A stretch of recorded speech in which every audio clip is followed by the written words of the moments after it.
All right, good afternoon, everyone. Welcome back to the afternoon meeting of the Orange County Board of County Commission of April the 11th, 2023. The next item on the agenda for us is the recommendations from the Planning and Zoning Commission. And with that, I'm going to call on Mr. Jason Sorensen, who is our chief planner, who will come forward to present the March the 16th, 2023 Planning and Zoning Commission recommendations. And with that, Mr. Sorensen, you're recognized at this time.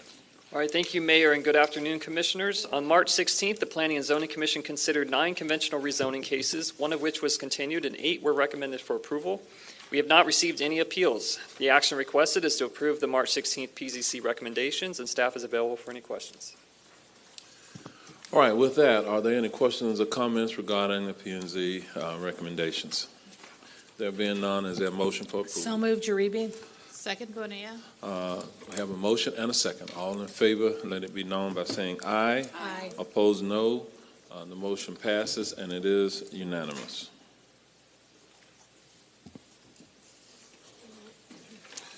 All right, we'll move to the next item on our agenda, and this is item A1 for this afternoon, and this is regarding the municipal service benefit units, and we'll open a public hearing on this item. And Ms. Ann Dawkins, the MSTU Supervisor of Special Assessments, is going to come forward and frame this item. And with that, Ms. Dawkins, you are recognized at this time. Good afternoon, Mayor Demings, County Commissioners. A1. This request is from a property owner to amend the Riverside Park Estates MSBU for street lighting to add 29 lots for Riverside Park Estates Unit 1 and Riverside Park Estates Unit 2. The street lighting assessment will be $40 per lot per year for operational expenses and administrative fees. This subdivision is located in District 2. This amending MSBU for street lighting will be effective November 1st, 2023, if approved today. All right, thank you, Ms. Dawkins. On items like this, it's an administrative item, so there's no applicant, but we will open it up for any public comment at this time. Do we have any members of the public who wish to be heard? No speakers for this item, Mayor. All right, then we'll close the public hearing at this time, and Commissioner Moore is not here, so I'll make a motion for approval. Is there a second? Second by Commissioner Gomez-Cordero. All in favor, say aye. Aye. Opposed, no. The motion passes, and it is unanimous. The next item is item A2, and Ms. Dawkins, we'll open the public hearing on this item as well, and we'll look to you to frame this item. A2. This request is from a developer to amend the Orangewood Westwood area MSBU for street lighting. This amendment will add Paradiso Grande Phase 1 and Paradiso Grande Phase 2. The street lighting assessment will be $254 per acre for operational expenses and administrative fees. This area is located in District 1. This amending MSBU for street lighting will be effective November 1st, 2023, if approved today. All right, thank you, Ms. Dawkins. We'll open the public hearing for public comment at this time. Are there any members of the public present who wish to be heard? Mr. Conkle, on this item? We have no speakers for this item, Mayor. All right. Then we'll close the public hearing and ask for the District Commissioner. Commissioner Wilson, would you like to offer a motion on this item? So moved. Second, Gomez. We have a motion and a second. All in favor say aye. Aye. Opposed, no. The motion passes, and it is unanimous. All right, thank you. We'll move to item A3 for this afternoon. We'll open the public hearing on this item, and Ms. Dawkins, you're recognized once again. A3. This request is from a developer to establish the Mazzano MSBU for retention pond maintenance, which consists of 96 lots. The retention pond maintenance assessment will be $78 for operational expenses and administrative fees. This subdivision area is located in District 1. This establishing MSBU for retention pond maintenance will be effective November 1st, 2023, if approved today. All right. Are there members of the public present who wish to be heard on this item? There's no speakers for this item, Mayor. All right. We'll go to the District Commissioner. Commissioner Wilson, would you like to offer a motion? So moved. Second, Uribe. We have a motion and a second. All in favor say aye. Aye. Opposed, no. Motion passes, and it is unanimous. We'll go to item A4. Ms. Dawkins, we'll open the public hearing on this item and look to you to frame this one as well. This request is from a developer to establish the North Lake at Ovation Phase 1 MSBU for street lighting and for retention pond maintenance, which consists of 185 lots. The street lighting assessment will be $184 per lot for operational expenses and administrative fees. The retention pond maintenance assessment will be $78 per lot for operational expenses and administrative fees. This subdivision area is located in District 1. These establishing MSBU's for street lighting and for retention pond maintenance will be effective November 1st, 2023, if approved today. All right, thank you, Ms. Dawkins.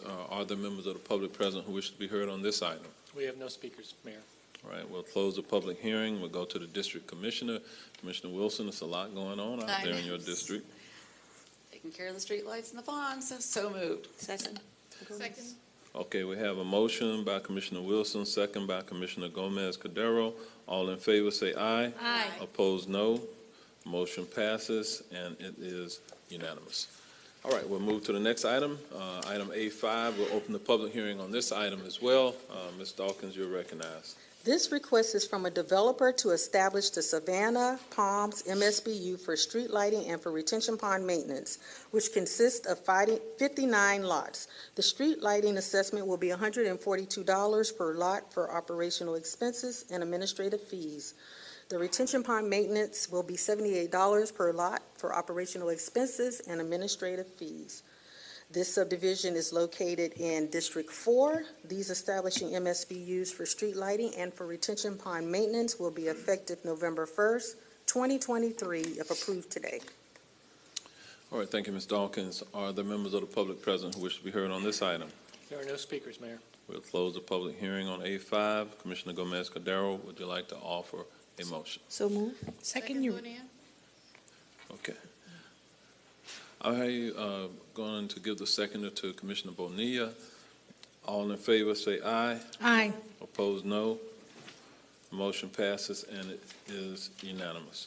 We'll move to the next item, A6. We'll open the public hearing on this item, and Ms. Dawkins, you're recognized. This request is from a developer to amend the Silver Pines Point Phases 1, 2, 3 MSBU for street lighting to add 15 lots of Silver Pines Point Phase 3A subdivision. The street lighting assessment will be $98 per lot for operational expenses and administrative fees. The retention pond maintenance will be $78 per lot for operational expenses and administrative fees. This subdivision is located in District 6.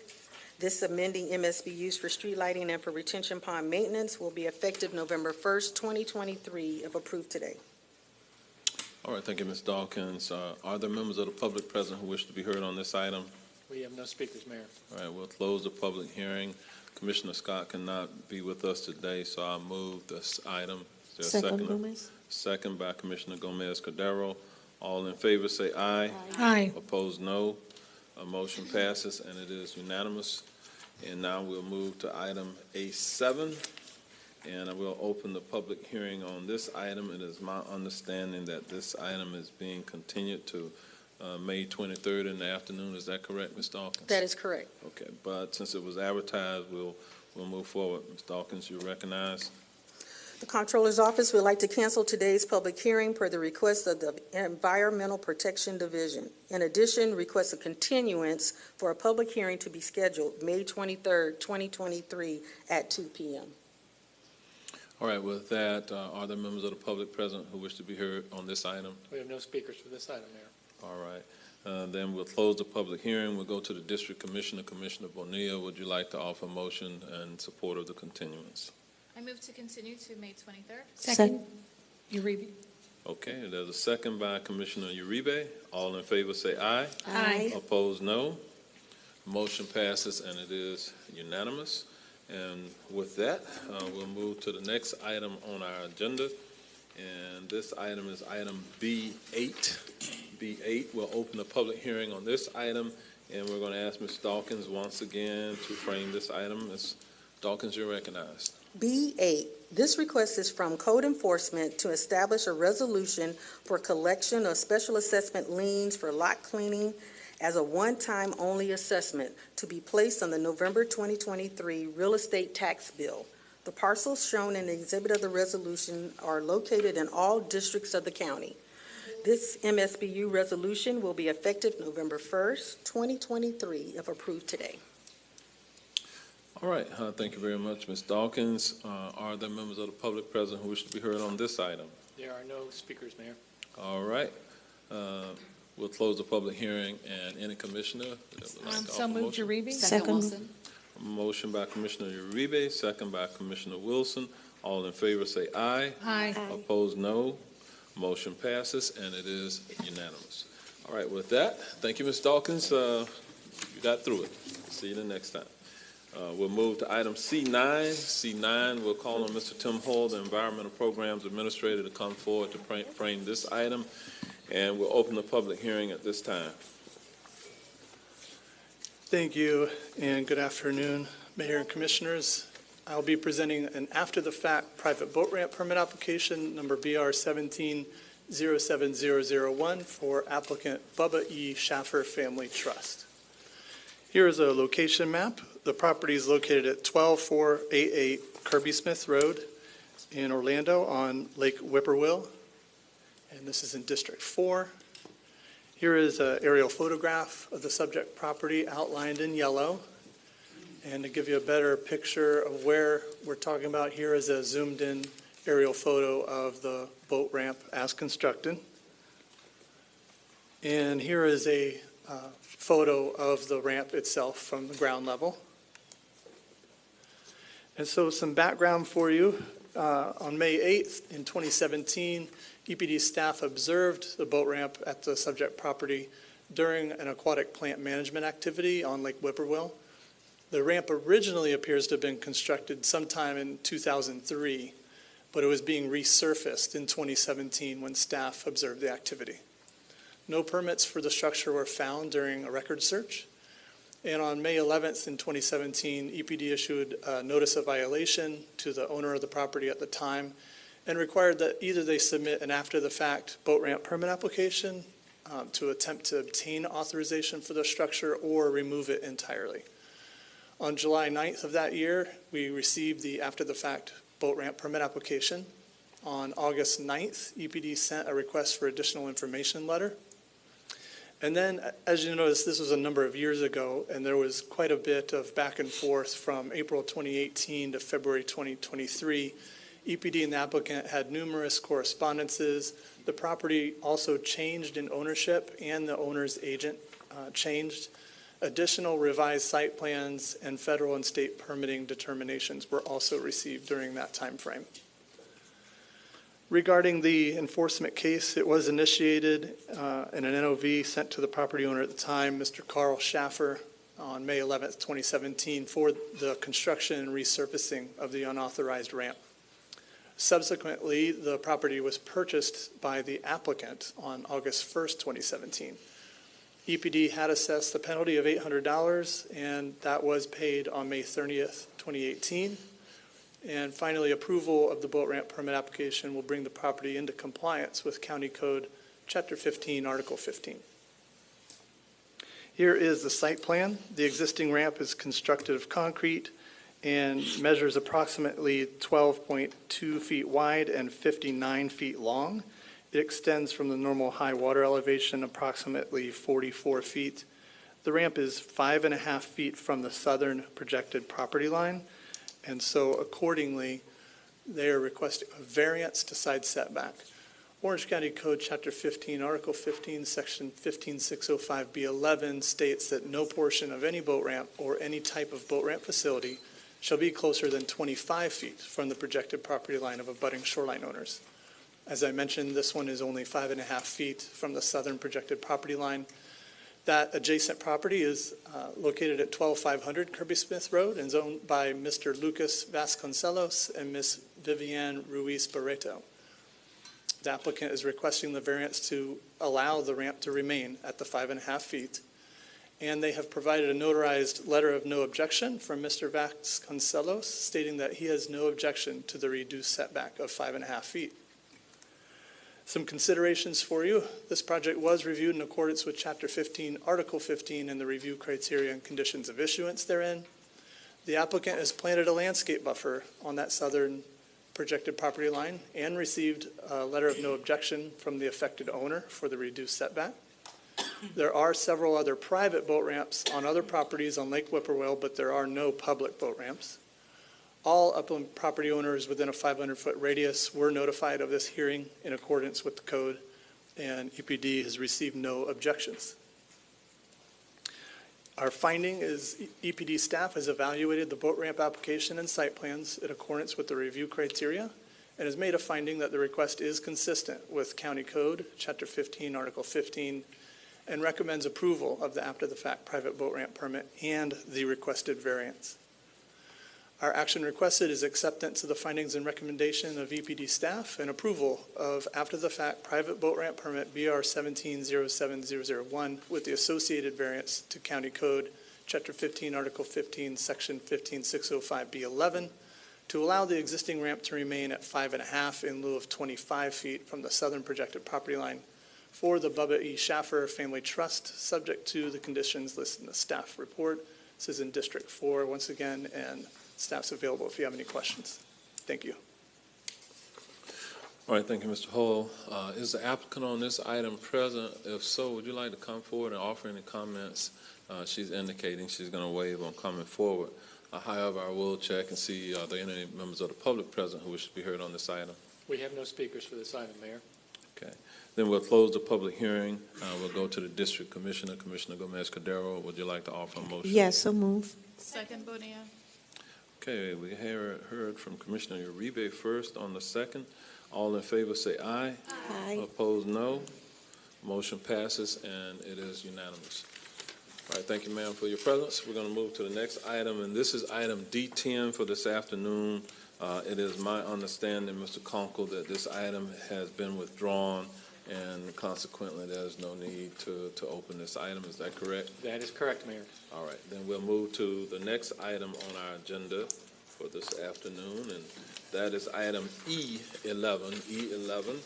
And we're going to open the public hearing on this item, and we're going to ask Ms. Blanche Hardy, the project manager from our Transportation Planning Division, to come forward and frame this item.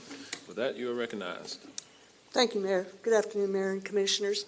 I'm here to present the Avalon Road, County Road 545 roadway conceptual analysis study to you for the project's public hearing. We'll give you an overview of the project, talk about the existing conditions, the recommended improvements, the public engagement, and the project schedule moving forward, and then provide a summary and an action requested. Going into the overview, the purpose of the study is to identify the preferred improvements, to document the project need and balance the needs of all users for safety, mobility, comfort, and connectivity, and the users are broad as indicated on the right. The study process allows us to do data collection and analysis of that data. We developed a preferred alternative. We engaged the public in the alternatives process. We had 2 public meetings on this project and HOA meetings, other small group meetings, and we're here today with the recommended improvement. An overview of the project. The study begins at US 192 and extends to Hartzog Road, a distance of 1.6 miles. The corridor is currently mostly undeveloped, although numerous developments are in the process through the county's permitting system.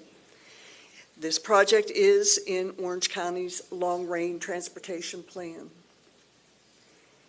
Avalon Road is an urban collector roadway located west of State Road 429 in southwest Orange County. The roadway enters Osceola County at the intersection with US 192. And the project is part, as illustrated, of a 17.6-mile regional improvement program to widen and enhance CR 545 from US 192 to State Road 50 and Colonial Drive. Portion of this project will be undertaken in the future under a memo of understanding with the county and the city of Winter Garden. We'll go over the existing conditions. The road is currently a paved 2-lane roadway with flush unpaved shoulders. There are no stormwater ponds or stormwater attenuation at this point.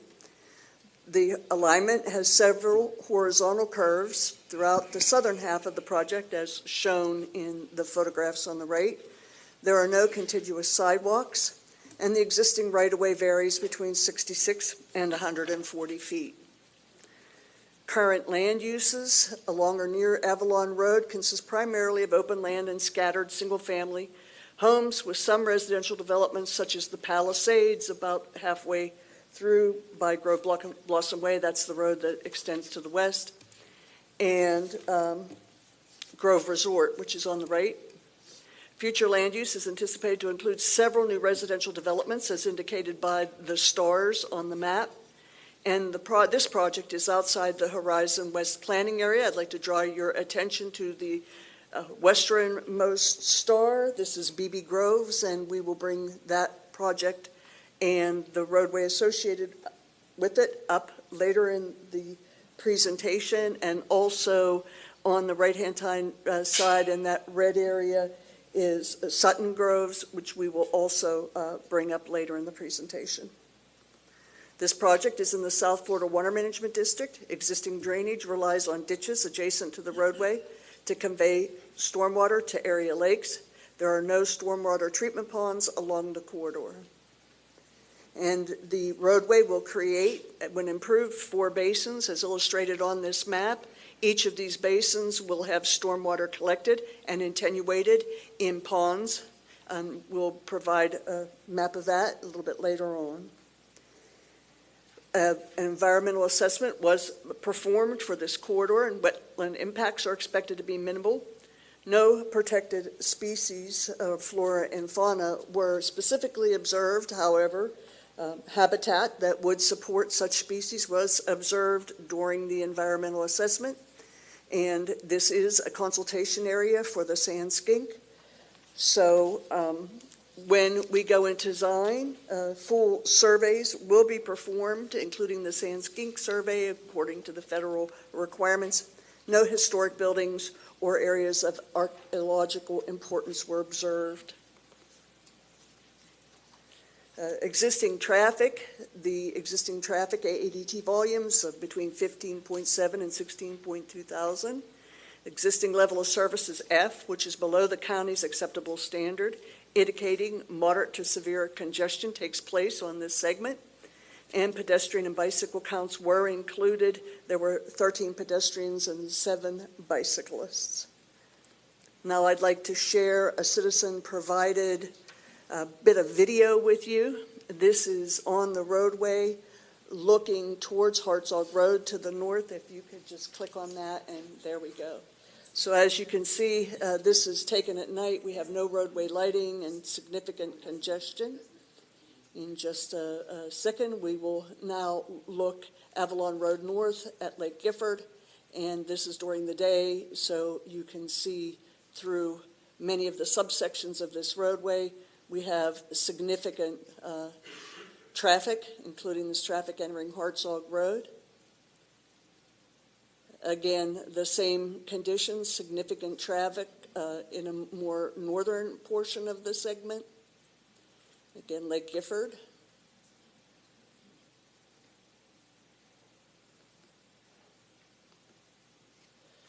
So we did do a crash analysis for the project over 5 years.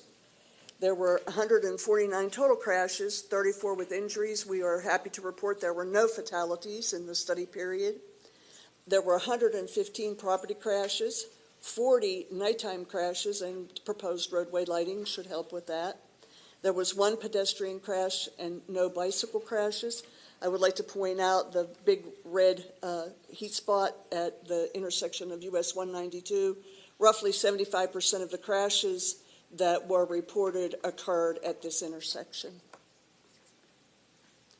This is the Florida Department of Transportation context classification. It is C3R, suburban residential. This will allow for a 40 to 45 mile an hour design speed and is representative of median density population, which will occupy this area very soon. Here is the table of the C3R tools in our toolbox that we use to help control speed and access. And for this project, We are maintaining the horizontal deflection or horizontal curves in the south to reduce speed. We're introducing street trees, curb and gutter and medians and roadway lighting. And then, as we usually report, median island crossings can be identified during design, and as the pedestrian and bicycle improvements take place and those amenities are used, we will identify additional features to serve what the public identifies they need in the future. And on to the recommended improvements. We did a traffic analysis for this study. Opening year in 2028, the AADT is 17.8 to 18.3. This is an increase of 2,000. Mid-year, 20.7 to 21.3. And then design year, which is 2048, we're at 23.6 to 24.3, which is 6,000 additional trips. It's just an illustration of access management. We have introduced quite a bit of access management near 192, and the middle illustration shows you what happens if we just allow full median openings at all instances. Each of those little circles is a conflict point and a point where accidents are more, crashes are more likely to occur, And after access management on the right, you see we reduce the number of conflict points and therefore reduce the possibilities of crashes with proper access. I'll give you some illustrations.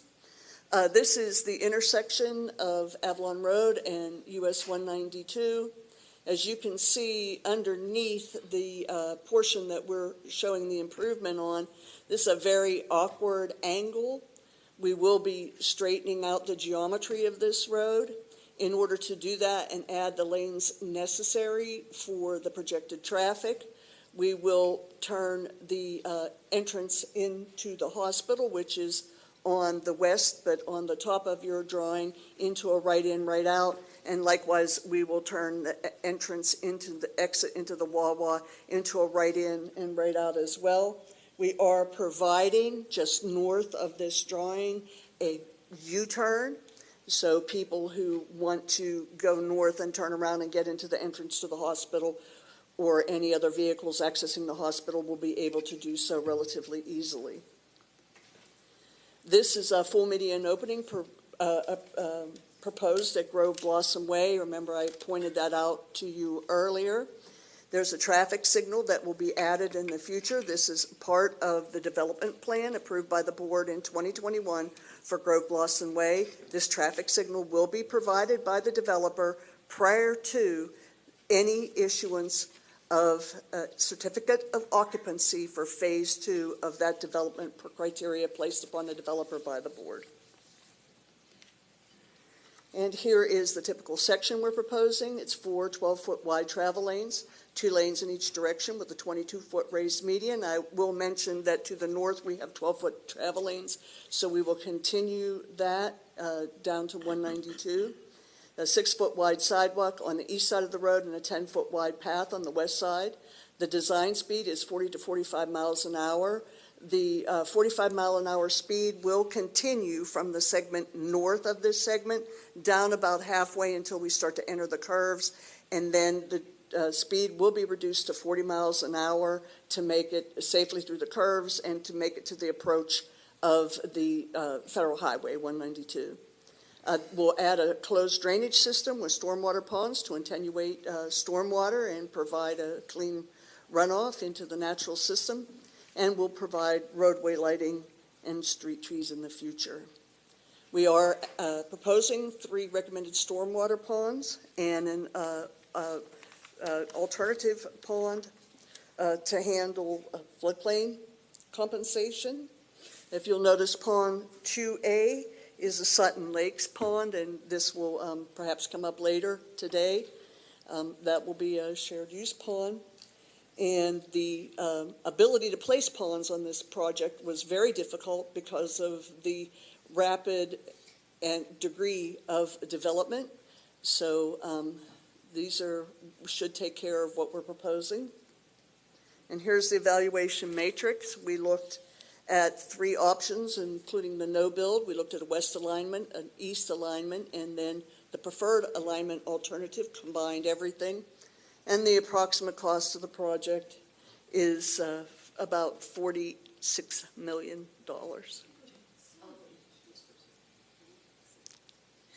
Excuse me? Sorry, the way you whispered is the way I kind of approach the cost of things, like 46. I couldn't see it because the top of the flag, sorry. We all felt it, though. We all felt it. I was like, okay, I'm guessing, I hope that's right. All right, public engagement and schedule. We conducted a public engagement as we do in our projects. We held community meetings, we took several calls and emails, attended hearings, met with the developers, met with the homeowners associations, all of them out there that exist at this time. And we had a LPA work session and a hearing before the LPA, and they advanced us to you for this hearing, and that is where we are today. Here's the schedule. You can see the yellow star is the meeting we're having today. And if approved, cleanup and signing and sealing of all documents and submittal to the county should take place in May. Here's the overall schedule for the project. We hope to enter in design with your approval, finish that up in about 2025, also begin the right-of-way process to take us into 2027, begin construction, and hope to have the road constructed before 2030. So I'll give you a brief summary of what I've gone over. This project is consistent with the comprehensive plan as indicated by the goals, policies, and objectives displayed. CR 545 is an older two-lane rural roadway that is not able to accommodate the projected growth. The study used engineering criteria to evaluate both existing and future conditions and to recommend a preferred alternative. CR 545 will be designated as a four-lane urban roadway and will carry a significant volume of traffic in the future. I will add here, this is the last piece that we're bringing before you that will complete what we've done in Horizon West up to the rural enclave. So this is our last segment. And the county has engaged the public through a variety of means. We'd like to ask that the board will please find the Avalon Road CR 545 roadway conceptual analysis study consistent with the comprehensive plan, approve the RCA, and allow us to initiate design, right-of-way acquisition, and construction. And I'm happy to answer any questions you have about the project. All right, stand by. Do we have any members of the public present who wish to be heard on this item? Yes, Mayor, I have two speaker cards. The first is Mr. Hugh Wee, and the second is Bill Zhang. If you'd like to, if you have comments to make, please approach the podium. You'll be given 2 minutes.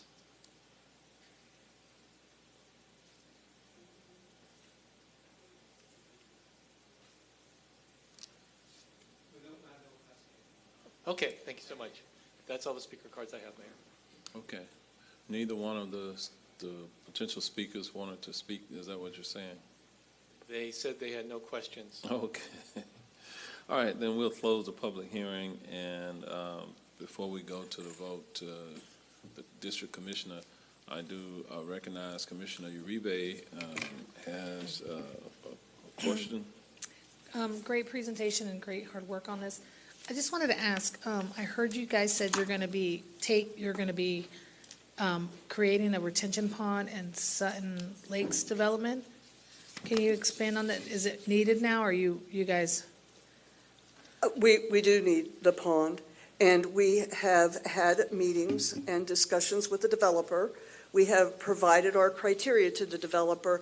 We have not received any definitive response from the developer quite yet, so that would be a little outstanding. However, to date, it has been positive conversation.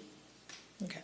And I do believe they may be coming in to. No, they have an application, but I was just trying to get a point of clarity.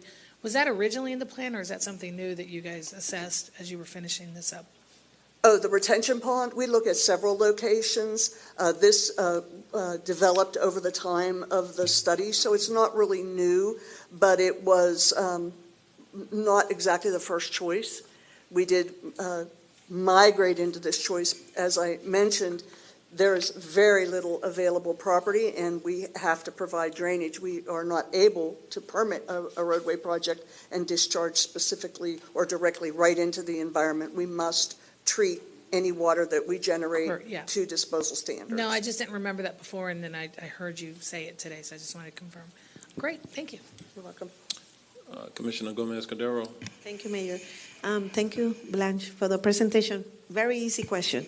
It's just that I see in one of these slides that that road is very dark, and we, based on the timeline, until 2027, 4 years from now, we won't see, the construction will not start. Are we planning to have anything, for the safety of our people before anything happens here? Because it's very dark. I mean, it's like there's no light, and it says here that there have been 40 nighttime crashes. Yes. We will be happy to take that question back to Okay. Public Works Engineering, and we'll be happy to ask them to take a look at whether something that would be appropriate to be done before actual construction. Okay. Thank you. In that area around 192, how close are we to the county line? Right across the street. It is the county line. Okay, that's what I thought, because whatever we do in that area has to kind of work, I think, in tandem with, the neighboring county as well. So I'm just curious if there are any plans for any other development from our neighboring county. Osceola County doesn't have anything under construction right now, but it is our understanding, and we proceeded through the project with the understanding that the southern part of the intersection would be developed the way that Orange County is going to develop. And I think that's one of the reasons that you see such an increase in lane calls for that intersection, in order to assure that the intersection will work properly. And through what we did and all the way through design, we'll coordinate with DOT, who has responsibility for the federal roadway, and we'll make sure that we meet all the criteria as it's presented. Okay. With that, we'll go to the district commissioner. Commissioner Wilson, would you like to offer a motion? I actually had a couple questions and a comment. So understanding a little bit about the challenges with acquiring some additional right-of-way for retention or whatever, why do we need in it's going to primarily be residential area, and actually a fairly dense residential area according to, the current approvals and future land use map. Why do we need a 22-foot median? Well, medians are part of our access control. We can look at a smaller median, but I wouldn't anticipate that reducing the median that much is going to make a huge difference in the amount of property that we need to build a retention pond for the entire basin of the road. But if it's your suggestion, we'll be happy to look at that. Well, I was going to say, and it's sort of, an overall, we've had so many engagements in the area with residents who moved there because they loved the idea of really an up-and-coming walkable, bikeable, area. But in each one of those, we have sort of a template that we roll out that has, the two 12-foot wide swaths and then the 22 median. And so any residential on this side of the road will inevitably be permanently severed from whatever's going on the other side of the road, which is unfortunate because that was sort of the advantage of being there. So even though we have, it isn't in the Horizon West plan, but the idea of that connectivity is coming up on our Vision 2050 and the ability for people to ride their bikes and to utilize the facilities. And, I so appreciate the engagement you all have had with my public out there because it's such an important piece. But you got to admit, it's consistent everywhere we go. Why aren't we getting protected bike lanes? Why we build these gigantic wide swaths, two 12-foot, 12-foot, 22 in the middle, and then we wonder why we have a street racing problem all across the county. It's because we have runways. I mean, they're perfect runways. We flatten it, we widen it. And so I foresee, whether it's me in this, place, and I hope it is in a few years, but it may not be. But if I'm not, I still, it's my community and I want it to be safe. So I'm very concerned about that, knowing that, you mentioned the next applicant, but it allowed me to take a deep dive. And I kind of felt a little bit like maybe that this was a setup, that this would try to be an impetus for approval for the next one, but I'm not going to go there yet. But I want to make sure that I am being really clear about the concern I have with looking at all that residential, so I went through and it looked like, within that like a 2-mile stretch, that there were potentially 2,000 units residentially. And there was, some additional commercial. We had our community meeting actually, I think for this and for the next one, at brand new schools that already have modulars on their playground. So, I still am very concerned about the overall impacts and trying to figure this out and the timing, right? Which I know isn't about this presentation, because this was a design that I know has been and needs to be in place. I just want to think about the way that we utilize this design and the safety and trying to get to that vision zero, and not just saying bike facilities as sort of a, our buzzword, right? We don't just plug it in and then not actually have a bike facility. And I know there's looks like a wider path on one side and then a smaller sidewalk on the other, but is there ever going to be a place in Orange County that we're going to be able to say, yes, Wilson, this is the one that gets a protected bike path? Because if you don't get it where you have over 2,000 units coming pretty soon, I don't know where else would justify it, in an area that we supposedly have, some of these great new urban concepts for walkable, bikeable living. So I don't know if anybody else has. So, Ms. Hardy, I see your backup stood up. I don't know if he has something to offer here, but I wanted to give him the opportunity. Thank you, Mayor. Commissioners, Brian Sanders, Transportation Planning Division. I just wanted to respond to the 22-foot median. What that does at signalized intersections, it allows us to create a positive offset from opposing turn lanes, which allows us to provide a more efficient traffic signal operation. It also allows us to add more than just one row of trees right down the middle because of the clear zone based on the type of curbing that we have for the median. So it has a couple of effects, and it also provides that friction for drivers to help slow speeds, calm speeds. So in total, there's a signalization advantage that you gain. There is pedestrian refuge that you gain, plus traffic calming. So that's the reason why. I appreciate getting the expertise on that, because I think that I'm not an engineer, right? So I want to make sure I understand. I will say the examples that we've had just in the last couple years of some really tragic accidents have been as a result of a turn where there wasn't a signal, where there was into a residential area. And, the one at Hunters Creek, I think, is my example that I try to keep in mind every time I look at any of these, where this was someone riding their bike home, and the driver, because he was trying to cross 2 lanes of oncoming traffic, 2 very wide lanes of oncoming traffic through a median that had some flora and fauna, lovely, wasn't looking for a young man on a bicycle.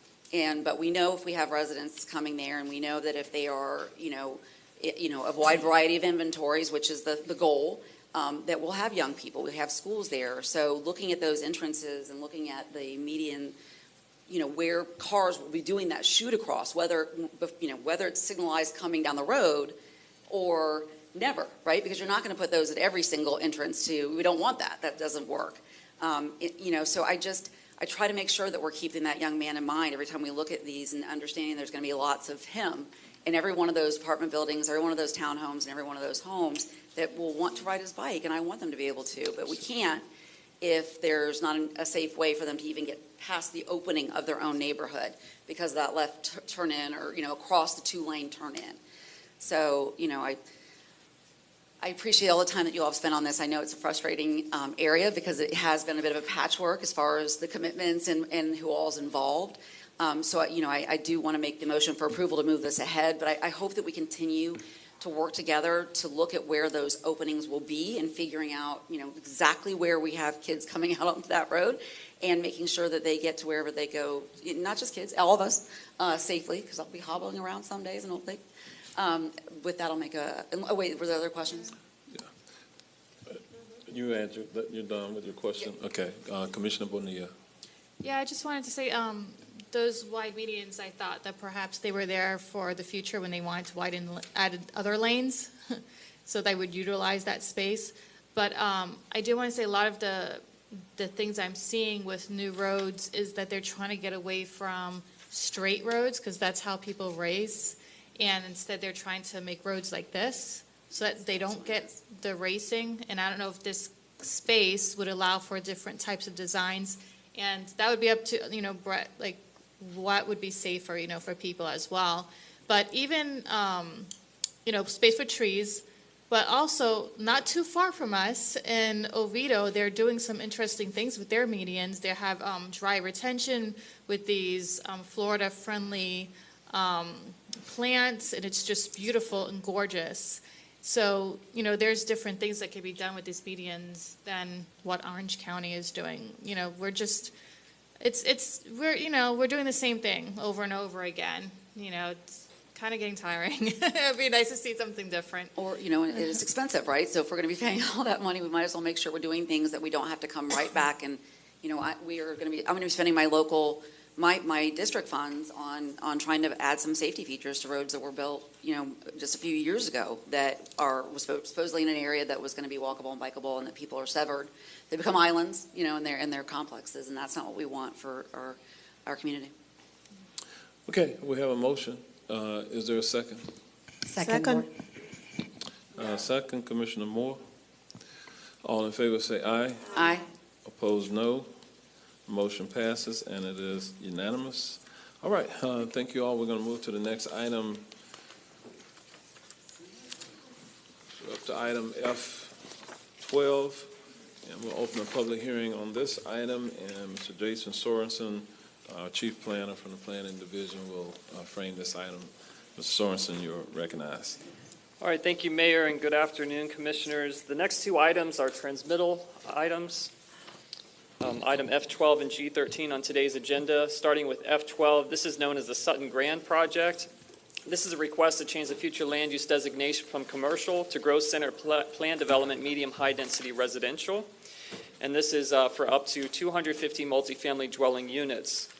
Also associated with this request is a change to our future land use policy 8.1.4 to establish the development program. This item on today's agenda, as well as the next item on today's agenda, is shown here in this aerial, the Sutton Grand and Sutton Lakes case. So right now, we're discussing the Sutton Grand request. And this is located in District 1. Again, this is the future land use map, showing it as commercial currently. And the proposal is to change it to growth center, plan development, medium high density residential for up to 250 multifamily dwelling units. The zoning is currently A1. They would need to do a PD rezoning, which is anticipated to be concurrent with, if this gets transmitted today, with the adoption in a few months. 630 public hearing notices were sent to an area extending beyond 1,500 feet from the subject parcel. To date, we have received one response in opposition. A community meeting was held on February 28, 2023, with 3 residents in attendance, expressing concerns for traffic, school overcrowding, and opposition to multifamily development. At the local planning agency hearing, there were no speakers. The local planning agency and staff are recommending that the amendment be found sufficient and in compliance and transmit the amendments to the state reviewing agencies. Staff is available for any questions. All right, with that, is the applicant on this item present? If so, would you like to come forward and offer any comments? Good afternoon, everybody. Commissioners, Mayor, Chuck Woodall, Unicorp National Developments, 7940 Via Delagio Way, Orlando, Florida. And I've got with me today Dave and Daniel Siegel, who we're mentoring to and making them into young developers, so they're going to help with the presentation today. Could you pull up my slide presentation, please? I'm going to go ahead and present both of them, Sutton Grand and Sutton Lakes, even though they're 2 different cases, but I'd like to present them together in respect for your time today. I know that we are considering them separately, so I look to the county attorney if that's appropriate, or do we have to bifurcate them? I believe we were going to hear these cases separately, Jason, so these would be separate public hearings. So should I present twice? Chuck, keep that in mind. Can I just, let me try to wing it and maybe make the next presentation significantly shorter. All right. Okay, so Sutton Lakes and Sutton Grand. Sutton Grand is the smaller portion that we're talking about at this moment. It's a residential community that we're proposing, and Daniel, I'm going to let you start with the site plan. And how do I change slides? I think, there we go. And do we have a pointer here, or is this, there you go, Daniel, if you push the red button, Yeah. that'll let you point to everything. Good afternoon, guys. Daniel Siegel, born and raised in Winmer, Florida. Unicorp is renowned for their outstanding developments, whether it be a Wawa, a Ritz-Carlton, a shopping center, apartment complex. Unicorp has been serving delighting Orange County residents over the past 20 years. As quoted from Chapter 1 of Vision 2050's growth framework for community placemaking says, to create neighborhoods and communities that are vibrant, walkable, diverse, and long-lasting. These values have always been at the heart of Chuck's projects and will continue to be embodied in Sutton Lakes. Over the past year and a half, we have collaborated closely with staff and top-notch engineers to meticulously design a project that not only offers a place to call home, but a truly exceptional way of life. Let me take a moment to highlight the unparalleled amenities and breathtaking beauty that Sutton Lakes has in store for its future residents. As you enter the development here, there'll be a grand entrance with a beautifully landscaped median. You'll be led straight into a serene park nestled in the heart of the property. Other amenities include a lakefront community center,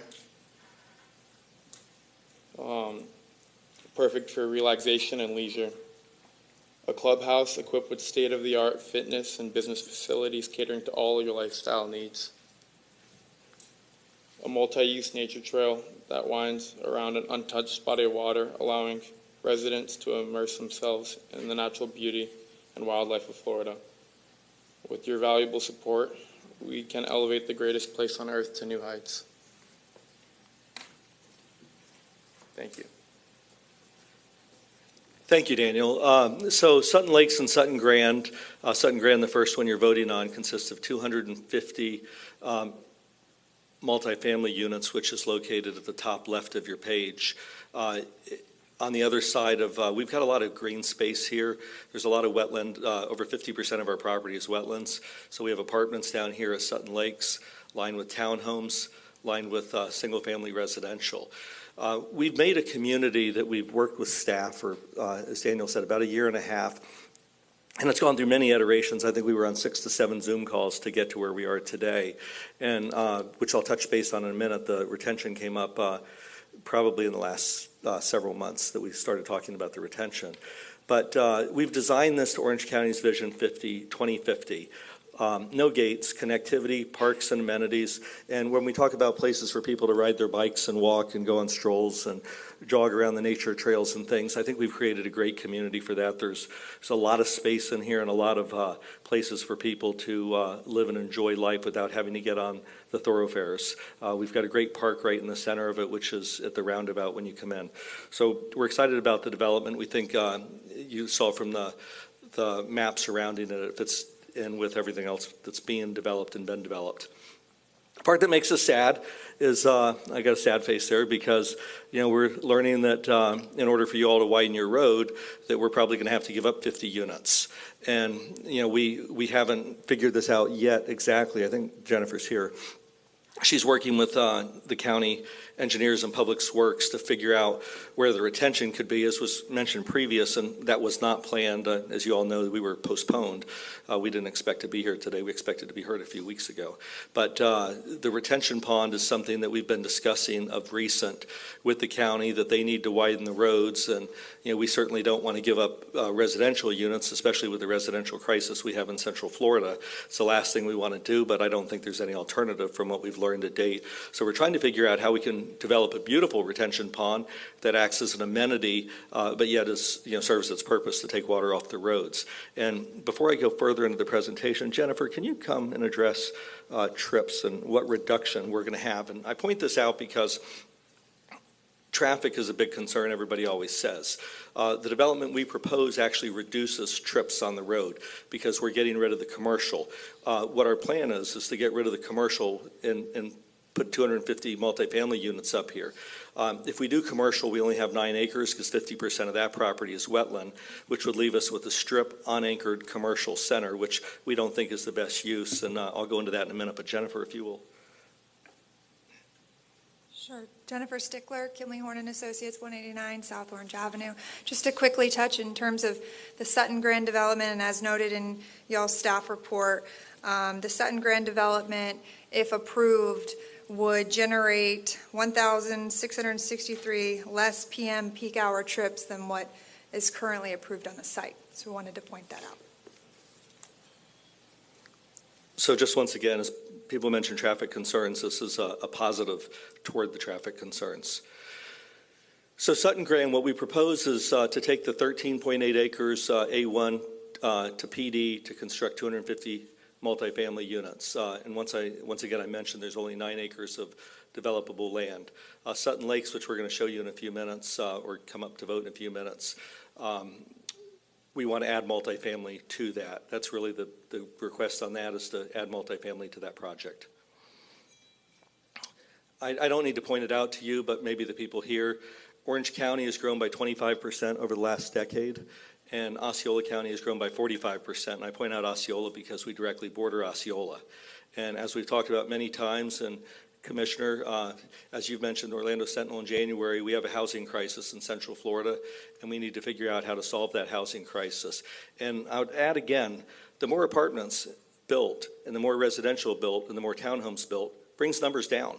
The more competition you have, it brings numbers down, and I can tell you that from O-Town because there's about 2,000 units being built out there right now, and we've had to make sure our prices are competitive in the market because there's choices that people have out there. John Weiss mentioned converting failing commercial properties into housing, which, by the way, I think is a great idea, especially for the Target on 50.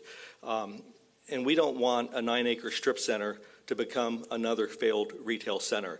And it would become failed out there because you've approved, this board, over 500,000 square feet of commercial immediately to the north of our property. So there is commercial out there, which I'll show to you in just a moment. But here's article after article. I won't read them, but we all know about the housing crisis in Central Florida. This development proposes between both of them 800 new residential units, which is going to be impacted by probably 50 units with the retention pond if it does go on our property. Why residential over commercial?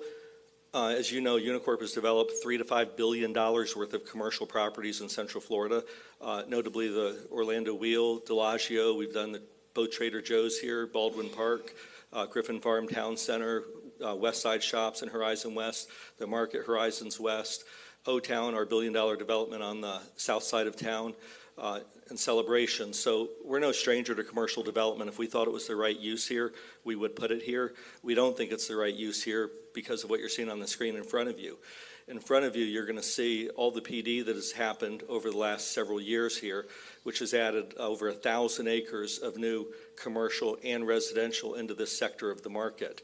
And in summary, you can see all the different pieces, but in summary, 503,000 square foot has been added. 503,000 square foot that was not planned in this area has been added of commercial. And I point that out because if you look at where our subject site is in the little trapezoid, that was going to be commercial. We had one single homeowner come out to our neighborhood meeting and say, Mr. Whitall, we need more commercial. We need more commercial. I probably don't think he was aware that he's getting 500,000 more square feet of commercial, not just 10 or 20 or 30,000, 500,000 square feet. So that commercial need is being met, along with 1,200 multifamily and 1,300 single-family homes. Here's our subject site. You can see it's surrounded by commercial, and all the vacant land to the north of us is being developed into residential and commercial. And we went ahead and drew a radius ring for you to show you what's here. And I'm not going to name all the commercial developments that's there. There's too many of them. But I can tell you, you have two Publix within a 2-mile or 2.5-mile radius. You've got several grocery stores, including an Aldi. And we did run the site past Publix, and they said, no, we're already covered in the market with what we have and what we're going to develop. So if we were to develop a retail center here, we are concerned highly that it would be cannibalized by the new retail centers going in. Immediately to our north is 200,000 square foot of retail approved. To our northeast is a brand-new Target Center with grocery that was built by Walt Disney World with restaurants. So, if you were to go to get your hair done or your nails done or go to the store, generally you go to your grocery store and you go to the hair salon next door, you go to the dry cleaner next door. That's why strip retail has failed. That's why you get dark storefronts. We don't have an anchor here. We can't get an anchor here. The property's not big enough to get an anchor here with all the wetlands on it. So we think the highest and best use is for this to be residential, or if it wasn't, we would develop it as commercial, certainly ourselves. In conclusion, we have unanimous staff support. We've worked with your staff, your well-knowledge, trained staff, for well over a year. Many Zoom calls throughout COVID, we worked on this with them. When we got approval from LPA, we got unanimous approval on Sutton Grand. On Sutton Lakes, we had one denial from one commissioner. And I asked him after the hearing publicly, I said, can you tell me, Commissioner, why you denied this? He said, you don't have enough residential, we need more. And I said, I built every unit on this property we can fit. I'm a developer, if we could fit more, we would. But I put every unit on the property that we could fit, and he said, we really need more, we have a housing crisis. So that was the only denial that we got. Orange County needs additional housing. I think I've clearly shown that we don't need additional commercial in this area. I think it's a great project, and I would ask for your support. I'm here. I'd like to reserve the rest of my time for questions and rebuttal, please. Thank you. All right, and you got about 3 minutes left. So I'm going to open it up for public comment at this time. Mr. Conker, do we have any members of the public present who wish to be heard on this item? Yes, Mayor, I have two speaker cards, Lori Forrester and Charles Hassel. You'll have 2 minutes each. Please approach the podium. Lori, my name is Lori Forrester. Do you need my address? 16050 Sand Hill Road, Winter Garden, Florida, 34787. It's on my card. Thank you, Commissioner and Mayor. We've heard this story a million times from developers about needing more housing, and we don't need it, as much commercial, but I would like to say that one of the things that did concern me a bit after the March 7th meeting was what, in my opinion, appears to be a little bit of confusion in what we need to do as far as maintaining the integrity of the comp plan and the future land use of parcels in Orange County. You know, we elect our officials so that we as constituents can have our voices be heard in local government, but we're noticing more and more that the votes are going in favor of developers versus the community. And what is sad to me is that although he mentioned that there was one person that came here and 3 that came there, what I'm hearing from the communities and the people in in Orange County is that their comments and their voice doesn't count or matter. So why bother when the county loves uncontrolled growth? And that is something that we are all hearing. Anyway, the home purchase is one of probably the most expensive things that people do. They do it based on what they see as far as the developer's plans, what is on the comp plan, future land use as far as the recreation centers, the live, the work, the play areas, and it seems like we are getting more and more of these requests coming in that are being approved. I also have heard some commissioners say that these types of requests are rubber stamps for them, and I want to make sure that we all understand the importance of how land use requests impact the comp flume, and it is critical because once this is transmitted to the state, it's akin to like opening a dam, letting the water out, and then trying to get the water back.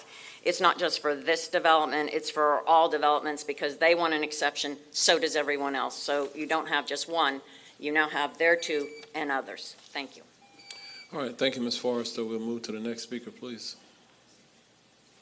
State your name and address for the record, please. You'll have 2 minutes. Yep, Charles Hassel, 16943 Wingspread Loop.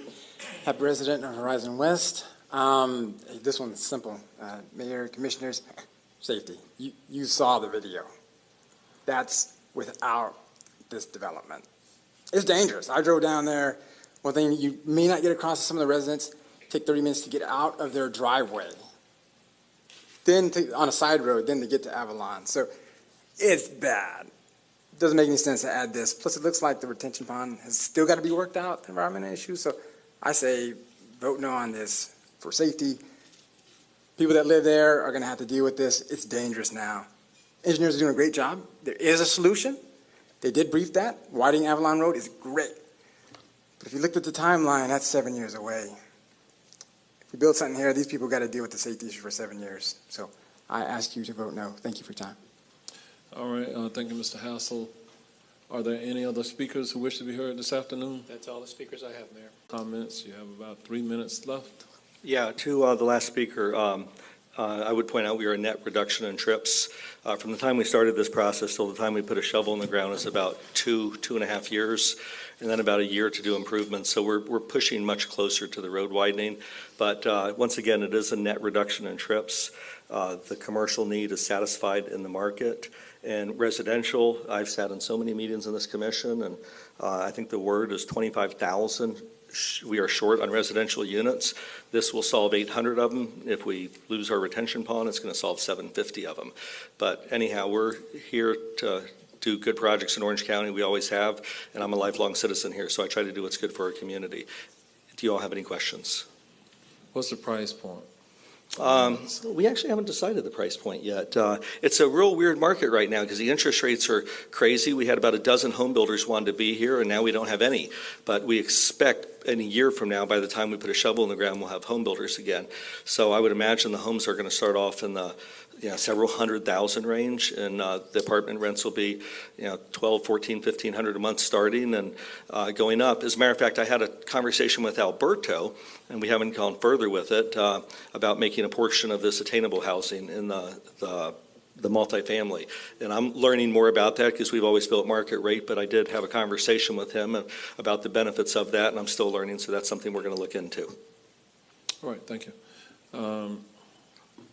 With that, I'm going to close the public hearing at this time, and we'll go to the district commissioner or other commissioners for questions or comments. I do recognize Commissioner Bonilla, Commissioner Uribe, and then Commissioner Gomez-Cordero in that order. We'll start with Commissioner Bonilla. Yes, I mean, I represent a rural area, and sometimes we have developments come in. We don't really have a lot of residents that's in the notification area to come and speak for the areas. So we have elected officials here for a reason. We're here to represent our communities because we know our communities, we know our residents. So, I mean, I respect you, but when there are comments being made that there's only like 1 or 2 people who speak or whatever, I mean, we have the commissioner here, the district commissioner, that knows the community, represents that community, and her feedback is very valuable and is meaningful and is representing the people out there. And I'll say, I just want to make some corrections. We do not have a lack of luxury or luxury apartments or luxury houses. We have a lack of affordable housing, and that's what we need, affordable and attainable. And the 25,000 that we need is in affordable and attainable housing, not in luxury apartments or luxury homes. So I just wanted to make a correction there on, what we actually need and what we keep saying that we need when it comes to housing and affordable housing. Commissioner Uribe. This is going to be for staff, because I hear don't let this happen, but isn't one of them already entitled for housing and development? The next item, Sutton Lakes, Okay. is already. And so we're in lieu of commercial, which there's already a lot of commercial, they're asking for the ability to put more housing, which we're saying is a reduction. I mean, because I remember we had this case in Commissioner Gomez-Cordero where people wanted a Walmart, but yet the apartments were going to be actually less ridership than the Walmart. So how Transportation Division calculates that the trips, right now the commercial future land use allows for up to 3.0 floor area ratio, which is approximately 660,000 square feet, developed with that intensity at 3.0 floor area ratio. But technically, that is what they could do, and it would be a reduction of trips, 1,663 trip reduction. Or in a shopping center, we want to put apartments. Because right now, it's entitled to commercial. Correct. Okay, so they're saying residential, not commercial. And then the other, I know we're keeping them separate, but because you mentioned them, that entitlement already exists on that land. Because when you hear residents comment that we don't want it, that's not what we're talking about. There is some entitlement already. We're just saying not commercial, not a Walmart, but actually apartments.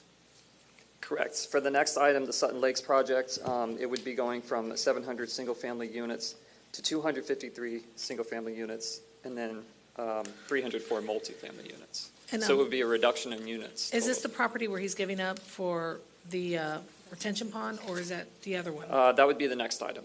Okay. So there's actually going to be even more total reduction in, because he kept lumping them together, because I guess last time they were together.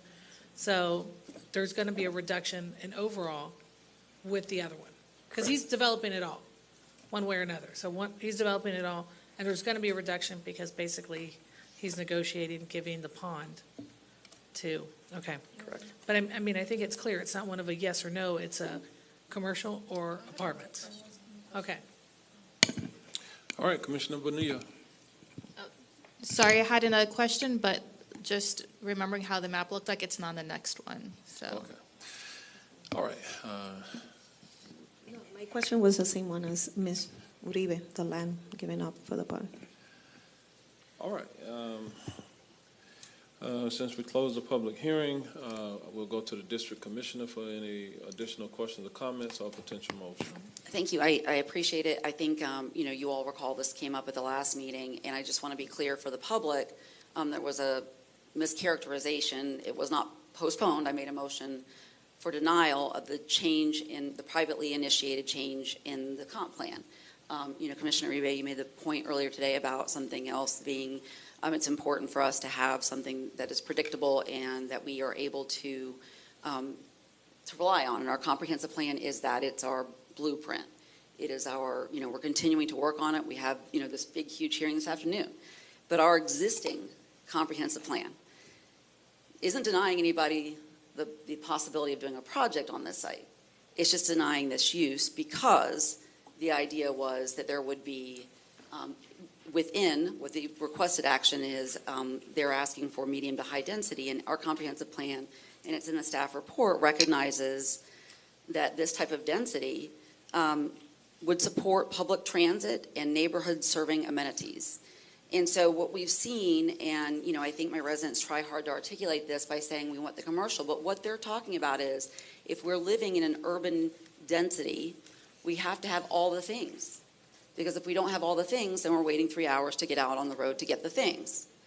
And so the idea isn't that it's a deprivation of a project or a right, it's the idea that this was the plan, and now the plan is changing, and we're not talking about a PSP stage, we're not talking about zoning, this is language in our comprehensive plan. And so, for me to try to make sure that I understood this better last night, I went back in and checked out all those areas around there where we're supposedly getting, a bazillion different commercial. And across the street, there was entitlements for 600 multifamily.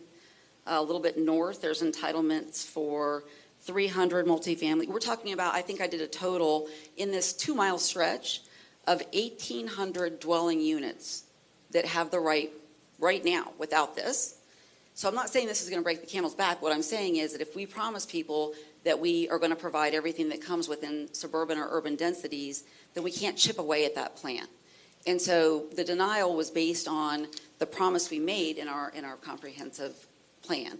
And so for this specific request to go from commercial to a medium to high density residential, I maintain that I would like to make a motion for denial.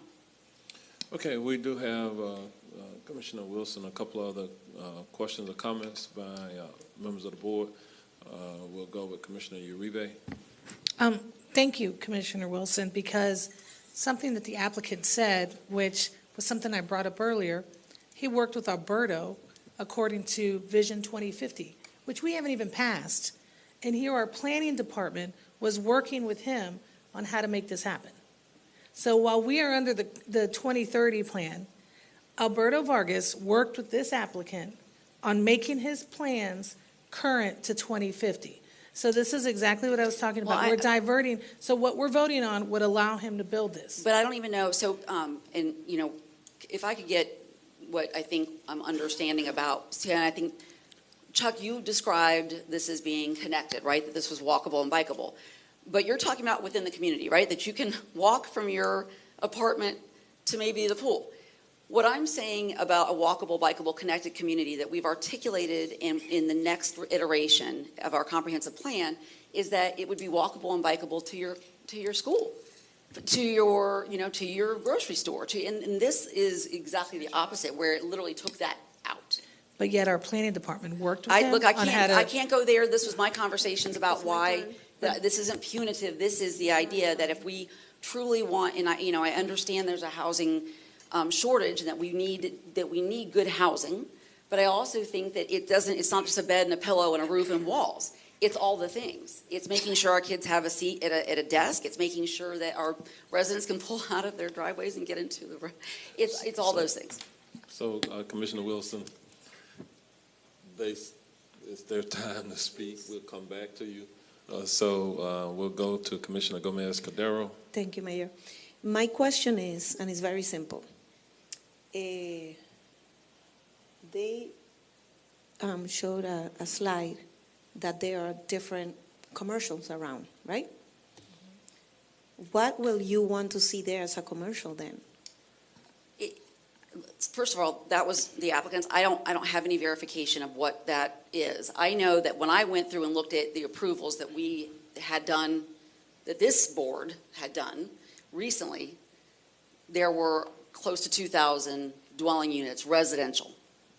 So I'm not asking for something in particular. What I'm saying is there's a comprehensive plan that's put in place to add a balance of services with residential, transit with residential, and that balance is where we get a quality of life. And if we give up that balance, then we just have sprawl. That's suburbs, and everyone needs to drive, 20 minutes, 30 minutes for the basics.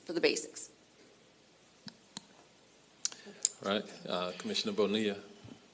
Yeah, I have to say, when I hear the Vision 2015, this is what it will look like in the future, I'm very concerned, because this is not, if this is what 2050 is going to look like, we have a problem, because this is not a walkable community, this is not a walkable neighborhood.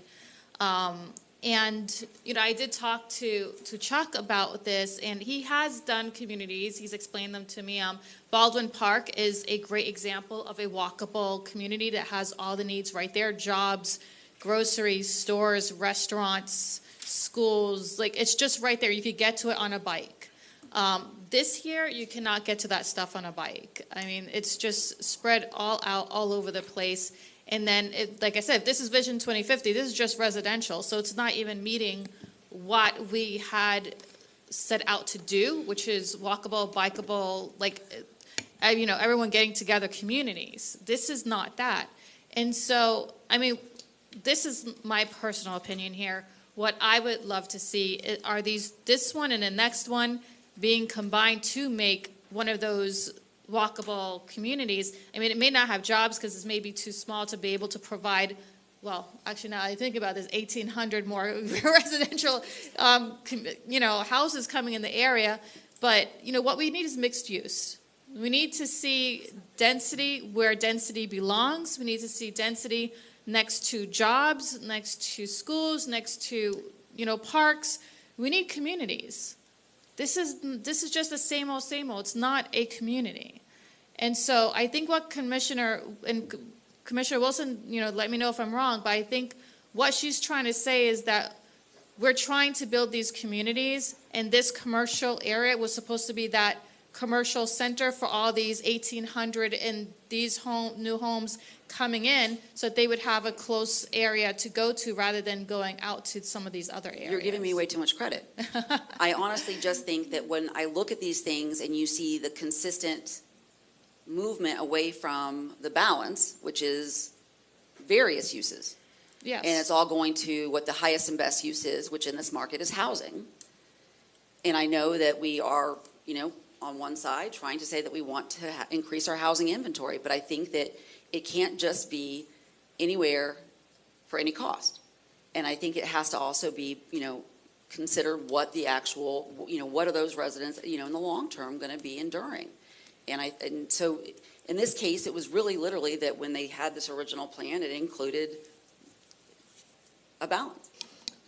Yeah, and I think, it could, just Baldwin, I could just keep bringing up Baldwin Park as a great example, because you have the commercial on the bottom, then you have the housing on the top, and yeah, it doesn't matter though, you can still do this in smaller spaces too. You don't have to build a Publix. I mean, there's other types of food stores out there, Okay, There's- so there's we just still ways. have commissioners that have questions or comments. So if we go back and forth, I don't think that's productive. Commissioner Moore. I thought this, Jason, this project is down by Disney in 192.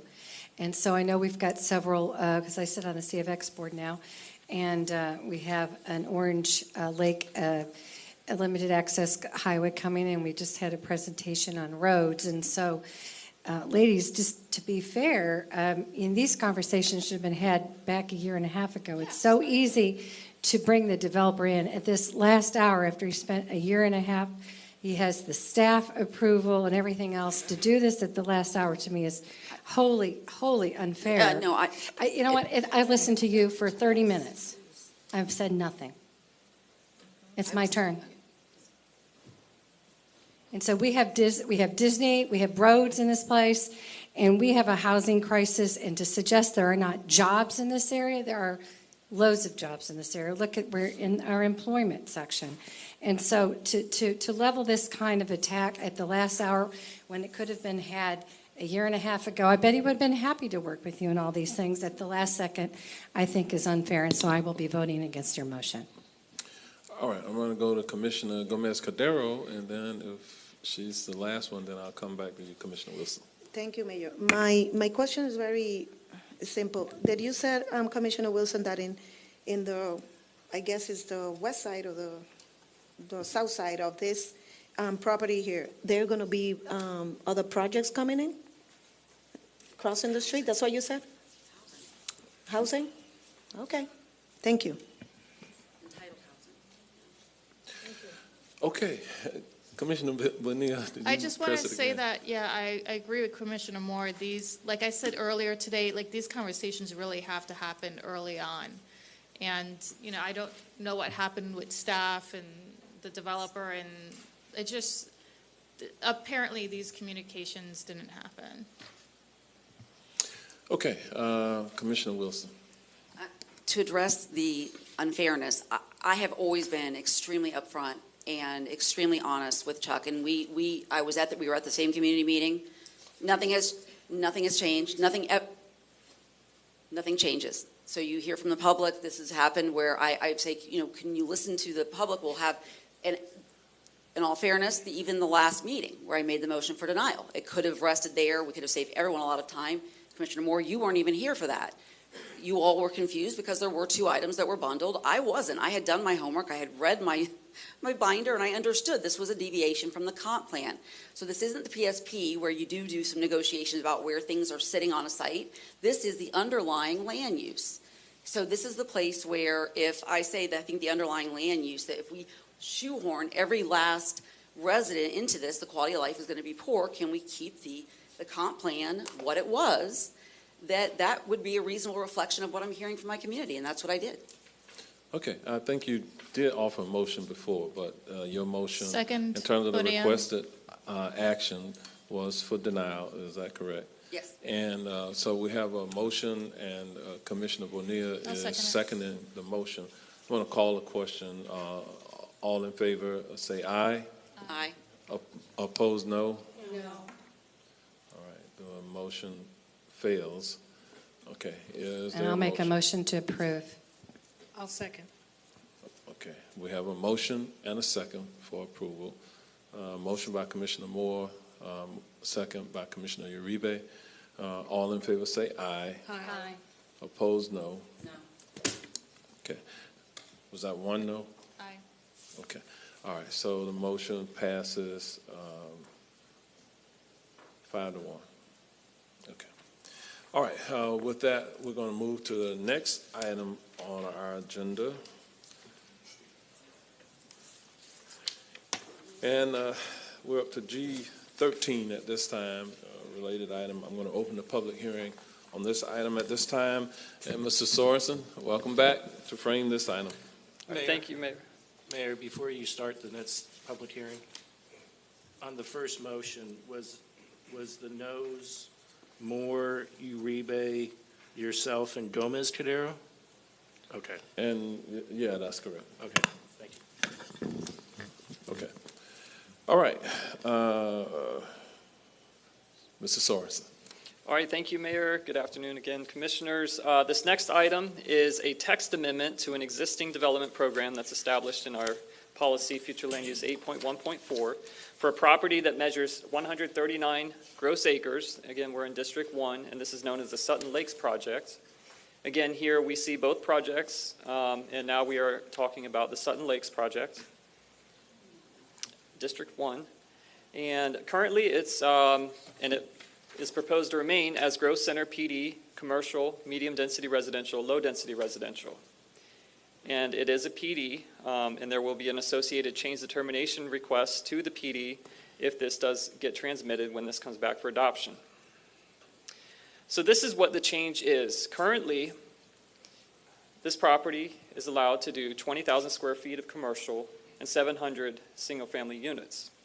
The proposal is to still allow for 20,000 square feet of commercial, but reduce the single-family to 253 units and add multifamily up to 304 units, which is a total reduction of 143 units. This is a draft of the PD Land Use Plan Change Determination. It's hard to see, but in the middle of the site, there's a delineation line which separates what would be single-family to the south, and in the middle would be where the multifamily would be located. 710 public hearing notices were sent to an area extending beyond 1,500 feet from the subject parcel. To date, we have received one response in opposition. A community meeting was held on February 28, 2023, with 3 residents in attendance expressing concerns for traffic, school overcrowding, and opposition to multifamily development. At the local planning agency hearing, there were no speakers present to speak on the request. The local planning agency and staff are recommending that the amendment be found sufficient and in compliance and transmit the amendment to the state reviewing agencies. Staff is available for any questions. All right, thank you, Mr. Sorensen. Is the applicant or a representative on this item present? If so, please come forward. Hi, Chuck Weddall, Unicorp National Development, 7040 Via Delagio Way, Orlando, Florida, 32819. First, I'm going to let Jennifer, if you could address, I'm going to try to simply cut to the chase, and then I'll briefly run through that. Good afternoon again, Jennifer Stickler, Kinley Horn and Associates, 189 South Orange Avenue. Just wanted to point out, as staff mentioned, that we are not proposing to change the current future land use map designation. The current density that is allowed under the future land use map designation is consistent with the density that we are requesting today, but the proposed change is for the development program. It's a text amendment change, so I just want to make sure that was clear. All right. So Sutton Lakes would be in harmony with Sutton Grand. One of the reasons we purchased the Northwest property is so we could get connectivity all the way through the subdivision. We already had the 140 acres, and we acquired the other piece to make it all unified. The one commissioner at LPA, he voted against it because he wanted us to have more density. That's why we added multifamily to it in the very first place before that vote ever happened. Because with the amount of wetland and the amount of green space on this property, the 700 units it's approved for, we would probably get less than half of that. And so multifamily allowed us to go vertical and add some more units. And it's a really nice transition community too. It's got the single family lots. You'll see the townhome lots in the middle, and then you'll see the multifamily up at the top. We work with staff to make sure we had the separation required to achieve all of that. We have a roundabout, so it's a very inclusionary community with multifamily townhouses and single family, all sharing the same amenities in the community, the same parks, the same roads, the same jogging trails. So we would ask that you would approve us to be able to add multifamily into this development. That's all. I'd like to save any time for rebuttal if there's any comments or any questions you all may have. All right. Thank you, Mr. Woodall. Are there any members of the public present who wish to be heard on this item? Yes, Mayor, we have one speaker card, Charles Hassel. Approach the podium, you'll have 2 minutes.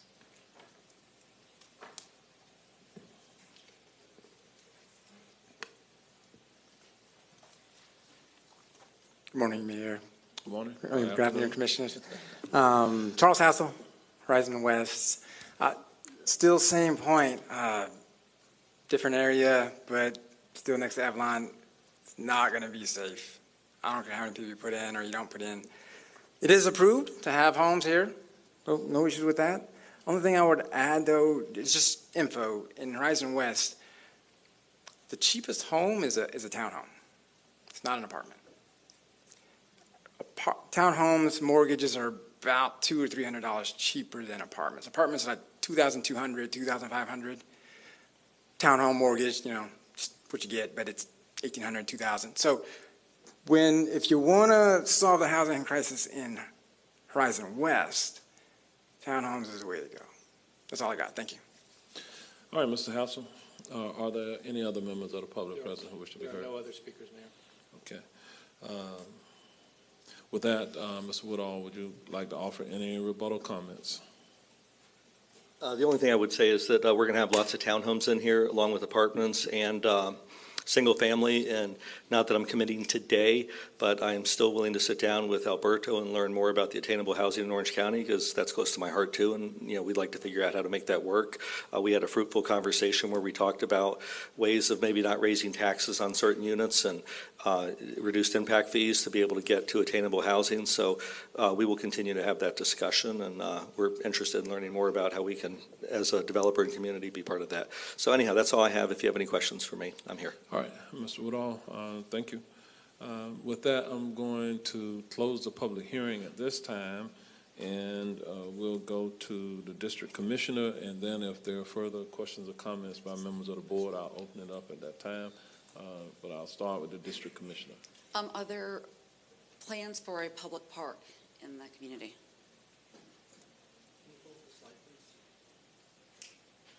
If I may approach again.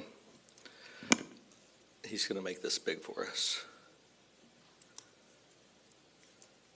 Right in the center at the top of the roundabout, let me see if I can point to it with this. At the top of the roundabout, this is a public park right here. We don't have the amenities drawn in yet, but this is all public park. So we really worked hard to make sure as you drove in and you approached this roundabout, you were staring at the public park. Commissioner Bonilla, you mentioned earlier about Baldwin Park. I developed Baldwin Park, and there's a park in the center of that, and we thought that would be nice to include. So we do have that designed. Yes, ma'am. In order for residents to come and go, where is the ingress and egress? There's 2 points. Unfortunately, we merged 2 plans, and we didn't have time to maybe color it all as one, but we have access point here, and then as you drive through the community, if this were to continue gray, there's another access point here that staff had us line up with the development across the street. So there's 2 access points. But they're both on that stretch of road that we saw the video of the... The only other way would be to get out on a boat. There's nothing else around it. Well, there's subdivisions behind it. I didn't know if that connectivity to the... No, there's houses directly behind it. There's no roads that connect, but Jennifer, you? Yeah, just to clarify, this development, I believe, is already approved and/or might be under construction, but there was no potential location for any roadway connection. We did originally look at that, but since it's already moving forward, there's not much we could do. We do have a pedestrian path that staff requested we make sure to include there to provide that interconnectivity. Okay, thank you. Okay, and now I'm going to go to Commissioner Uribe. This may be for staff. We heard in the Avalon Road project that they're looking at this property to acquire. How many units could they potentially lose by doing this? I don't know, but the applicant's saying 50. Oh, he would lose 50 units? Okay. 50 townhomes is what you're saying?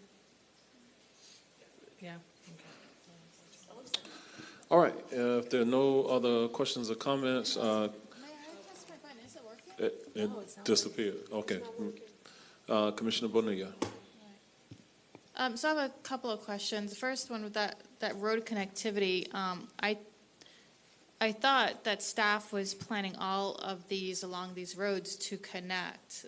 Like I've seen this happen in other areas, so why wasn't that done here?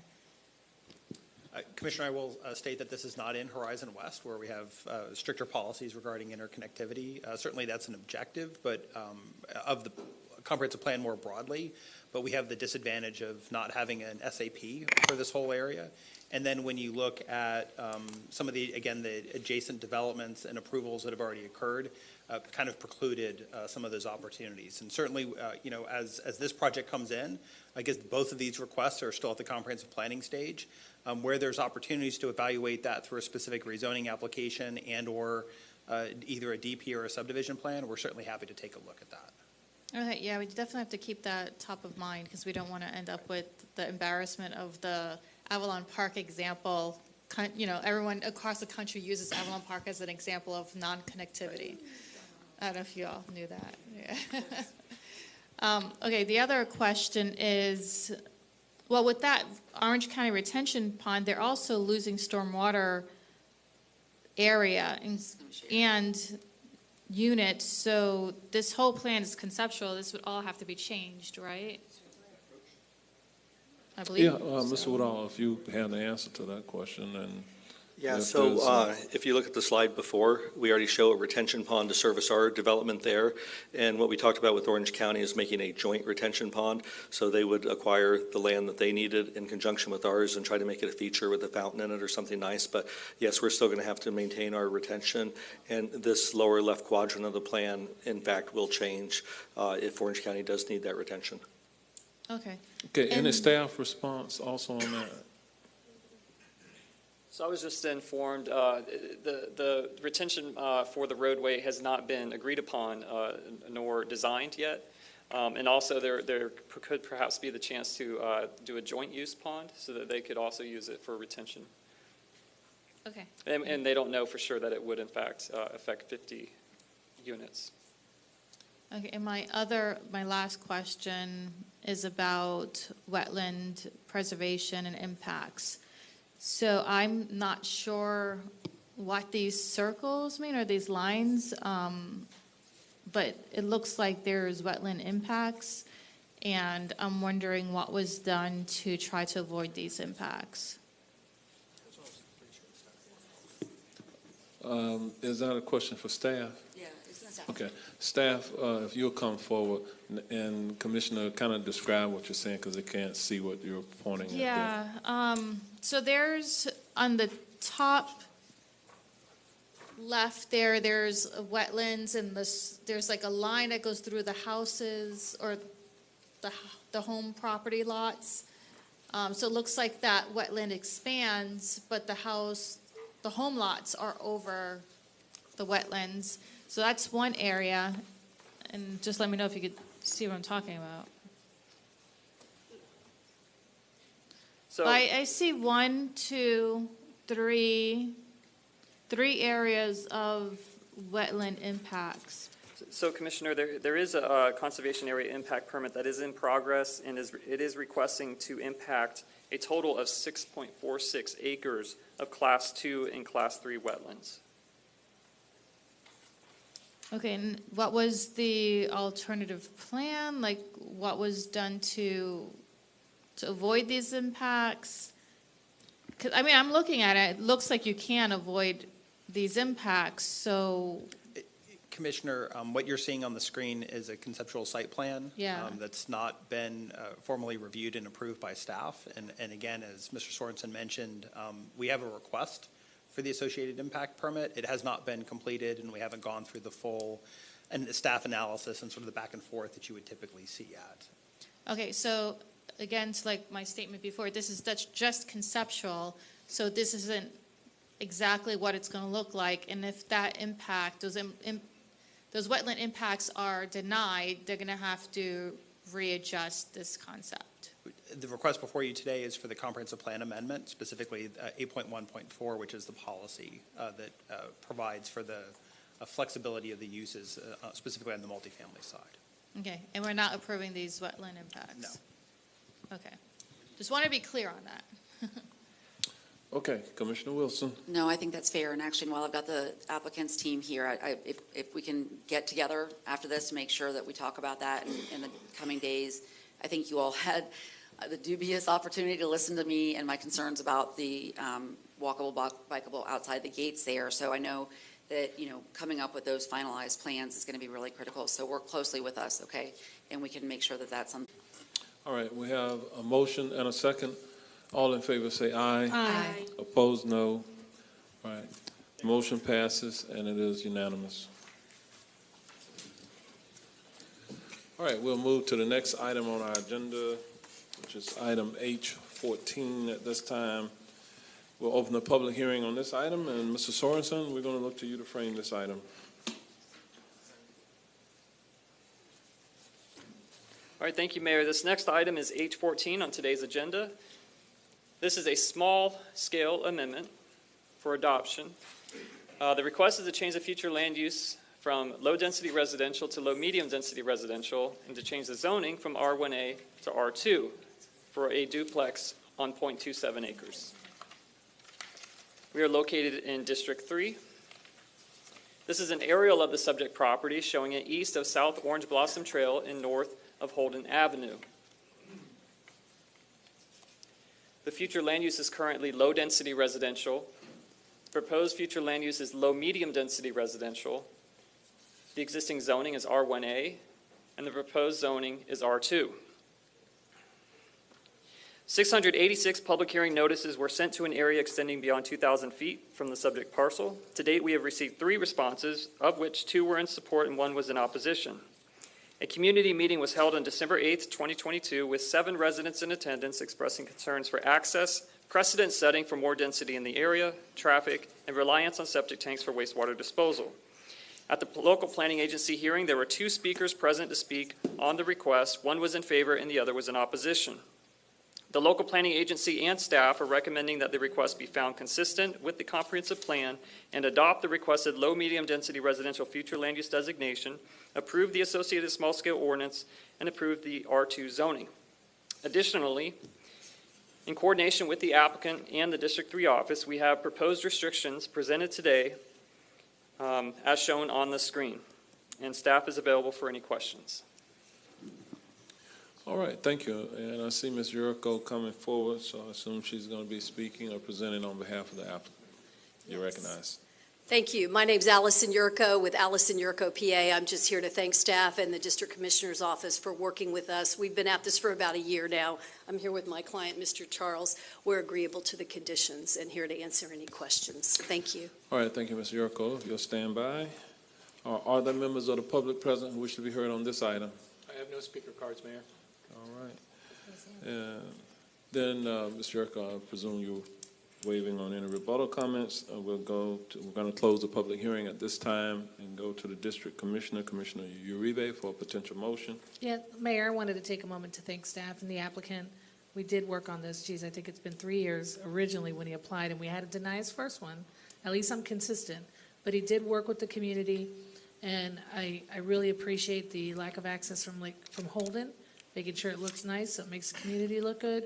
And with that, I'm going to file a motion for approval. Second.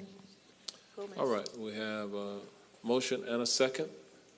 Commissioner Gomez-Cordero was the seconder. All in favor say aye. Aye. Opposed, no. The motion passes, and it is unanimous. All right, we'll move forward to the next item on our agenda. This is item H15, and we'll open the public hearing on this item, and Mr. Sorensen, you're recognized. All right, thank you, Mayor. This next item is a future land use request to go from medium-density residential to high-density residential student housing, and to change the zoning from R1A to PD for the Alafaya Trail Student Housing PD. The property is 3.16 acres, and we are located in District 5. The request is for 600-bed student housing development. This is an aerial of the subject property showing it south of Pepperdine Place and west of North Alafaya Trail. The subject site is currently a church, and it is surrounded by multifamily and student housing. Again, the future land use currently is medium-density residential. The proposed future land use is high-density residential student housing. The zoning is currently R1A, and the proposed zoning is PD. This is an image of the land use plan. There are waivers associated with this request. 6 waivers requested to increase building height from 3 stories to 5 stories, reduce parking from 1 space per unit to 0.9 spaces per unit, to reduce impervious coverage from 80% to 70%, to reduce active and passive recreation from 2.5 acres per 1,000 projected population to 2.2 acres per 1,000 projected population, to allow a knee wall in lieu of a 6-foot-high wall along Alafaya Trail, and increase building coverage maximum from 30% to 67%. 606 public hearing notices were sent to an area extending beyond 1,000 feet from the subject parcel. To date, we have received 1 response in opposition to the request. A community meeting was held on September 26, 2022, with 2 residents in attendance with some general questions about access, parking, and shuttle service to UCF. At the local planning agency hearing, there were no speakers present to speak on the request.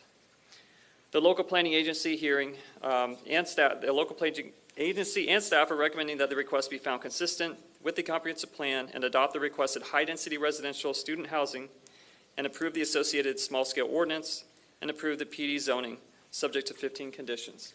Staff is available for any questions. All right, with that, is the applicant on this item present? If so, would you like to come forward and offer any comments?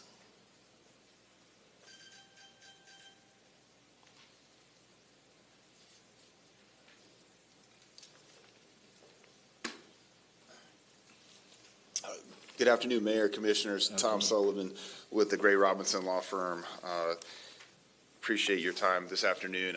Just wanted to say we agree with staff's report and recommendation. We think this is a great location for student housing. It's a redevelopment opportunity.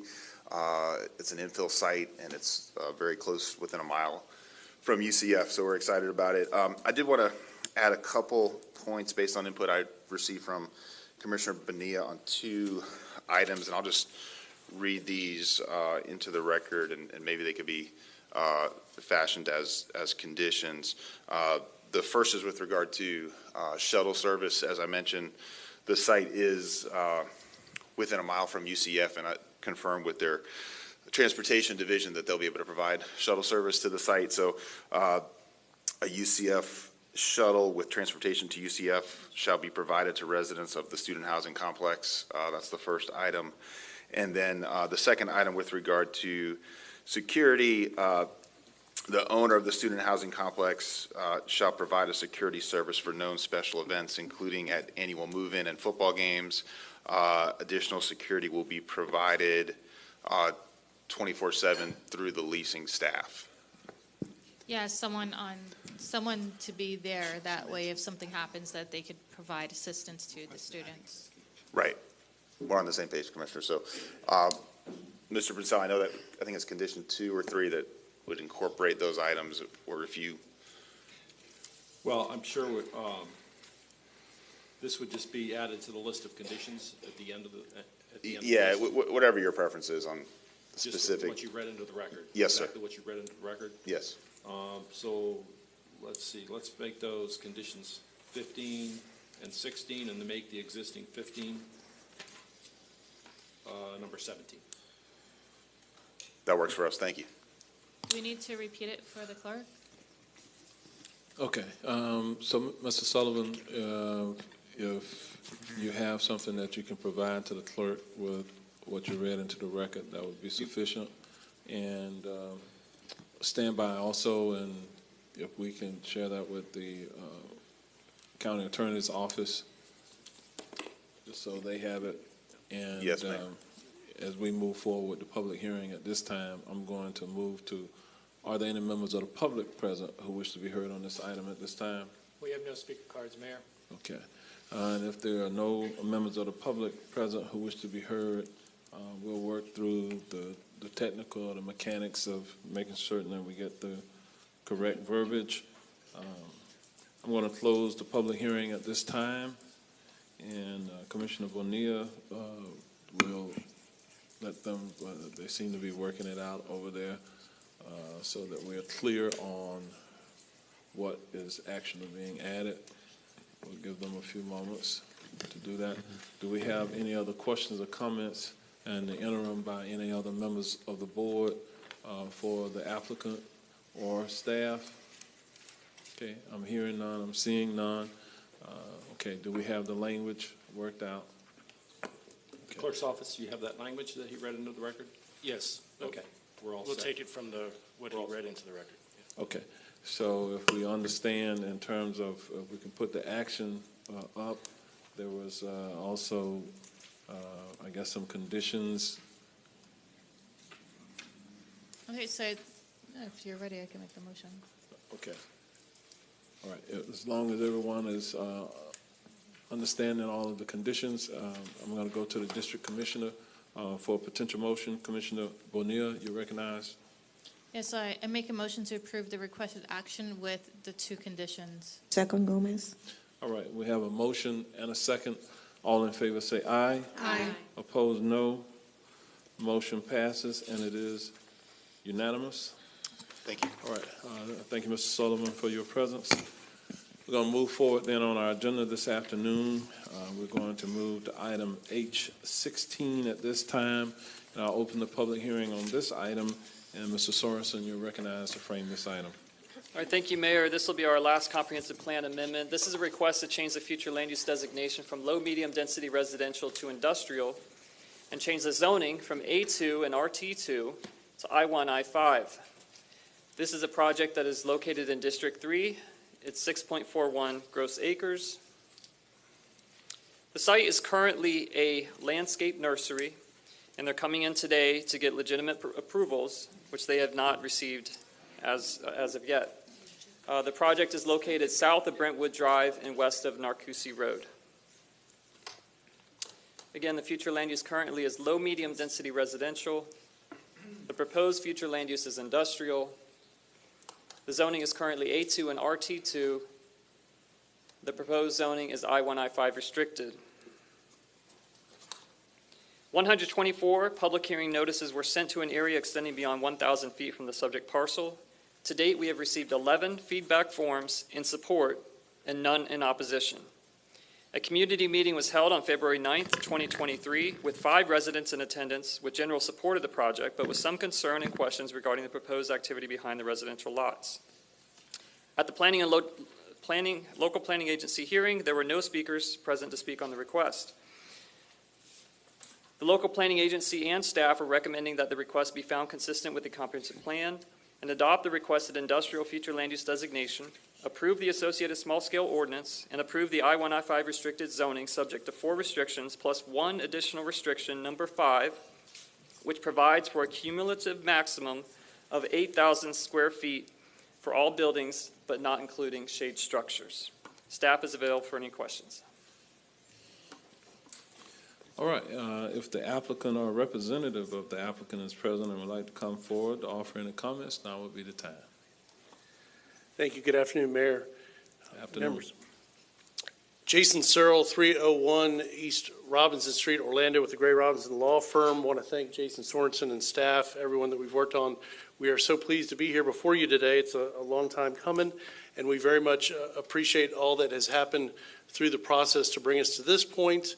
We concur with the staff and the PZC recommendation from the February 16th meeting, including the addition of the 5th underlined restriction condition that's on the screen in front of us. Our entire team is here, property owner as well as the tenant with Brentwood Nursery, to answer any questions. I would like to reserve any time for any response, any public comment. I don't see anyone. I'm not anticipating any.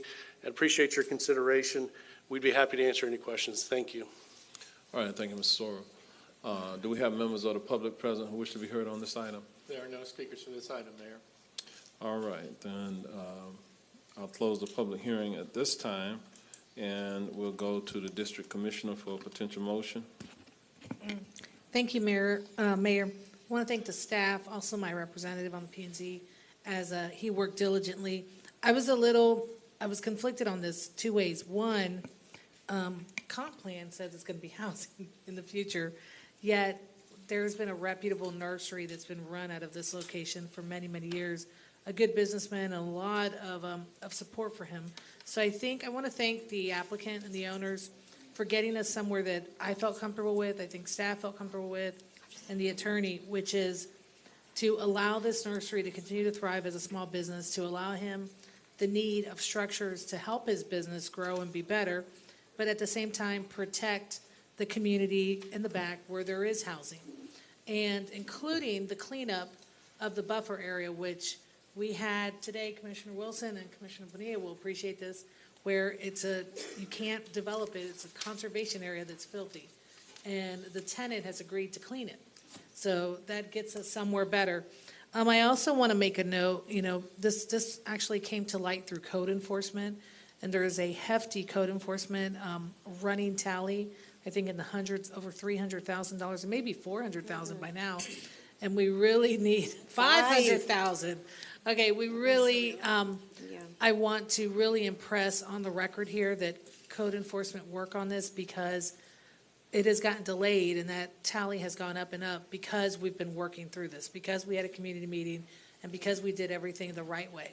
So I will advocate for that for you, because you guys don't deserve that. And so with that, I agree, and I want to file a motion for approval. Second, Gomez. All right, we have a motion by Commissioner Uribe, a second by Commissioner Gomez-Cordero. All in favor, Commissioner Bonilla? Yeah, my button's like not working. Yeah, it seems like it's But I just had broken. a technical question on this. Is the industrial use required here, because this is in the urban service area? Because it is an I-5, but it has limitations where I put a limit on the square footage of the building and so forth, so it doesn't move on to storage or enormous warehouse, and they would have to come back and ask. And then they'd kind of look into it and say, well, why was it so small, and why was it deemed? Well, no, the question I have though is, because this type of nursery needs to be industrial, is that everywhere in the case? Because it doesn't make any sense that if we have an agricultural rural area to make it industrial. Well, to the one point, Commissioner, the nursery itself would have been allowed in ag except for the retail component. That's ultimately what triggered the nonconformity when that was added a number of years back. Mr. Sorensen can speak to other zoning designations that might otherwise allow for nursery with retail sales. So if it wasn't for the retail component, we could be talking about a commercial future land use, but it is because of that retail component, we have to do the industrial future land use with the associated zoning. But that is also why we had the restriction here in number 4, which limits it just to a landscape nursery with wholesale and retail sales, so we don't get the other I-1, I-5 industrial type uses. Okay, so in Seminole County, they have nurseries at retail. Are they also all industrial in the agricultural area? It just doesn't make any sense to me. We found out through this process. We've researched a lot. Most of them are in the city, actually, which is ironic. So there's very few in unincorporated Orange County. I think the applicant and the attorney, because they're the ones that really went to task on this. And Jason and I worked very closely, because I didn't want it to go industrial. Let's be clear. I wanted it to be commercial, but this is the only thing we could do because of the ag sale. I'm just wondering if this is something we should change in the future, like regarding our zoning, because this does not make any sense whatsoever. Maybe. I'll just Okay. leave it at out there. that. Just Yeah. throw it in the air. We can talk about it, yeah. Okay. All right, we have a motion and a second. All in favor, say aye. Aye. Opposed, no. Motion passes, and it is unanimous. All right, thank you, Mr. Sorrell, for your presence this afternoon. We're going to move forward on our agenda. We're moving up to I-17, and I believe we're also including the item pulled from the consent agenda this morning, I-17 with G2 for this afternoon. And with that, we'll open the public hearing, and I'm going to ask Mr. Jason Reynolds, the manager of our Neighborhood Services Division, to come forward to frame this item. And with that, Mr. Reynolds, you are recognized. Good afternoon, Mayor Demings and Commissioners. Afternoon.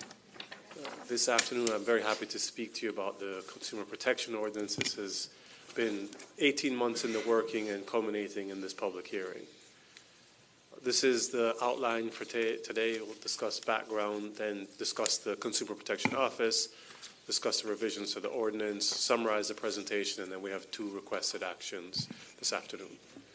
So the background, the Consumer Protection Office, as they are currently known as a Consumer Fraud Investigative Unit, provide resources and information to residents of the community to safeguard against unfair and deceptive business practices. They conduct outreach and trainings regarding consumer protection, and also review and conciliate disputes between consumers and business owners. You see a list of some of those common complaints before you. Think auto repair, home improvements, retail, internet and e-commerce sales. And I'll go into a little bit more detail about that. And lastly, this unit is the enforcement authority for the Chapter 35, and that's regards to trespass towing and vehicle immobilization, which are otherwise known as the boots that are on cars. So how we got here is in December 2021, Mayor Demings moved the Consumer Fraud Investigative Unit from Health Services to PEDS. The staff were relocated from the State Attorney's Office to a county building. All their operations were moved, and they are currently housed in Neighborhood Services, and that's 3 staff, a program supervisor, and 2 consumer investigators. The last step in the process is where we are today, and that's to adopt the Consumer Protection Ordinance to reflect those changes. So what we are proposing today to amend the ordinance is to change the name from Consumer Fraud Protective Investigative Unit to something a little easier to say, Consumer Protection Office, move the supervision from the state attorney to the mayor, and revise the office's contact information on notices, and then authorize staff to issue citations for trespass towing violations. And then also today there is a resolution that provides the staff, allows for the staff, the consumer investigators and the supervisor to act as code enforcement officers to issue civil citations. So a little bit more about the office. So in regards to some of the activities between October and March 2023, which is basically this fiscal year, staff has received about 704 complaints. And those are complaints coming in through 311, the email address, the commissioner's office, number of different ways. And about 35 of them are related to towing. We've collected $132,000 of restitution, and that's between staff contacting the business who may have had some activities with that consumer and coming up with a resolution. Very proud of that amount. And that's, of course, money going directly back to the residents from this transaction. Very established some of the critical relationships and with the stakeholder organizations. You see some of the organizations that we work with very closely. And then also we do act as a liaison to some of the appropriate regulatory authorities. Most residents don't know how to contact the state about different matters, but they know how to call 311, or the email address is very catchy. It's fraudhelp@ocfl.net. So residents know to contact that, and then we in turn refer to the appropriate entity. So the office in action, we are very heavy on outreach. And that's something that's been reestablished over the last 6 to 8 months, attending community meetings and events, putting information in newsletters, using social media. Obviously, one of the goals of consumer protection is educating residents before. Prevention is better than cure. So letting them know some of the trends or some of the activities, or also giving them a number to contact. So we're heavy on that. Tomorrow, commissioners, staff from Consumer Protection, as a part of their whole section, which is Community Development Outreach, will be meeting with your staff to discuss how best to work. So Rose Nancy Joseph, who is a section leader, will be meeting with their commissioners' aides tomorrow to discuss that. That's, again, more of the outreach. The partnerships I mentioned earlier, of course, the recently formed Office of Tenant Services. We are in constant dialogue because you start to realize some of the issues move across different units of our organization. Community Action, the Office of Senior Services, is there working closely with LaVon Williams and Trelawney over there. And then, of course, the Sheriff's Office and many of those other agencies there. We do receive complaints through 311 and email. Many of those are coming in. I mentioned that before. We had the 700 for this, just alone this fiscal year. And of course, in those situations, we're working very closely with the consumers and the business to try and to find a resolution. And then, of course, the enforcement, which I'll talk about in just a moment, the vehicle immobilization devices and the trespass towing. In the picture, you see Stephen Belinsky. He's the program supervisor for Consumer Protection, meeting with a group of senior citizens and explaining to them. That's one of our target populations, senior citizens, because they are unfortunately on the end of most of these these types of transactions, so we work with them closely. So a little bit more about the vehicle immobilization devices. From here, I'm just going to call it the boots, as we commonly know, or the trespass towing. Chapter 35 spells out three very specific requirements. Prior to any tow or a boot being on place, proper signage has to be at the driveway or entranceway to the property. Second is, when those boots are being used, a sticker has to be on the car cautioning the car owner against moving it, and then also giving the appropriate contact for removing the boot. And lastly, at the tow yard, there are certain code in the Florida statutes and remedies. Those are the requirements, and what's proposed today is proposing to amend the ordinance to authorize staff to issue citations as a tool for compliance.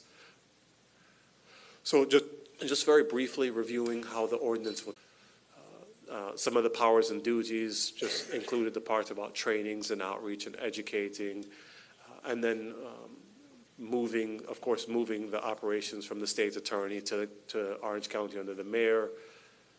And then lastly, in section 35, which is the trespass towing and vehicle immobilization devices, this is what designates gives staff the authority to act as code enforcement officers so they can issue citations to those towing companies who are not adhering to the guidelines.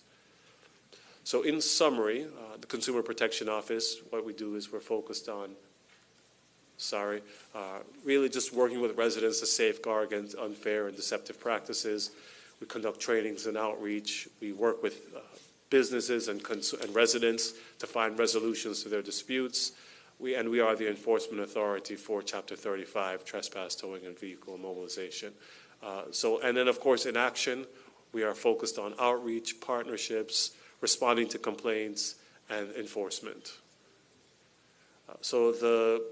Again, in summary, what we are doing today in regards to amending the ordinance is changing the name, moves the supervision to the from the state to the mayor, revised contact information, authorizes staff regarding trespass towing, and then there's a resolution that was pulled from this morning's consent agenda to be heard today, which will allow staff to enforce trespass towing with civil citations.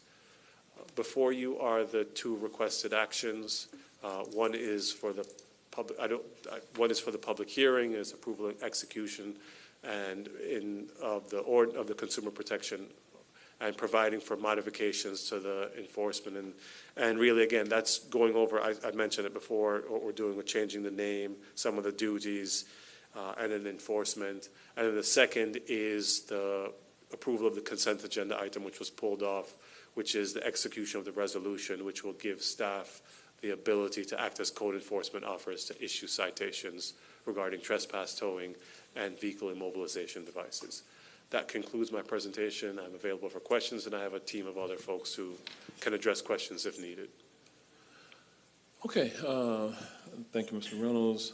This is an administrative item, and the only thing I would add is that through discussions with the state attorney's office, we thought that it was best that the management and the supervision of this responsibility in this office kind of come directly to the county. We were funding it historically, and during the days when I was Deputy County Administrator and Director of Public Safety, I did manage this office and know what they do, and they do provide meaningful service to our residents regarding sometimes identity theft, consumer fraud, sometimes price gouging when we put emergency orders in place and some other things, and they do work in partnership, as Mr. Reynolds indicated, with the state attorney's office and sometimes other law enforcement agencies, including the sheriff or the municipal agencies sometimes. So it is something that I believe is still wholeheartedly needed within our community, so this is a way for us to move forward. So with that, are there any members of the public present who wish to be heard on this item? There are no speakers for this item, Mayor. All right. And then we'll close the public hearing on this portion, and we'll go to our commissioners, rather. Commissioner Wilson, you have a question on this item? Well, thank you first. I second what the mayor said. This is just a really critical component. And, I think residents don't know we have this till they need this, which is exactly how government should work. It was really, I thought, informative when we got the update during the towing ordinance update, and then, hearing a little bit in this one about sort of the stats and where it's needed and what, because I think as time changes and our population changes, sometimes those vulnerabilities or opportunities for bad actors change. Can we get an annual report, or is there already that in the schedule for just to kind of see those patterns? Certainly, we will happily put together an annual report. This is a freestanding office, and there's good branding, and I think there is data that can certainly be pushed out. I will, of course, work to accomplish that. Yeah, and when we do the budget work sessions, all of those subunits of the county, they kind of report out kind of on the historic data and things like that. So you'll see it again. It's nice to know, especially if there needs to be staffing change, like ups or, additional resources. And I think we have an aging population, so I appreciate the extra level of, the extra safety net. Thank you so much. Commissioner Bonilla. Oh, it worked. Sorry, my button wasn't working earlier. So I definitely want to thank you for all the work that you've done, and also, just to let you all, there was this letter that was going out, and I believe, and you said you received it as well. That was fraud. Trying to get people's money and identification and information, and I sent that over to Jason. And one of the things we need is really when those things pop up, some message that goes out, maybe on our next door or something, to alert people that, hey, if you get this letter, this is a scam. Please do not, fall for it. So I just wanted to bring that up. That's great to have an office, and that, I would love to see more of that public outreach to warn the people. And I know in another, I don't remember where it was, but there was another county that had that same type of letter, and they actually put it out in the media and stuff. So the media had put out news reports on it.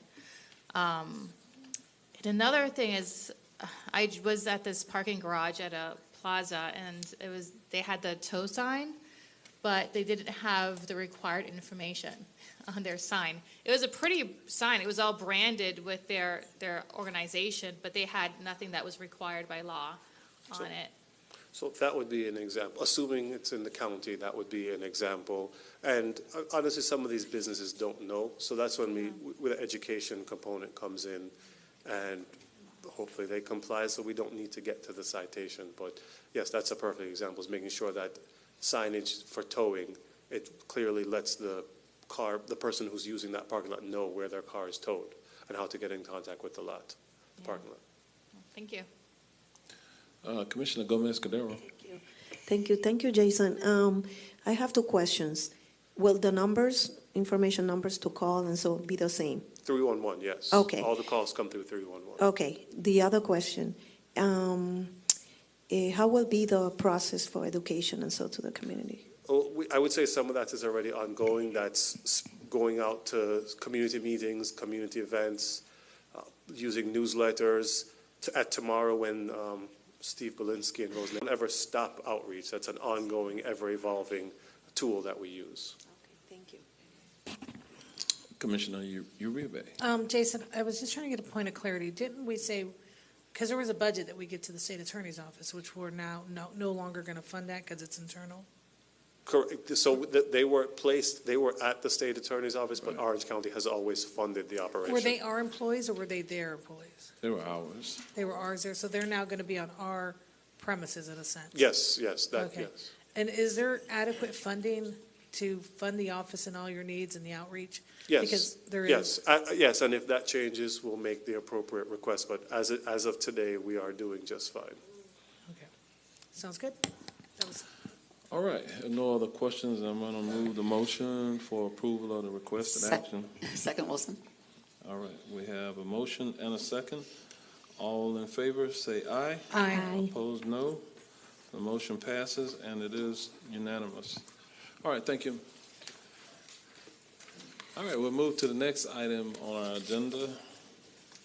And I think this is the final agenda item of the day, Alberto, so no pressure here, This is item J18. We'll open the public hearing on this item. And we're going to ask Mr. Alberto Vargas, the manager of our planning division, to come forward and to frame this item. And with that, you're recognized. Good afternoon, Mr. Mayor. Commissioners, this is item 2023-1C, CP1, Vision 2050 BCC public hearing for transmittal. The outline of this afternoon's presentation, I'll start with a general overview of the reorg process. I will touch on the framework of Vision 2050. I will also summarize what has taken place since we started the public outreach effort. What we also heard from you as the board during our last work session, which was in December 13th of last year. I will then turn it over to Olan Hill, who's the Assistant Planning Manager, to present the transmittal public hearing portion and to identify how we're through this transmittal meeting statutory requirements, and we will close with the requested action.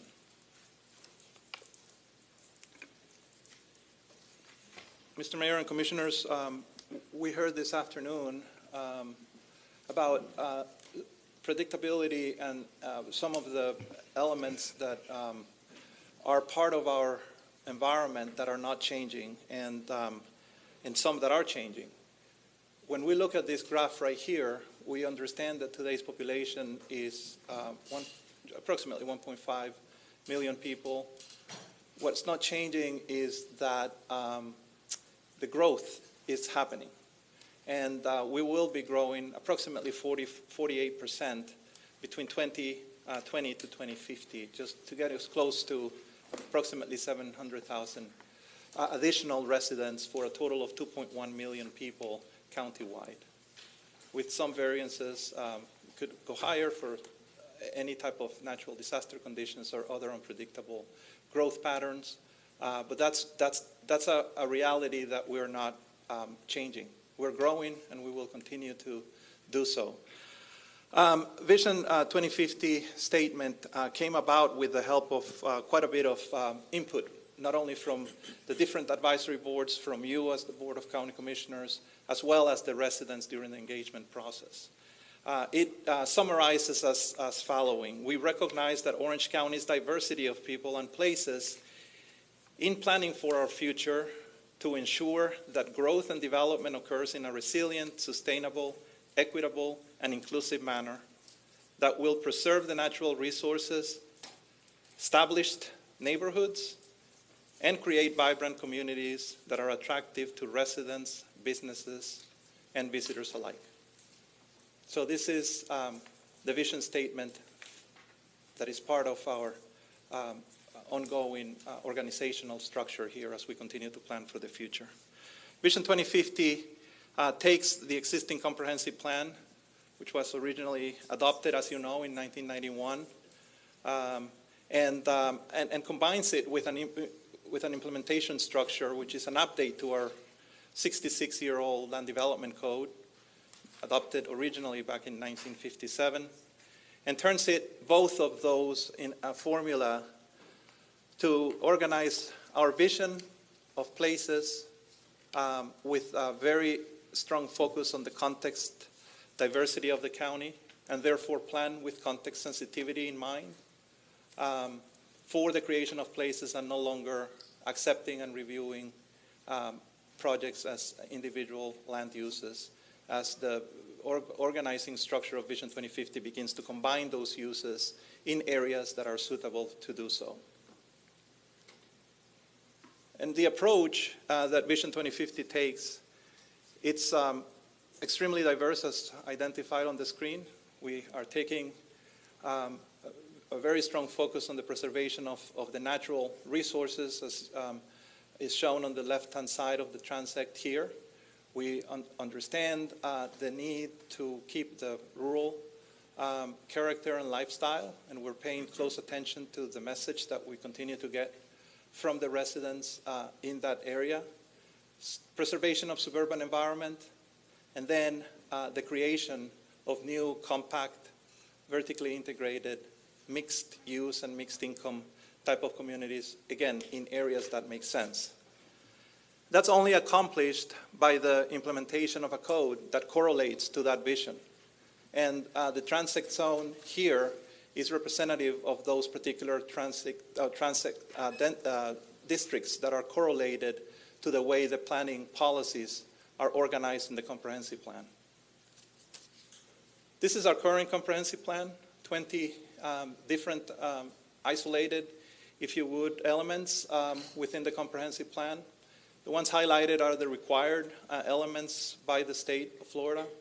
What we have done with the engagement process and internal discussion and coordination with staff is to reorganize the comprehensive plan in a way that it combines some of those particular elements or some policies of different elements into chapters to make it much more engaging and comprehensive to navigate through the actual document itself. More importantly, or as important, let me just put it this way, it also takes all of our individual prioritized initiatives, some of them which have been adopted already, some of them that are part of the vision plan for later adoption in later years, or where we have taken all of those initiatives from into one vision for the future. And that is the mission of this comprehensive plan, to not have individual plans, to not have individual vision plans or initiatives isolated anymore, but make it all part of the whole.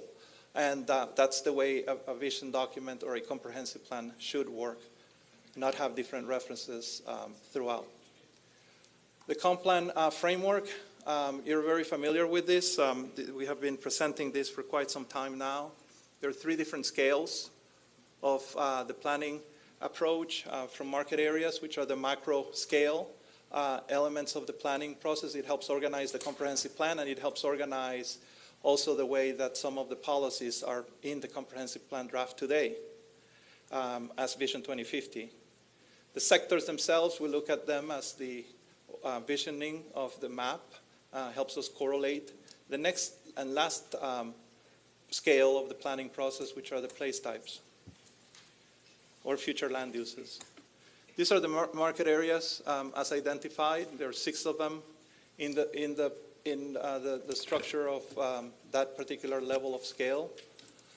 These are the sectors themselves. There's 6 different sectors as well, including the established sector, the intended sector, the preserved sector, the rural sector, special sector, and targeted sector in the center highlighted in red.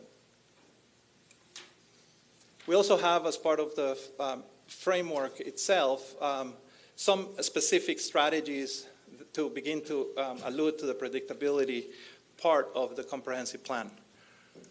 Some areas that are targeted, that are suitable for transformation, areas that are going to evolve from the existing character that they are today, areas that we recognize are optimal for growth, and of course, all of those established neighborhoods, adjacent natural type of environments, and what we prioritize to be maintained in the county as we continue to grow.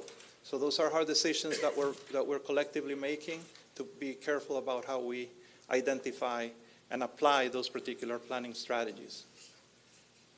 This gives you a quick summary of the analysis of when we look at growth. When we look at all unincorporated or incorporated areas of the county, all the cities and municipalities within the county, traditionally they have been absorbing about 37% of the population growth, and that's reflected on the screen.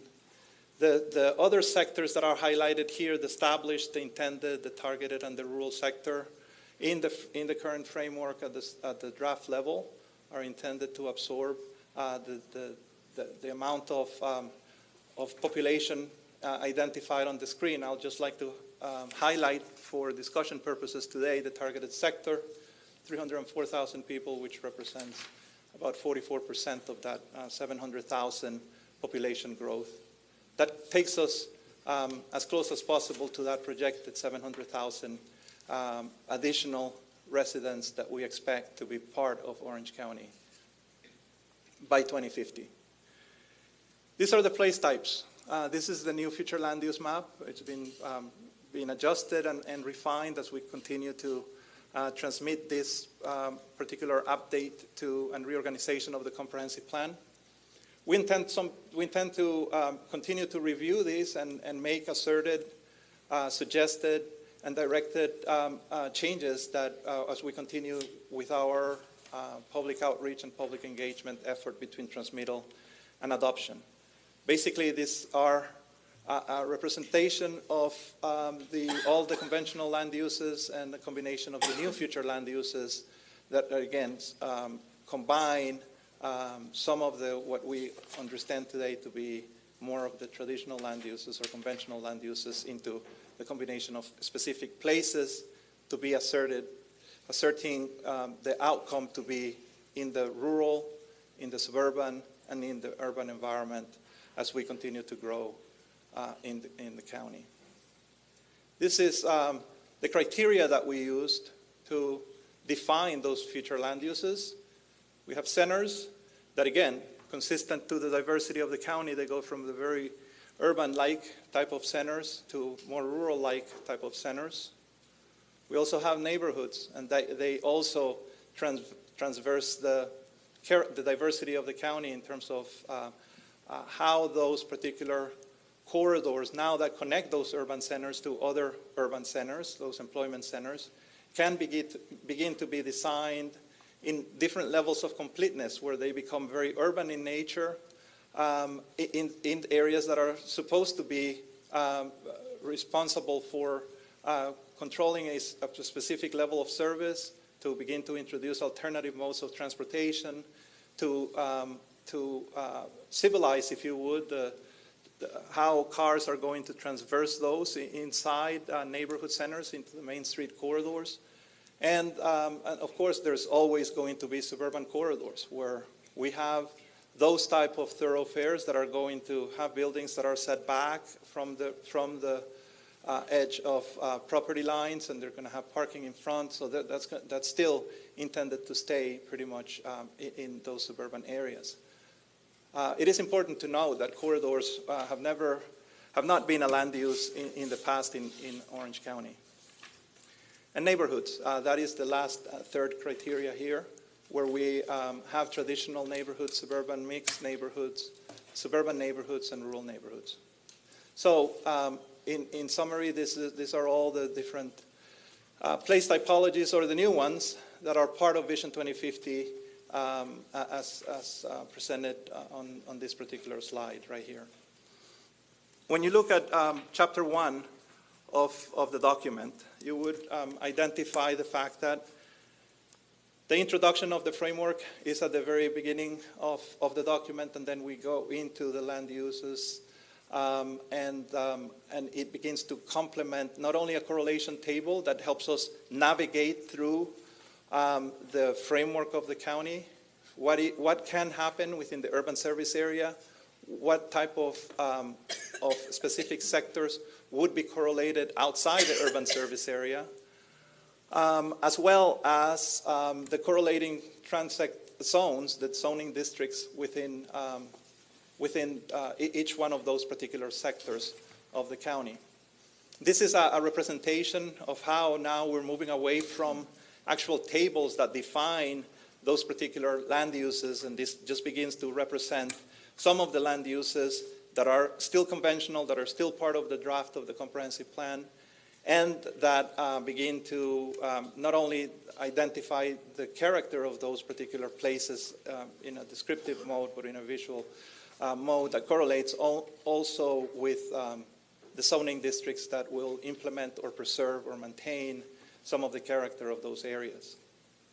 This is another example of the suburban neighborhood all the way to the urban neighborhoods and so on. We have all of them identified as what we call cut sheets within that particular Chapter 1. In terms of the public outreach to date, just to very quickly summarize what has transversed since we started this entire process back in 2017 when we started to look at the policies and begin to move away from aspirational policies and clean up the entire comprehensive plan, the existing comprehensive plan. We began the data research and analysis to better have a foundation of each one of the different market areas of the county and engage and begin the conversation with the residents.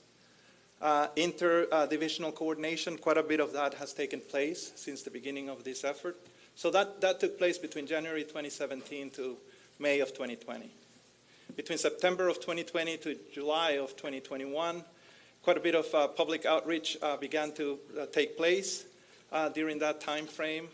Surveys were shared with the residents, and they are available in our webpage. Town hall meetings by market area, a total of 18 of them, 3 per market area, 3 different series. The public awareness campaign identified the very first extremely critical aspect of a successful public engagement, which is listen to the residents, what they have to say during those points of engagement, to continue to encourage their participation, to maintain their interest throughout the time that this entire effort is taking place, to evaluate the progress on advocacy, and to share the results. When we did the 18 town hall meetings, it was during the pandemic, and a lot of that was virtual. All 18 of them, as a matter of fact, were virtual.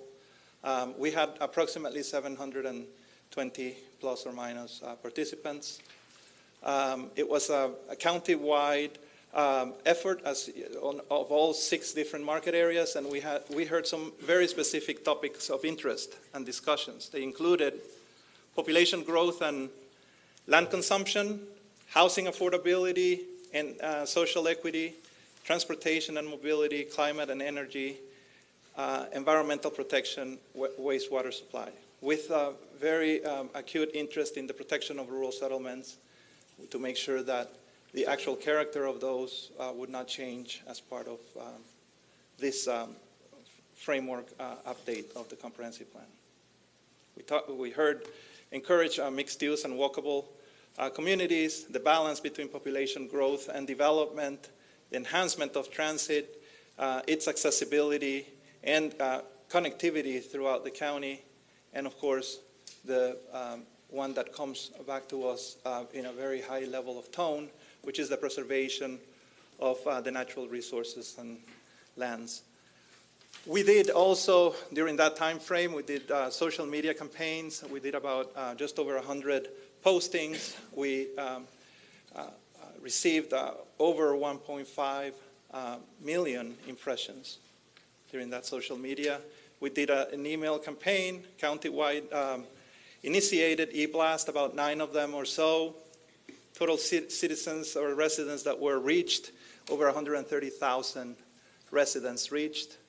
We did create a portal of Vision 2050. It is a website, a web page within the county's website that has quite a bit of material to not only summarize the framework approach, but also has some engaging opportunities to describe the overall effort of Vision 2050 and what we understand continue to be the engaged reverberation of our public outreach effort.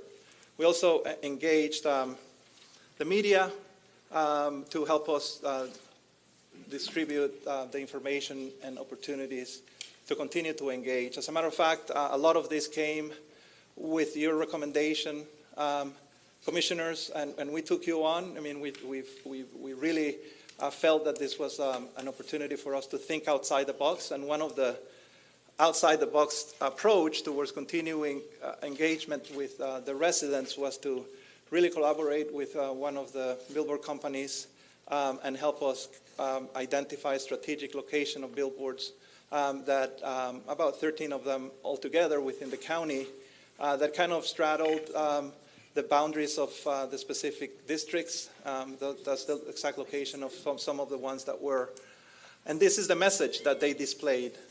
Join the conversation about our future, Vision 2050. Your vision equals our future. You can shape our tomorrow today. What will our future hold? Orange County, you have a voice. We did that for a particular time frame while all of those public town hall meetings were taking place to engage and, with your encouragement again, to help us spread the news as much as possible about public engagement. We did receive approximately over 2 million or 2.2 million impressions with the collaboration of Clear Channel. We did have approximately, just over 570 participants. We continue to receive comments from specific surveys that were part of the webpage. There were 12 major themes that we kept getting responses on. They focused on livability, environmental protection, public transportation, smart growth, economic prosperity, housing, equity, public education, cultural aspects, resiliency, governance, and smart cities. About 3/4 of the total references focused on 4 main themes, and they included in the livability, environmental protection, public transportation, and smart growth aspects of the comments that we received. About 27% of those were other specific topics related to housing, economic prosperity, equity, cultural comments and responses, historic preservation, resiliency, and climate, public education, governance as well, and smart growth. From June 2021 to July 2021 as well, focus group meetings, which were extremely important for us to continue to engage those stakeholders. Via your request from District 2, District 4, and District 6, we conducted small area studies, including Boggy Creek, Pine Hills, and Lockhart. Most of those were corridors. They were 3-day charrettes in which we took and began to stress test the aspects of Vision 2050 and the regulations that came in order to implement some of those policies in the corridor place typologies. From August 2021 to July 2022, special BCC meetings took place in this particular room outside the regular BCC meetings.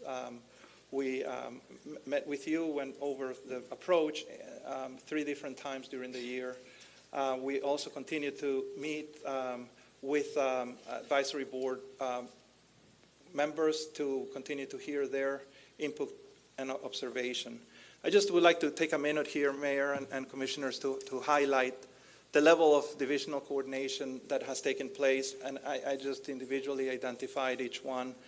From our sustainability team to our transportation planning team to housing and community development, neighborhood services, economic development, arts and cultural affairs, parks and recreation, public schools, representatives, Public Works, our friends at Public Works, utilities as well, engaged throughout this entire process, fire rescue, environmental protection, solid waste, geographic informational system. I like to just highlight the fact that we have been working diligently with this group who has helped us tremendously with the amount of mapping that is now available, and it is accessible through the website portal to continue to provide the detailed information that is much needed at this particular time as part of the public engagement, public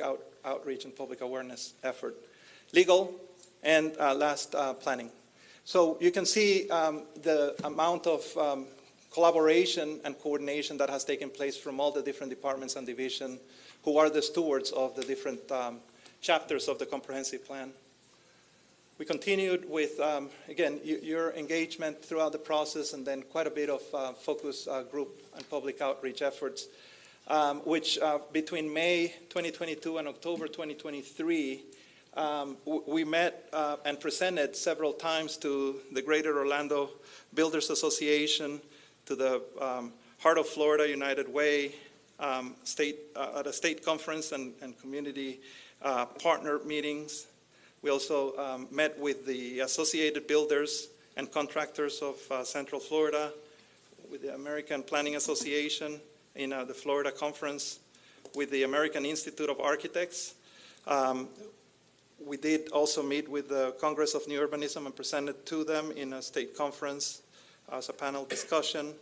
We engaged the Urban Land Institute as an ongoing conversation with the advisory board, the Professional Construction Estimators and Association, the Commercial Real Estate Women of Orlando, a couple of meetings and presentations to them, East Orlando Chamber of Commerce, the South Orlando Chamber of Commerce, iDrive Chamber of Commerce. Your suggestion as well to reach out to students, we engaged with the UCF, different departments of UCF, as well as the University of Florida City Lab downtown Orlando, who the students also help in stress testing some of the specific components of the code, as well as the policies in the comprehensive plan. From May 2022 to April 2023, LPA transmittal took place. We did also one-on-one briefings with every member of the Board of County Commissioners for every chapter, as you recall. And we are here today. I'll just like to highlight just some of the specific comments that we have heard from you.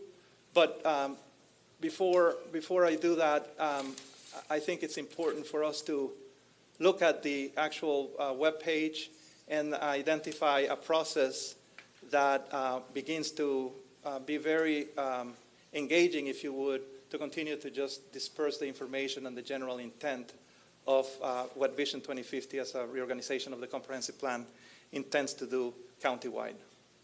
In 2022, we asked you how Orange County should grow over the next 20 years. The result is Vision 2050, our community's plan to become more connected, accessible, sustainable, and resilient. The plan will manage our next phase of growth to protect natural resources and habitats, respect the diversity and character of established communities, increase transportation choices, encourage housing that meets the needs of every family and household, and shape connected, vibrant places. Learn more at ocfl.net/Vision 2050. Just like this particular video, we're beginning to push out to the county at large through different portals. We also have another four series of videos here that will be as short but informative, related to Vision 2050, as well as Orange Code. So we have a total of 8 of those videos coming our way. We also have planned workshops with industry stakeholders to discuss the process and begin to continue to stress test some of the specific standards within not only the code, Orange Code, but also the policies in the comprehensive plan, with all kinds of different level of analysis, from small, medium, and large mixed-use sites to multiple buildings with different uses and single building sites. This is to begin the process of organizing internal discussions as well when we begin to review these particular new sets of standards. This is available now, and this is what I was referring to in terms of the specific mapping effort and GIS effort. Anyone can go into the website, take a look at the existing future, or the existing draft of the future land uses, as well as the sector plans of the county. You can zoom in, similar to what I'm doing right now, to better understand the information contained within the description of what a sector is and the different sectors that may be of importance to you as a resident or as a property owner. you're able to zoom in and tap into a specific site and get an opportunity to also give us a feedback on whether or not you agree, you disagree, or are neutral on the actual changes that are taking place, and leave us a comment as well. And we are going to be diligent in terms of responding to those particular comments. This is all intended to happen between the transmittal process, between transmittal and adoption. What we believe we did hear from you during our last work session, commissioners, was the general outreach and buy-in that we are getting from the residents, and how can we make it ongoing as part of the vision document. And you can see that in Chapter 10, the implementation chapter, goal number 3 of that particular chapter, it begins to identify the goal of capacity building and citizen engagement. So this is in the implementation chapter about how do we keep the information or our future information available for residents, and how do we continue to engage the residents in county outreach for materials and citizens initiated processes. This goes back to the collaboration and communication sentiment of some of the specific comments that we heard earlier today. We also heard about the prevention of gentrification and displacement of existing communities. And I'll just like to add that in Chapter 2, under the Housing and Community Development Services chapter, goal number 8, preservation of residential communities to maintain neighborhood composition and integrity and prevent gentrification. You can see the list of other policies under that particular goal that are part of this response to your suggestions as well. We also heard about increasing services and update infrastructure for established communities. This goes back to Chapter 9, community facilities and services, where we clearly identified policy SM-173 that talks a little bit more about stormwater purification, engagement, and the actual treatment of those particular components within the development. New septic and to sewer policies are also part of that. And we also looked at Chapter 7, the built infrastructure services capacity to absorb the effect of new development, especially the bike ped, complete street. Vision 0 is the first goal in that particular chapter as well. The last one here has to do with the concern that we have heard regarding some rural sector as well as rural neighborhood types within the framework of Vision 2050 in the draft today. And they refer to hamlets and villages. Chapter 1 in the land use, mobility, and neighborhood chapter has in the correlation table and the cut sheets, it identifies those two particular policies that clearly define what the rural hamlets are and the rural villages. They are just displayed here for just a snapshot of what they intend to do in the rural East Market area. These are in question. We have heard directly from Commissioner Bonilla, District 5, that this is not the desired outcome of a particular type of development scenario within the rural East Market area. The comments keep on going. What is it about this particular community or neighborhoods or communities that is not desirable? And we will definitely take action very quickly here, whether or not they continue to be modified if necessary. Is it the threshold to create one of them? They are not mapped in the future land use. They have to be submitted for a project review and then adopted by the Board of County Commissioners if they happen. Is it the open space percentage? Is it the density? Or anything about them? And if Commissioner Bonilla has already scheduled a town hall meeting May 30th to engage the residents, we are more than willing to participate. And if either today or during that meeting, the board direct us to, we will come back to you with the outcome of that meeting, of course. But if today you decide not to include those type of neighborhood place types, we certainly can follow your direction in that regards, because there may be too many questions outstanding for a comfort level of transmittal. I'm going to turn it over this time. Appreciate your time. I will turn it over to Olin Hill, who will start the transmittal public hearing portion of the presentation.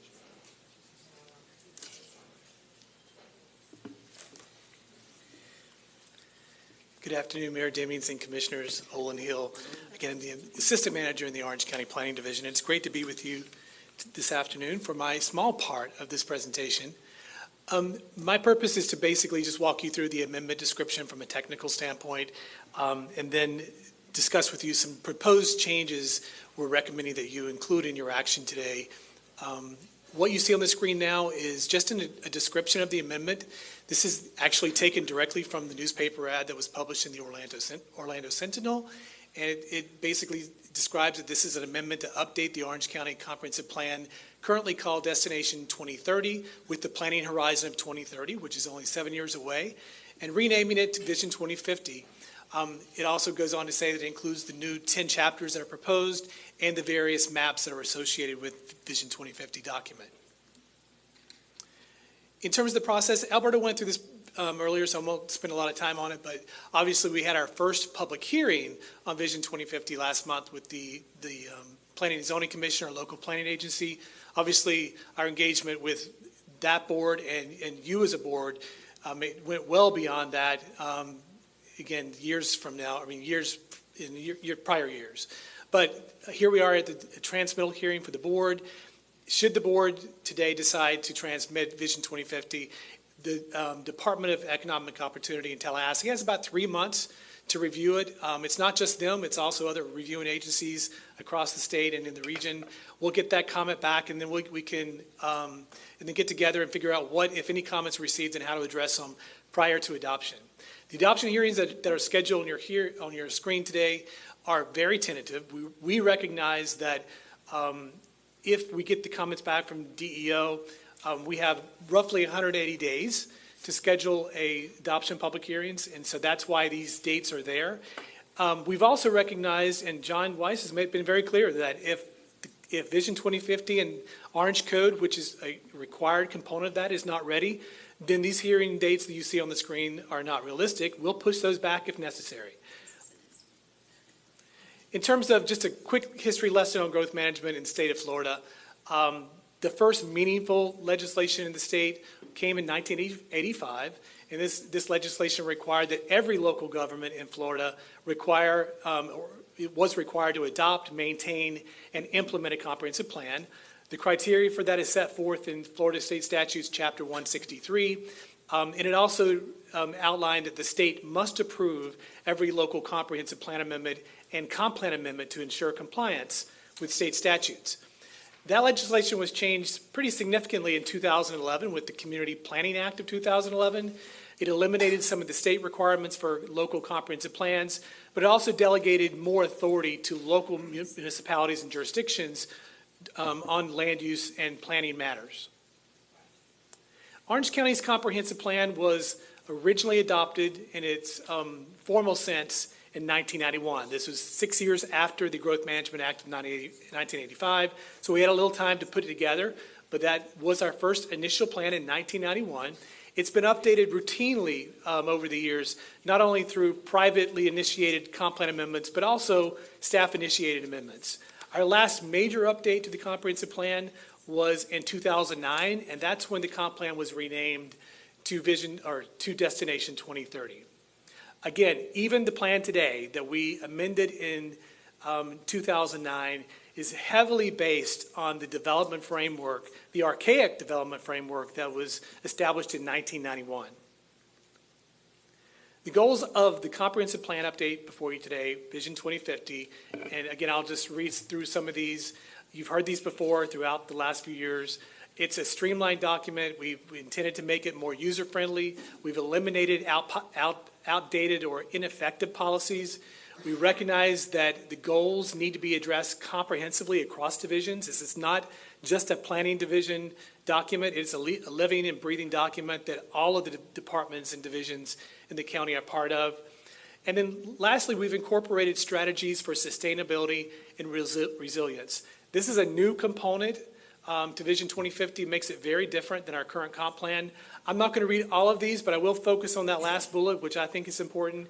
The new comp plan includes an energy section that addresses energy efficiency, opportunities for renewables resources, residential energy burden, and it also addresses energy system resilience. Some of the major themes of Vision 2050, again, you've heard this before, but livability, sustainability, and resilience. You'll see those terms throughout the document. Environmental protection has always been part of our comp plan, but we strengthened it in certain sections. Smart growth and economic opportunity, attainable housing and affordable housing, which isn't on your screen, and then accessible transportation. These are all important themes that we've worked hard to make sure are embedded in Vision 2050. The document structure of Vision 2050, and if you received a copy of it last week, and it's also been online and available to you. But there are three parts to it. The first part is basically the introduction to 2050. It summarizes our new and exciting planning development framework, and it outlines the guiding principles. Part two is really where the meat of the comprehensive plan is, and that's where you find the 10 chapters we've talked about and all of their goals, objectives, and policies. And then part three is the area-specific organized policies by market area. For example, Horizon West, we haven't changed anything in Horizon West in terms of its guiding principles and comp plan policies. So they are still in the comp plan, but they're packaged in this area-specific section of part three. What you see on your screen now are on the left are the 10 chapters of Vision 2050. We've had many meetings and work sessions with you on each of these, including one-on-ones. What you see on the right are the required elements by state statutes. And this table just basically correlates where those required elements fall in our 10 chapters of Vision 2050. Same thing here on the left side are the proposed Vision 2050 chapters. And on the right is where the future land use elements today, the 19 or 20 of those elements, how they correlate into the new comp plan and into those 10 chapters. So now that I get into this part, I just want to highlight, as we do with every comp plan amendment, whether it be a privately initiated comp plan amendment, small scale, regular cycle, or a staff initiated amendment, we always provide you with policies in the current comp plan which we think support the recommendation that's before you. Again, I'm not going to go through all these policies, but here are two policies we think were important that support our effort in Vision 2050 and the future land use element.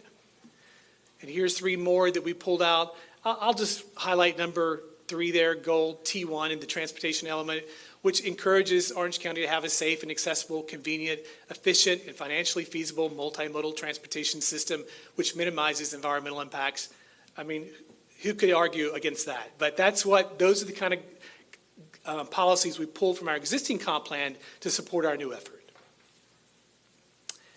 So now we get to the part of the presentation where we just want to highlight some of the changes that we are recommending for you to consider in your action today. And these are edits to the Vision 50 comp plan that we've identified since the LPA transmittal hearing in early March of last year. And the number may look alarming, but I think as I describe these, you'll see that I think the most notable policy revisions that we're focused on today that we're asking you to include in addition to what the LPA recommended are those Type 5 policies. But real quickly, when we look at this, the Type 1 changes are just simply typos and formatting adjustments, quite a few of those. The placeholder and reference updates, these are in the policies that we're proposing. As the policies have been fluctuated and been redistributed throughout the comp plan, there are cross-references from one policy to another, and we had placeholders for policy XXX. Since LPA, we've had a chance to go back and fill in those holes to make sure all of the cross-reference policies are referenced according to the document that's before you. The correlation table and the cut sheet that Alberto talked about, these are the two handy tools in the comp plan that will help residents, property owners, developers, and last but not least, staff navigate the comp plan and how it coincides with Orange Code, which is the next big project that we're going to be undertaking. We've updated the cut sheets and the correlation table to refine the transect zones in Orange Code that implement each of the place types. So it says 97 edits there, but again, these are very minor, and we've worked closely with our consultants to make sure that we've collaborated with them and added the transects that actually implement every place type. There were minor clarifications to some policies. Examples of this are policies that had fragmented statements we've consolidated into one sentence, and sometimes we've taken run-on sentences and separated them to make them easier to read. And then lastly, the 23 edits we're going to go through very quickly. These are the more notable ones that we wanted to make sure you are aware of as we recommend today that you transmit the document. So the first recommended edit correlates with line 141 in the document that we distributed to you last week. This is basically a summary of all of these edits.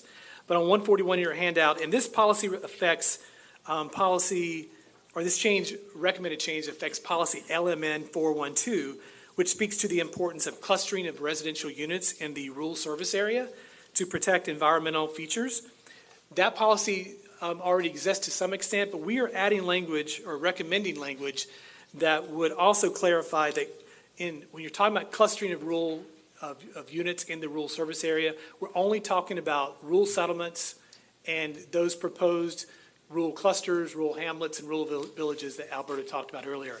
We're not encouraging clustering of units everywhere in the rural service area, simply because that would result in a pattern of urban or rural sprawl, which can be as equally equally bad as the urban sprawl we get in the urban service area. Next up, this next update is on line 147 in your handout. It includes the reinsertion of our Vision 2050 planning strategies that were mistakenly left out of the LPA version on March 10th. You're very familiar with these strategies. Alberta went through them earlier, but they include the components of grow, evolve, maintain, and transform. So we're asking that those be reinserted into this document. Next up, we have addition of existing policies. These are existing Destination 2030 comp plan policies that are in their comp plan today that were initially removed from Vision 2050 due to their general and often unmeasurable nature. However, since the LPA hearing and after discussing with other divisions, we're recommending that these policies be reinserted because they may provide the basis for more specific future action by the board or staff. In lieu of time, again, I won't go through each and every one of these policies, but will rather remind you that these are existing policies in our current comp plan. 12 of these policies are in the neighborhood element, 1 is from the public schools element, and 2 are from the future land use element. And I'm just going to show them on the screen in case somebody at home is watching. And all of this is all in the on the county calendar as well. So next up, the next series of edits involve the policy and map edits to what we're identifying as the Shingle Creek area. As you know, the county has been working with property owners and stakeholders in this area to identify appropriate opportunities for development while continuing to protect natural and valuable natural resources. Shortly after the LPA transmittal hearing last month, and while reviewing the land use map for this area, we realized that the conservation GIS layer, which is typically used to show properties with the likelihood of wetlands, had actually been depicted as preservation on the future land use map. The preservation designation, although it's very important, is actually a designation to reflect publicly owned preservation lands, whether they be owned by the state, the water management districts, or the county. So what we're proposing on this map is to correct the map for the proposed Shingle Creek protection area. And just so you know, the area, it's kind of hard to make out, but there's a white boundary around the proposed Shingle Creek protection area that we're recommending for you to consider today. The area in the blue represents the primary and secondary priority areas. But the colors on the map represent different things. The light green color represents those publicly owned lands They're still located within the priority focus areas. The traditional neighborhood, the tourist activity center, and the suburban mixed neighborhood are designations that correlate with today's future land use. And we've actually created policies to limit the residential densities in those consistent with what they have today. But again, the purpose of this is to let you know that we're recommending that you accept this map change from what the LPA recommended to reflect these conditions. We talked about the map and the establishment of the Shingle Creek Protection Area. Again, I mentioned before that we are proposing to limit the residential densities within the Shingle Creek Protection Area consistent with what they have today. The place type designations that we're giving them everywhere else in the county are much higher, but in the Shingle Creek area, we're trying to limit it to just what they have today. And so that's what this policy does, and it lists that within the tourist activity center and the traditional neighborhood, residential densities shall be limited to 30 units per acre. The same is true for in the suburban neighborhood where they have low density residential today, the densities there would be limited to 4 dwelling units per acre. In addition to the policy we just talked about, we also want to make sure that's reflected in the cut sheets and the correlation table for each of these designations. So this map and the correlation, this slide represents the changes to the correlation table, and this slide represents the changes to the cut sheets. And finally, Commissioners, our last type of Type 5 edits includes modifications to the Vision 2050 map series. There are 29 maps in the map series. Most of these changes are cosmetic. We've added locational arrows and north-south indications on the maps. The only two that have changed significantly, not significantly, but notably since the LPA are the sector map and the future land use map. And just quickly, just so you know what these maps look like today, this is the LPA version of the sector map. It's been changed to this. You probably didn't notice if I clicked too soon. This is the current future land use map today under Destination 2030.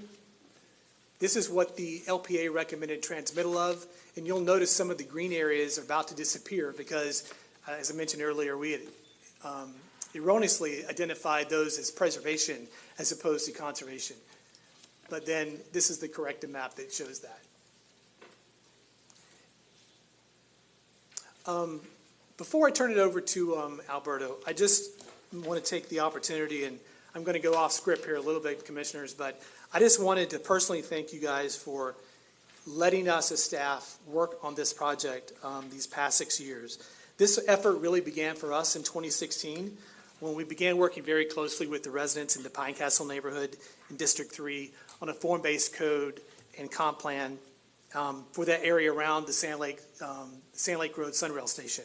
But then that effort led to other activities, which included the work with Commissioner Moore in the Lockhart area and even to some extent the South Apopka neighborhoods in District 2, the Pine Hills and Silver Star corridor in District 6, and most recently again with Commissioner Gomez-Cordero during the extensive Boggy Creek corridor studies. All of that is incorporated into Vision 2050, and we want to do the same thing in other counties as we move forward.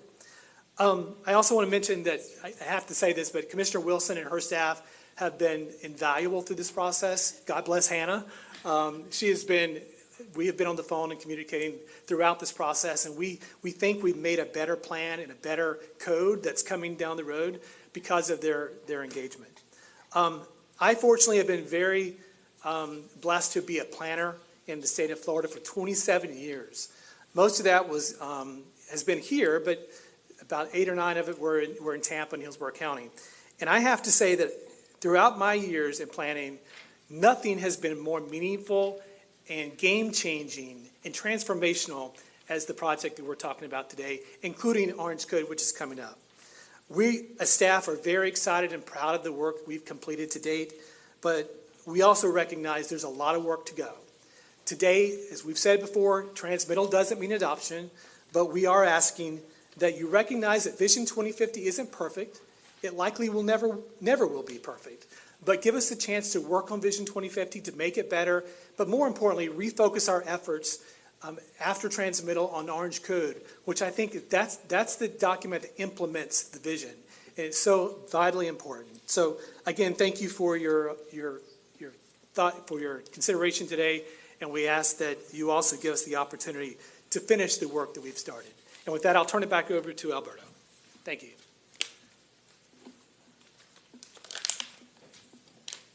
Thank you, Owen. So, Commissioner, just to close, and Mr. Mayor, just to close here, to memorialize the fact that the framework itself in Vision 2050 begins to reverberate on the best practices about transformation, about preservation, about maintenance of existing character of many of what we believe are our desired county-wide lifestyles.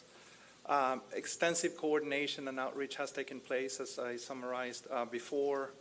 The comp plan prioritizes the diversity of the county, focuses on the livability and resiliency, and all of those focused highlights that were presented today. It is consistent with our comprehensive plan, as you heard Owen highlight some of the specific comp plan policies in the existing comprehensive plan 2010-2030.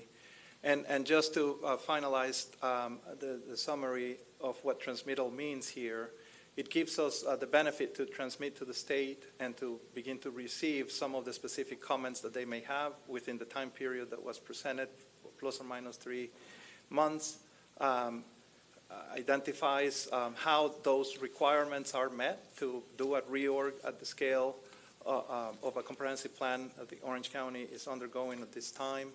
The time to refine the maps, whether they are the market area map, the sector maps, or the future land use map, the policies that are part of the plan also is an opportunity between transmittal and adoption to continue to take place.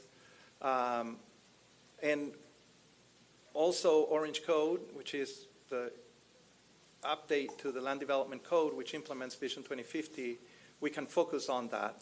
For the next 6 months, we can bring to you a first hearing at the end of, whenever that may end up being, whether it's at the end of the summer or sometime in the fall. We will not recommend adoption for Vision 2050 without concurrently rezoning the county or updating the current Land Development Code. It just doesn't work. And extend the public outreach and public engagement effort as previously presented today. That's the benefit of the transmittal process. With that, I'm going to close today's hearing with the requested action, which from staff you have a recommendation to transmit Vision 2050, Amendment 2023-1C, CP1. It also comes with a recommendation from the local planning agency to transmit. And the requested action is to make findings that the proposed amendment, as further amended today, is sufficiently complete, is consistent with the current Orange County Comprehensive Plan 2010-2030, Destination 2030, and transmit Amendment 2023-1C, CP1 to the state reviewing agencies. Thank you very much, Mr. Mayor. Commissioners, we're here to answer any questions. We have other members of staff available as well. Okay, very comprehensive, Alberto. Before we go to the commissioners, I'm going to ask, are there any members of the public present who wish to be heard on this item? Yes, Mayor, we have 25 speakers. So I will call out some names and ask you to go to the other side, and then you'll have 2 minutes. First is Laura Betts, to be followed by Ann Lott. Just a moment. And yes, ma'am. Well, since this is something we really want to get the public engagement involved in, can we have 3 minutes per person so we can really hear what they have to say? I'm going to keep it at 2 minutes. We're going to keep it at 2 today. With 25 speakers, I think we'll have plenty of public engagement. Go ahead. Okay, and then third would be Eric Grimer. Okay. Hopefully you heard the names, and so we'll start in order. Hello. I'm Laura Batts, and I live in Winter Garden, Florida. Do you need any additional information on me? Your name and address, please. 15560 Gwinnett Drive in Winter Garden, Florida. And I am here today because I know there's a lot of people in the audience that are for this particular plan. And as far as smart growth goes, it's lovely. But times are changing. And the reason I'm here is that I was part of several initiatives with the county. One of them was the EPA Building Blocks for Sustainable Communities grant. And that grant, we spent almost 2 years looking at climate impacts of heat impacts, what future impacts will be, and also on climate migration. And literally, there's very little in this comprehensive plan regarding those issues, and I'm looking at my time. So I'm going to skip over what I was going to say, and I have to say that before I came here, I wasn't angry, and actually now I am angry. And I'm angry because there is literally nothing about equity in this plan. I'm telling you the truth. There is nothing, and I don't understand why they're saying that, because equity, when we talk about comprehensive plans, equity goes back to redlining, and equity goes back to systemic racism. And so to have an equitable comprehensive plan, you need to be able to have social vulnerability assessments, and you need to focus funding in areas that need it most. So for example, affordable housing, right? Because normally affordable housing is built without trees, those communities are hotter. So an equitable comprehensive plan would have policies that say that the tree, you're not just going to have tree planting, it's going to be focused in areas that are hotter, that need it most. And so equity is not a part of this plan, and you can look at examples of equitable plan, and I've had discussions with Alberto about this, and you need to understand that. Okay. So there are some good things about the plan, but equity is not included. And Mayor, I'm requesting that in the future that you consider an equity chief for the county. I think it's sorely needed. All right, in Orange County. thank you. I think we got the point there. All right, we'll go to the next speaker, please. Ann Lott. Hello, my name is Annie Lott. My address is 10824 Glen Cove Circle, apartment 204, Orlando, Florida 32817. And I understand that there are some sustainability concerns with this plan, some equity concerns. However, I'm here to speak in support of the smart growth aspects of this Vision 2050. I support the smart growth aspects because it would create a more equitable and equal access to affordable, sustainable housing. I've been recently reading for a book by British epidemiologists Kate Pickett and Richard Wilkinson that states that even in societies where there are access to a lot of resources, if the society is more unequal, there are more social problems, and that is the case for the United States. Social problems such as high crime, high violence, high even health problems like heart disease, problems like drug use, all these problems go up in unequal societies.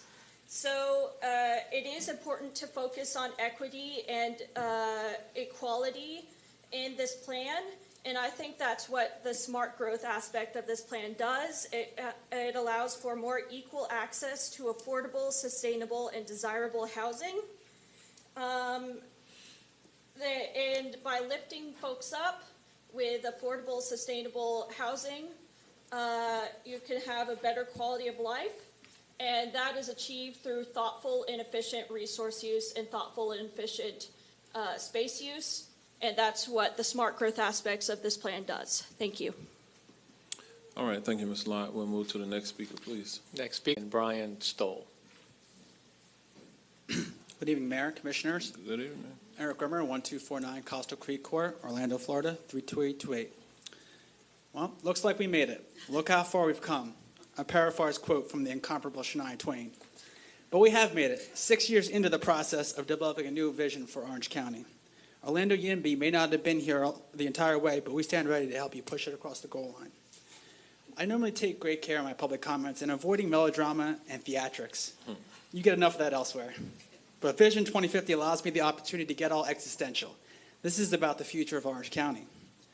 Is our future more of the same? Car-dependent urban sprawl, unsafe streets for bike users and pedestrians, and highly segregated land uses?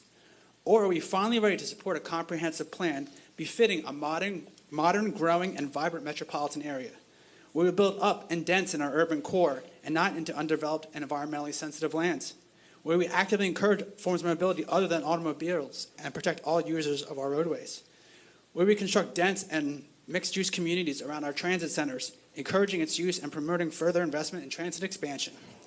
Vision 2050 is the comprehensive plan that Orange County needs, not because it's easy to implement and popular among all residents, because that is the path we've chosen for decades, but one that is financially unsustainable and environmentally destructive. Is it perfect? Of course not. In order to further densify our urban core via infill construction and adaptive reuse, we need dramatic upgrades of our existing infrastructure in order to alleviate impacts of powerful storms.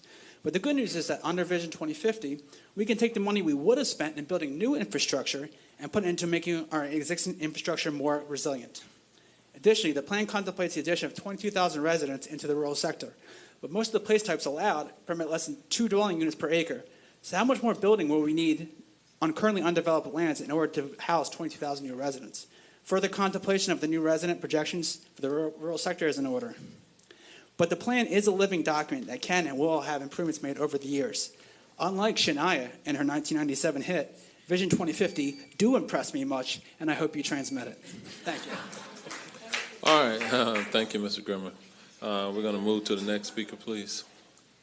Next speaker is Parith Ramesh. State your name and address for the record, please. Pratik Ramesh, 3756 Lieber Drive, Orlando. I'm speaking in favor of the Vision 2050 plan and in favor of the forgotten people in our society, and that's who this plan ends up helping.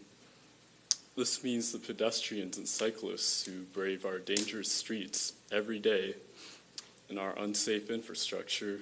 This means the many families and individuals who are forced to live in overcrowded and unstable housing due to skyrocketing rents.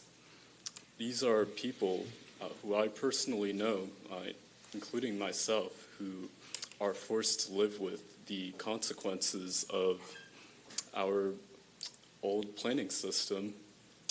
But the good news is we have a chance to fix all of that with Vision 2050, and it may not be a completely perfect solution, not much is, but it's a step in the right direction. It'll offer a path for a more equitable and sustainable future by incentivizing missing middle housing and infill construction around transit hubs and other critical corridors. We can alleviate housing insecurity and lower rents. By investing in public transit and complete streets, we can help make everyone's daily commute safer, regardless of their income level or physical abilities. We need to make sure that everyone has safe transportation. And by limiting urban sprawl and incentivizing smart growth and dense land use, we can protect the environment and save our rural areas as well. So for these reasons, I support Vision 2050. All right, thank you, Mr. Gamesh. We'll move to the next speaker, please. Hello. Hello. Yes. I'm John Michael Bell, 1071 Lake Baldwin Lane, apartment 106. I'm here today to give a few words in support for the ideas behind Vision 2050. First of all, it helps expand the supply of housing to meet the growing demand, both from the growing population of Orange County, but also the seasonal temporary residents and tourist population as well. Much of our existing infrastructure has left people isolated, left communities divided, and this plan seeks to, by mixing residential and commercial uses, can build up communities, have people interested in the area they live.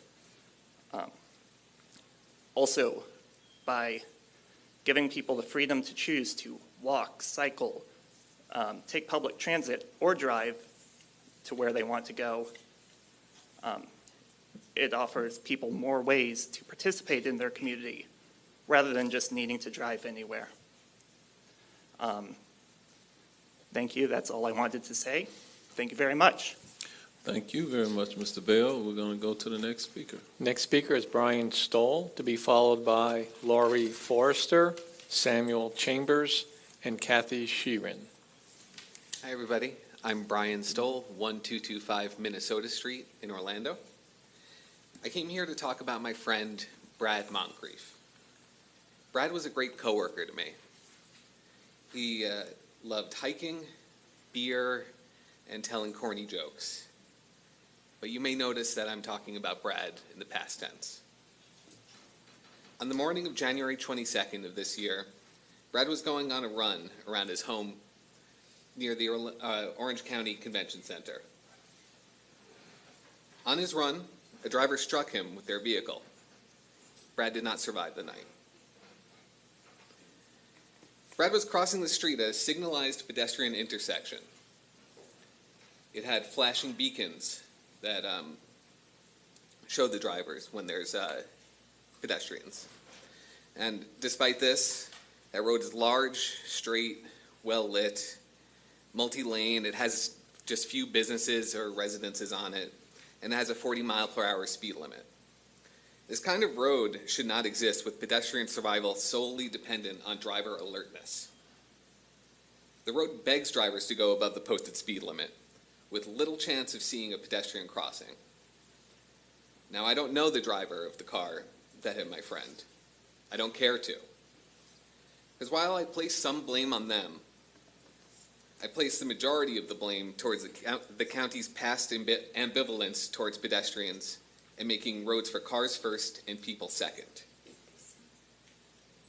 Vision 2050 makes pedestrian-friendly development across Orange County possible. Using the guidelines from Vision 2050 and Orange Code, this type of road building would not happen. 0 pedestrian deaths are achievable, and Vision 2050 will help us get there. Let's correct the past mistakes and prevent any future tragedies. Thank you. All right, thank you, Mr. Stoll. We'll move to the next speaker, please. Next speaker is Laurie Forrester. I actually have 2 people that are going to acquiesce their time to me. I did it for my time. I'm Kathy Sheeran. Okay. Okay, thank you. All right. Oh, yeah, but it only says 03, 4. Okay, thank you. My name is Laurie Forrester. I'm at 16050 Sand Hill Road, Winter Garden, Florida, 34787. I would just like to say that the communication throughout this process to the public has not been effective, user-friendly, nor robust. And I struggled to figure out how to have a meaningful conversation with staff. Virtual is not the same as in person. What was available to review was 647-page document until this morning when I went online to print several pages for this meeting, and this is what I received on every downloaded page. I spent nearly 30 minutes trying to figure out where the new document was, and when I found it, it was 437 pages. I want to know what happened to 200 pages. I don't believe that that was sufficient time for anyone to review a document of that magnitude. So what changed? We did hear a couple of things that changed, but they were vague and ambiguous. The 647-page document I reviewed prior had contradictions in the narrative versus the maps and the charts. Definitions in some cases are vague and left up to interpretation. They don't match the public's general definitions of these words. The rural images that were in the presentation don't fit anyone's definition of what rural actually is. My inability to cross-reference map, zoning codes, etc., and to navigate the document was overly complex. I had to flip from the document, 647-page document, to the Muni codes, zoning, reference through the whole thing, tried to mix and match and figure out what they were actually saying. In the essence of time, an example was the addition of a rural settlement, a rural center in a rural settlement, changing densities from 1 dwelling unit per 5 acres to 2 dwelling units per 1 acre with a T51 zoning transects, overriding the existing comp flume of 1 dwelling unit per 5 acres, which is what we're designated in our particular rural settlement, and the deletion of a 1 dwelling unit per 10 acres, which currently exists in other rural settlements. This is not anything that has to do with protection of rural settlements. Rather, it strives to destroy them. One of the documents that was put up was one of their goals was to preserve rural settlements. This does not do that. They have also had T5 urban center has now been added to the rural settlement, which says is a high-density mixed-use zone intended for use in close proximity to transit and to establish mixed-use corridors, main streets, and neighborhood centers. It is a high-density and the zone is characterized by low and mid-rise mixed-use buildings, offices, hotels, institutions, apartments, as well as grocery stores, small, blah, blah, blah, and this is what it looks like in their document. Again, this was pulled from the 647-page document because there was not enough time to see the rest. In addition, it appeared to me when I was going through that the Vision 2050 takes the decision-making away from you all, the County Commission, and rather assigns it to planning and zoning. The reassignment decision, to reassign the decision-making once this has been transmitted back to the BCC would be like trying to get water back in the dam.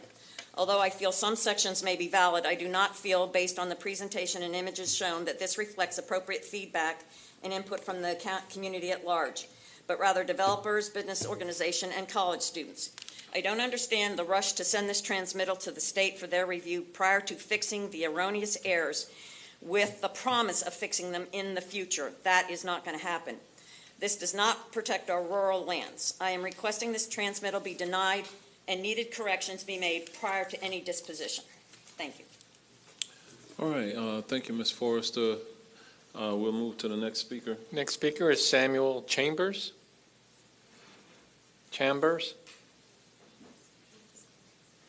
Okay. John Lena, to be followed by Rasul Hosseini. No? And then Denise Martinez, I have your card. Maddie Lynch, followed by Jordan Cash Thies and Peter Duke.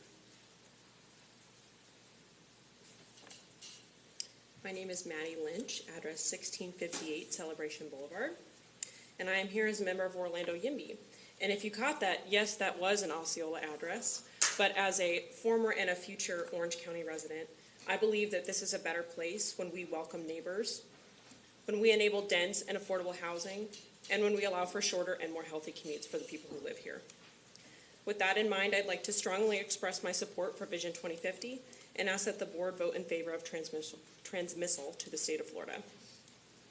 The smart growth laid out in Vision 2050 is essential for us to be able to welcome new neighbors and improve the lives of existing neighbors. It promotes affordability by incentivizing mixed, middle, and dense housing in key areas, such as urban centers and transit hubs, as well as simplifying the development process for affordable and market rate housing. Vision 2050 lays the groundwork for investments in public transit and infrastructure for people who walk and roll. Vision 2050 supports urban sustainability by limiting sprawl through efficient land use. Vision 2050 might mean that instead of the city of Orlando paying suburban and in some cases Osceola residents to park downtown, the city of Orlando and other urban areas in Orange County will just be filled with people who already live there.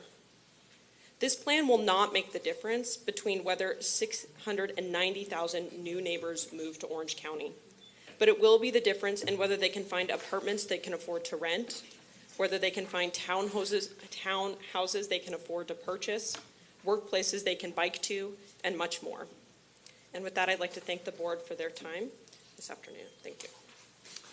All right, thank you, Mr. Lynch. We'll move to the next speaker, please. Next speaker is Jordan Cash Thies, to be followed by Peter Duke.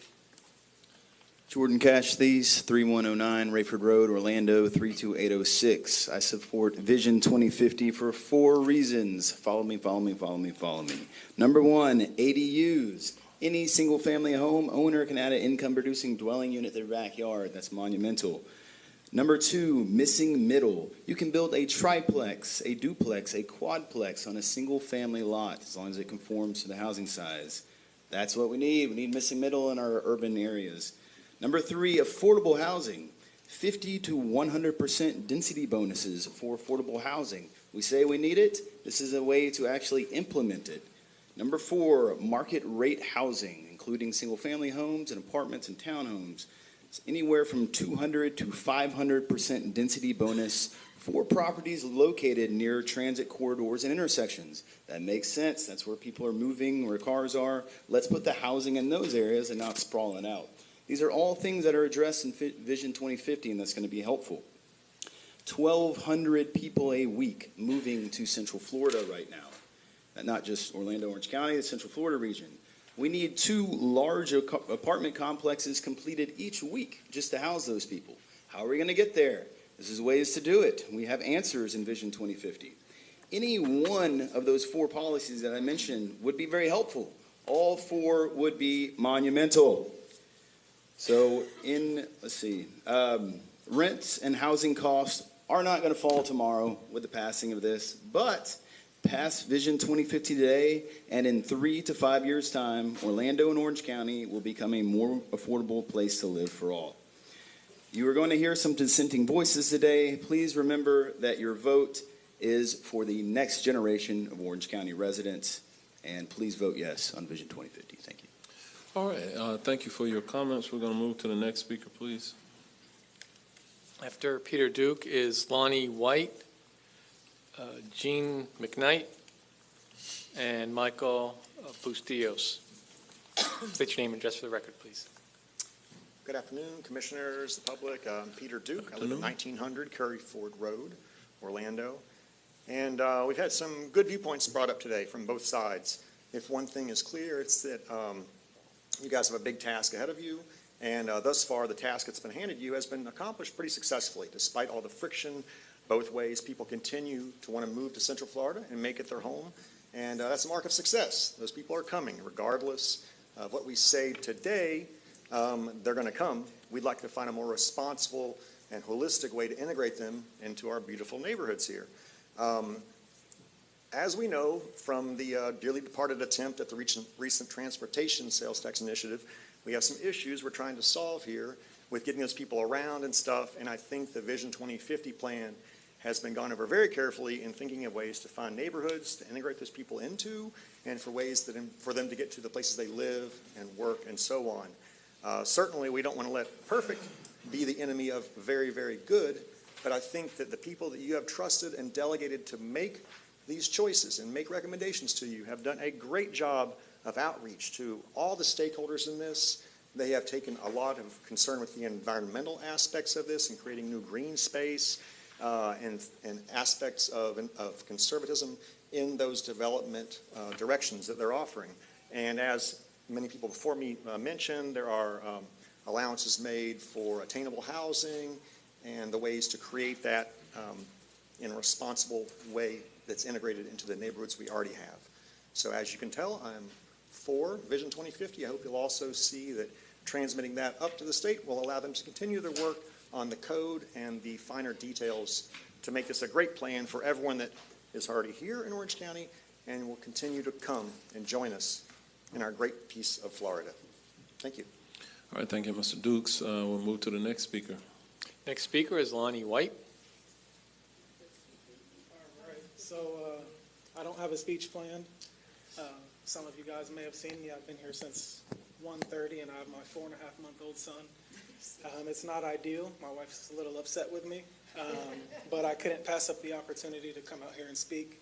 I'm a real estate developer, and I know a lot of people, when they think about real estate developers, they just think, oh, you guys are making a ton of money and stuff like that. And I didn't get into real estate for the money. It definitely wasn't my first career path, but I grew up here in Central Florida, and I went to Lakemont, Glen Ridge, Winter Park High School, and I currently have experienced the housing crisis. Growing up, my mom, she had limited choices of where we could live, and she ended up losing her house to foreclosure. Since then, she's been more financially successful, but with the increase in housing prices and the lack of inventory, it drove her to move to Deltona. So now, it's just a little unfortunate having a young child. I don't get to see her as frequently as I'd like to because it's very inconvenient to drive to Deltona. The same with my aunt, who was willing to provide us assistance because the affordability issue. She was driven all the way to Auburndale. Years ago, when I graduated college, my wife and I, we got an apartment out in East Orlando by UCF, and our rent for a 2-2 1,100 square foot apartment was $1,580.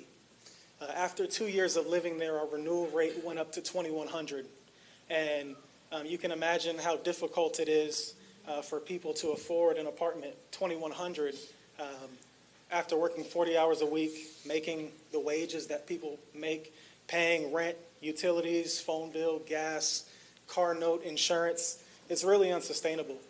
Fortunately, we're in a position where we were able to do so, but nonetheless, it's extremely, extremely difficult for the average person. And a lot of the people that's making these policy decisions, they can't. I'm assuming there's a time limit. Yep. Okay. So, Ms. White, can you? I'll speed it up. If you can just wrap it up. Yes, but sir. Do Yes. two things for me, as you wrap up, your address and that your son's name there. Yes, sir. Yes, sir. My address is 1037 Mill Run Circle, Apopka, Florida. My son's name is Isaiah. The last thing I'd like to say is that there's a lot of friction between talk and action. And at the end of the day, a bad plan is better than no plan. And just from my opinion, implementing this Vision 2050, it'll provide a lot of people opportunities to live here in Orlando. We're so pro-Orlando when we have a microphone and a camera in front of our face. But at the end of the day, we don't want to look at ourselves in the mirror and know that we're accountable for driving most of Orlando's great residents all the way to further periphery cities. That's all I'd like to say. All right, thank you very much. My name is Lonnie Perhaps this was Isaiah's first Orange County Board of County Commission meeting. First one. But hopefully it won't be his last. It All won't. right? Thank you. All right. All right. Thank you all very much. We're going to move to the next speaker, please. Next speaker is Jeannie McKnight.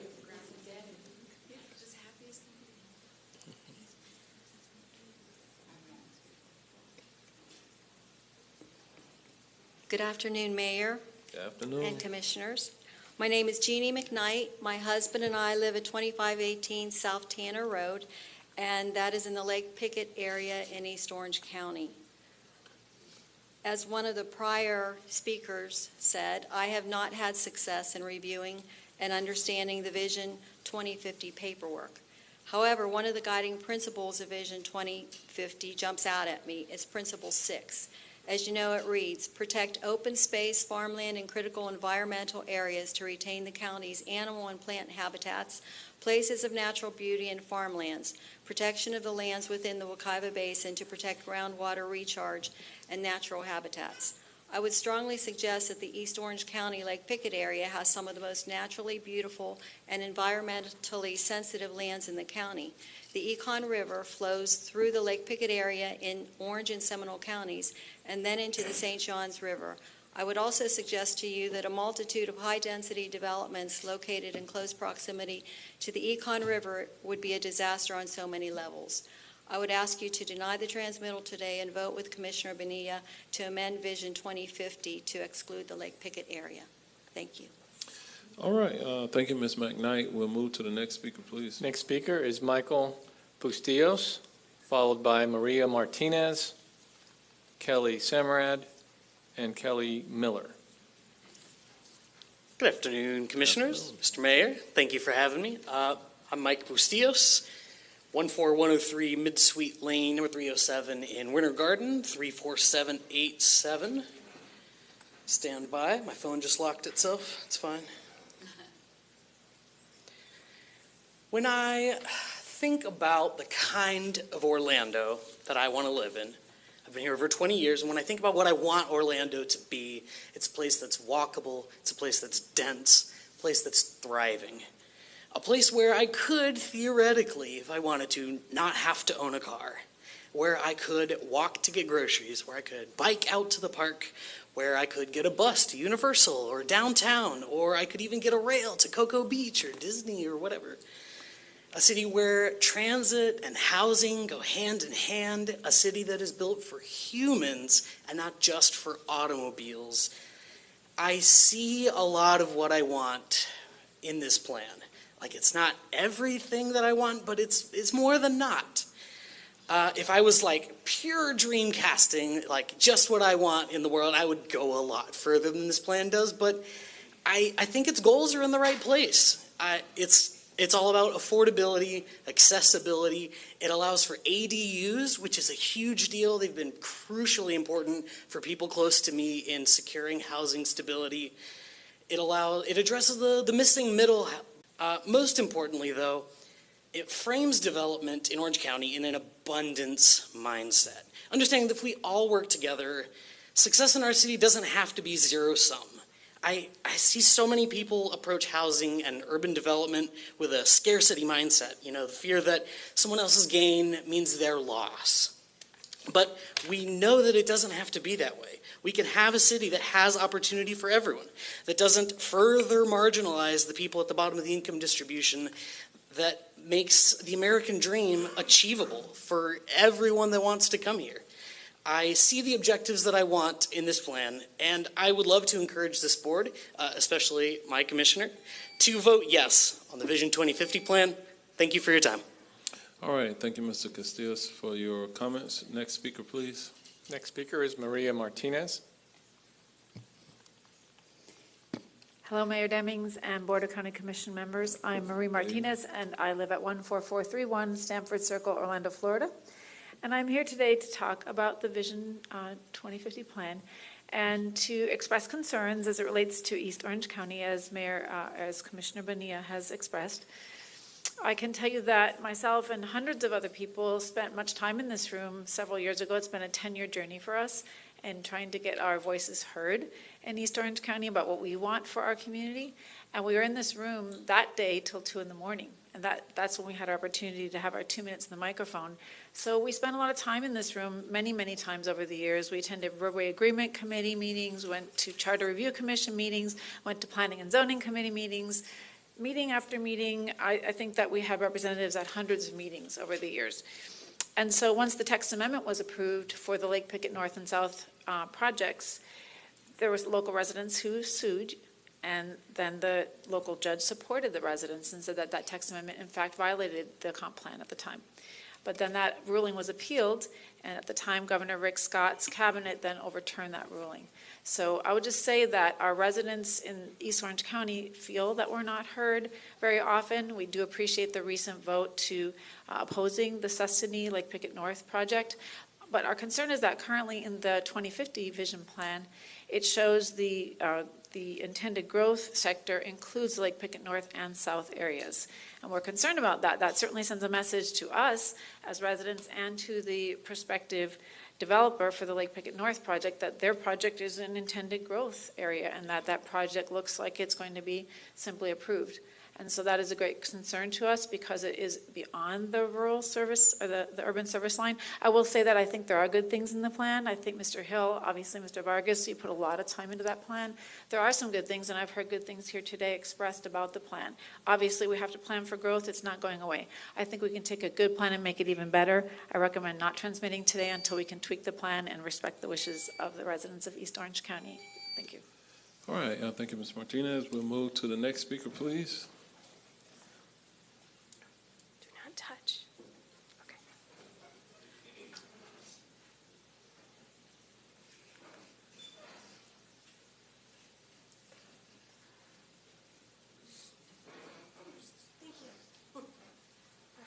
Good afternoon, everyone, Mayor, Commissioners.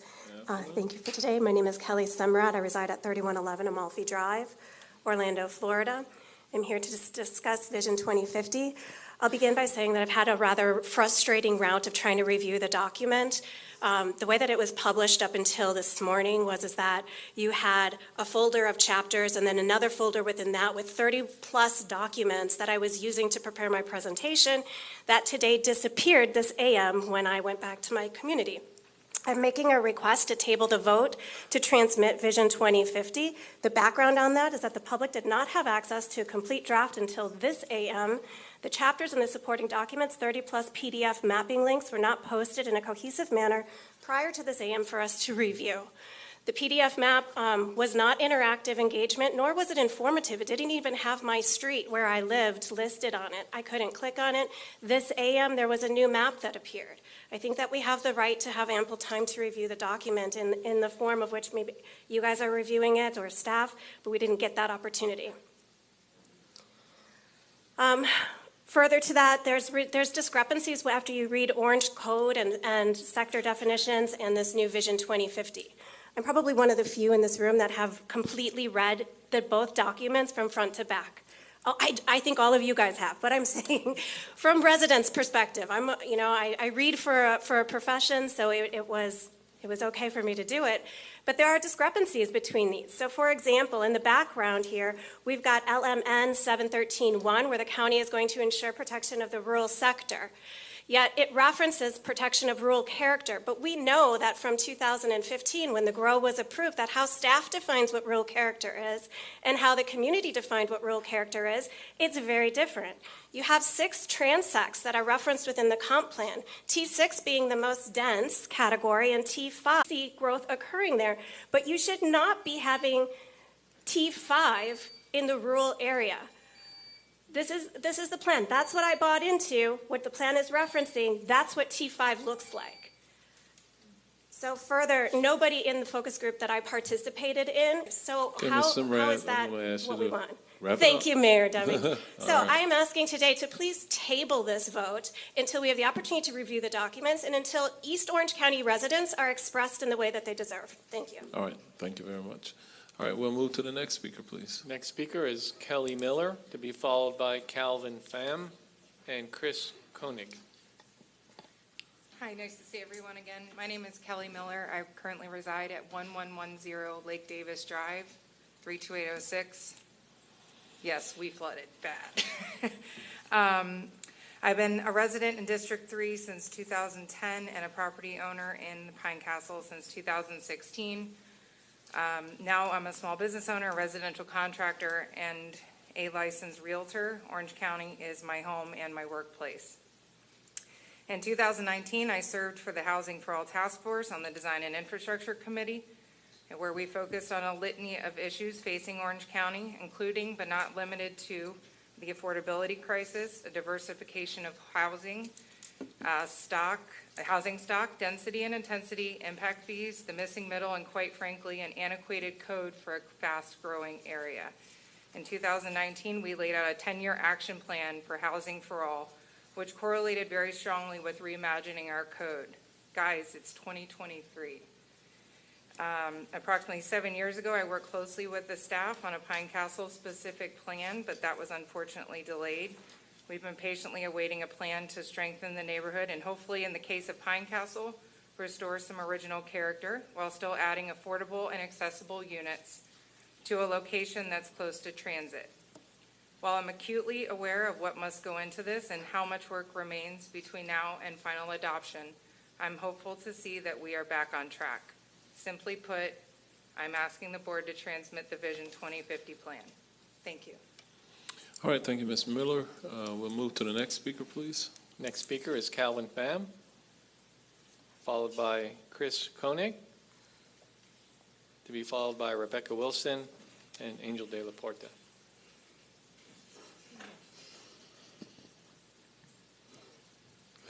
Good afternoon, Mayor Demings, Commissioners. My name is Chris Koenig. I'm General Counsel for the Greenway Automotive Group here in Orlando. And I'm here today to speak out against Vision 2050 and the transmittal of the document. You may be familiar with Greenway as a local car dealer, but it's what you may not know that's likely to surprise you. Greenway was founded by two partners with their purchase of the Ford store on East Colonial. Today, Greenway has grown to include 43 dealerships in 7 states, including 7 of which are here in Orange County.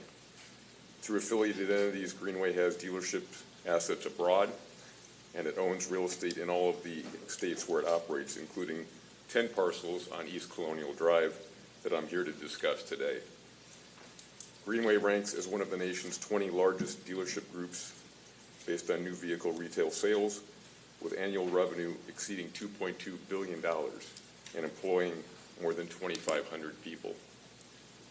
In short, Greenway is a significant multinational company headquartered right here in Orange County. Greenway was recently honored #1 on the Orlando Business Journal's 2022 Golden 100 list of Central Florida's largest privately held, locally based companies. I say all of this in the hopes that you will recognize the impact that Greenway has in Orange County when considering whether ours is a voice that should be heard and if our position is one that should be considered with respect to Vision 2050. So why am I here today? Greenway is not a developer. Greenway is a car dealer. 2 weeks ago, I simply engaged a local land use attorney, Allison Yurko, who's in the audience today, to assist Greenway with validating the current zoning of a parcel that Greenway just acquired, the Chase Bank property on East Colonial. I had never heard of Vision 2050 prior to that time. The engagement also involved exploring rezoning options to allow Greenway to sell and service vehicles on that property in the future. As you can see from a map that I'm asking to be included today, if you do transmit, and I'm asking for that to be included with several emails, Greenway and its affiliated entities own 10 parcels on East Colonial Drive, 4 of which are already in use for retail automotive sales as good neighbors, but we don't simply have the time to digest this plan and ask that it not be transmitted at this time. Thank you. So before you leave the mic, if you can just give me your last name one more time. Yeah, last name is Koenig, K-O-E-N-I-G. Thank you. Thank you. All right, we will move to the next speaker, please. Rebecca Wilson. Thank you, Mayor and Commissioners. Rebecca Wilson here on behalf of myself for the first time. I live at 647 Bourne Place in District 3. I've lived here since 2002, and I am not being paid to give this. I also appreciate that since I'm going to speak in favor of adoption, that may not actually be helping Olin and Alberto out. But I have watched this plan over the years. I was excited to see Kelly here. We also served on the Mayor's Affordable Housing Task Force, and many of the items that our group recommended to the board are now found in Vision 2050. And just from a very high level, you know, this is moving the county in the right direction. Right now, the comprehensive plan, whether it's medium-density residential, low-density residential, industrial, commercial, it is a very Euclidean style and type of entitlement regulation that is at a large disadvantage when someone wants to build a mixed-use project. And so Vision 2050 moves us towards the ability to bring better mixed-use, pedestrian connectivity, and all of the other things. One other point that I wanted to make, and first, one thing I've learned is never fight a rural settlement. So I definitely support whatever changes need to be made to continue to allow rural settlements to be viable choices for people who want to have that type of character and lifestyle. But one thing I wanted to say about the density, I can imagine that when you go through the plan and look at the density in your different districts, one of the things that has always worked in reverse in this county is that you have to impact wetlands. You have to impact wetlands in order for them to become net developable. And so I have brought you all projects over the years where we had to impact the wetlands to get the density, even though we didn't need to actually build on the wetlands. So by adding that increase in density, I believe that many people will be able to make their projects work financially and stay out of the wetlands. Thank you, Mayor. All right, thank you, Ms. Wilson. We'll move to the next speaker, please. Angel de la Portilla, 205 Calliope Street, Ocoee, Florida, 34761. Good afternoon, Mayor and Commissioners. I'm your final speaker. I'll be brief. I'm representing myself. I'm not representing any clients today. I want to echo some of the comments that Becky said. I really haven't really gone deep into this plan. It's very complex. It's very complicated. I think it's 235 pages, and it's very technical. It's very high technical stuff. But the part that I did review was the part that related to densities, especially with attainable housing. And attainable housing is there's a category for income levels of $99,000 to, I believe, $120,000 or $130,000. Rents are, I believe, they start out at $1,700 for a studio and $3,000 for a 3-bedroom. And that allows working young people today, which a lot of them are here today, the ability to work and live in this community. We have one of the youngest populations in the United States. The average age of residents in Orange County is 33 years old. And by the way, I want to commend all the young people here today for speaking and for being at this meeting, especially at this hour. So on that, it'll make properties that have the zoning for housing or for multifamily for a developer to consider setting aside 20% of the units for attainable housing and to allow more participation in rental and all that. So on that regard, I support it. It doesn't mean we rubber stamp every single apartment project, and we certainly don't want to build too much any housing in the rural settlement, preserve the rural settlement as it is today. But it's a good plan. It's encouraging, and great work by Alberto. And I think I counted, it was 15 different county departments. So I think everyone in this building has worked on this plan. So good afternoon, Mayor. Thank you. All right, thank you, Mr. De La Portilla. We'll move to the next speaker, please. I believe Ms. Yurko was looking to step up and speak. So you'll have 2 minutes. State your name and address for the record, please.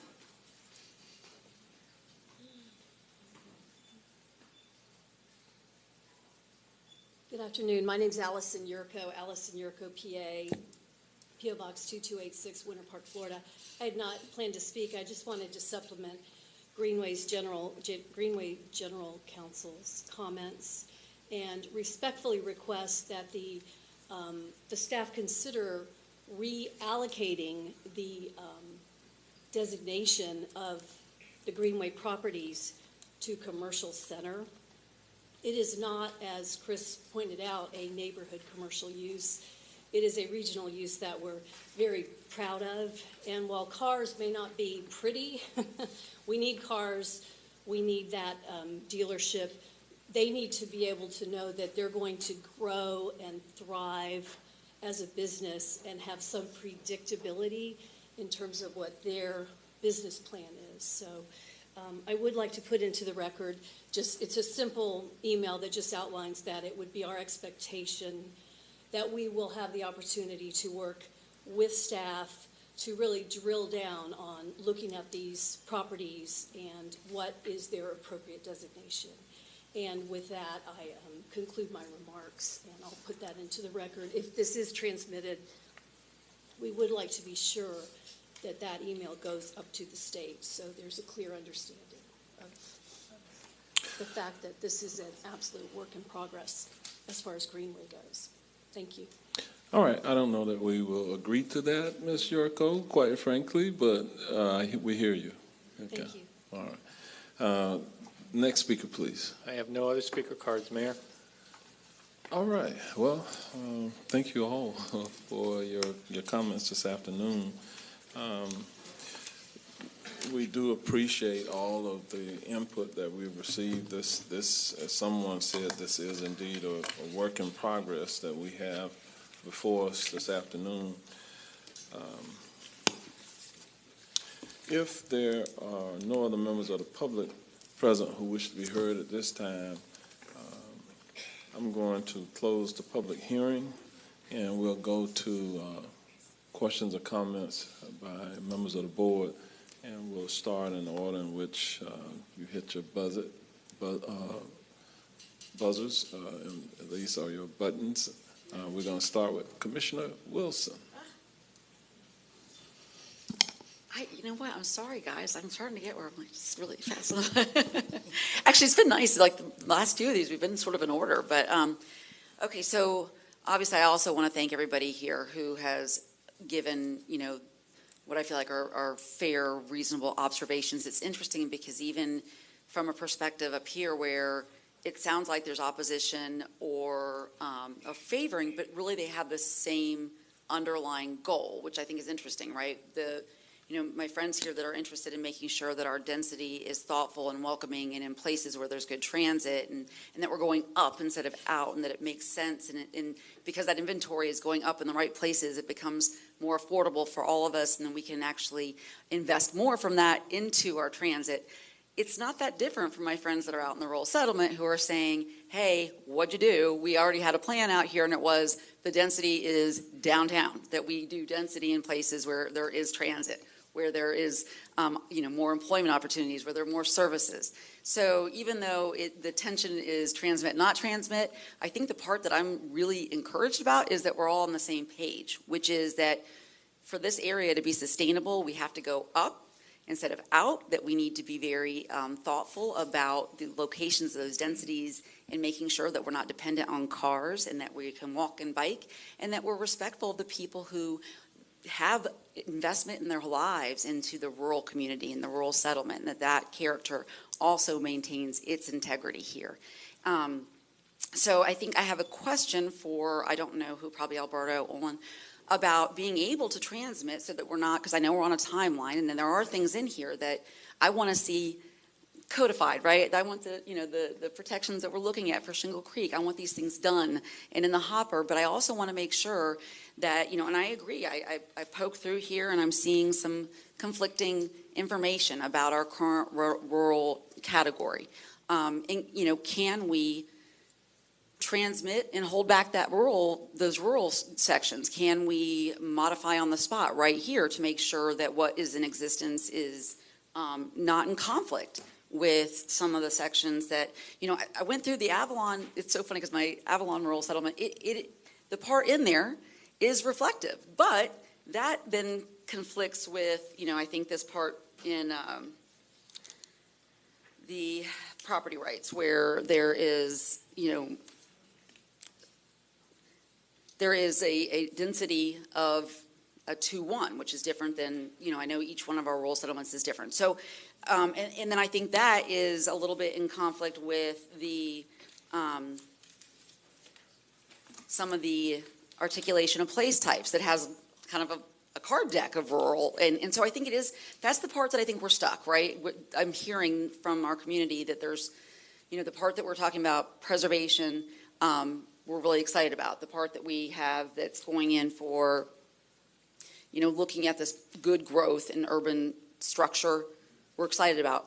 I think we're all a little tripped up on the rural section. And so I want to make sure that if for me, I would only be comfortable voting to transmit if there was a way to pull that, make sure that we can fix it. Sure. But I don't, I just don't want to jump the gun, understanding how consequential this is and how much work has gone into it.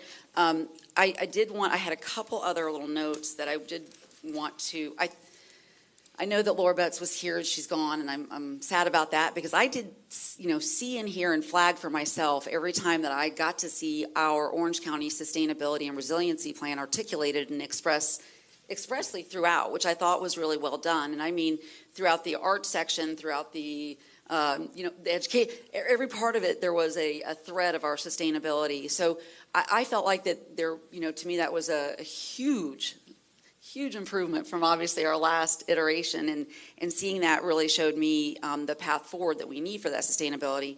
I did have some concern in the economic development portion. There is, an articulated commitment to Orlando Economic Partnership, which I think is weird because I don't know if they're going to be around in 2050. And quite frankly, I don't know if all of their actions reflect the character and goals and morals of Orange County, which is sort of also stated in those objectives for economic diversification. So I think, having something in our comprehensive plan that commits to economic diversification and supporting incubator programs, academic incubator programs, is really important. But I think identifying a particular entity, maybe not something that is going to age well. So that was a concern of mine. I apologize while I think the thing I'm hearing from folks about the community outreach, I liked the virtual because I got to listen in and take notes, and it, I could pop into the ones that weren't in my section, my area, but it was in 2020, which was a different time, and I would say for anybody that has, had limited access to the ability to log in, WebEx wasn't friendly then, it's not friendly now. So, I do think having public engagement at those different levels and having the in-person is really important. I literally am, going to ask right here and now if we can go out and do one of those town halls in the Avalon Rural Settlement, Lake Avalon Rural Settlement, so that they can get their questions answered specific to their rural area. And I think that's all I've got in my first round. Thank you. I will let Hannah know that she got a shout out. She has so enjoyed this process. And, I think for a young person and our young people here right now, understanding that this is legacy that we have here in planning for the future. And so having, I feel unbelievably grateful to be hired in a time that I get to work on this with you all. And so I'm confident we're going to get there, and I appreciate the opportunity to work through it. All right, Commissioner Bonilla. Well, thank you, Commissioner Wilson, for that support for the rural area. I really, really appreciate it.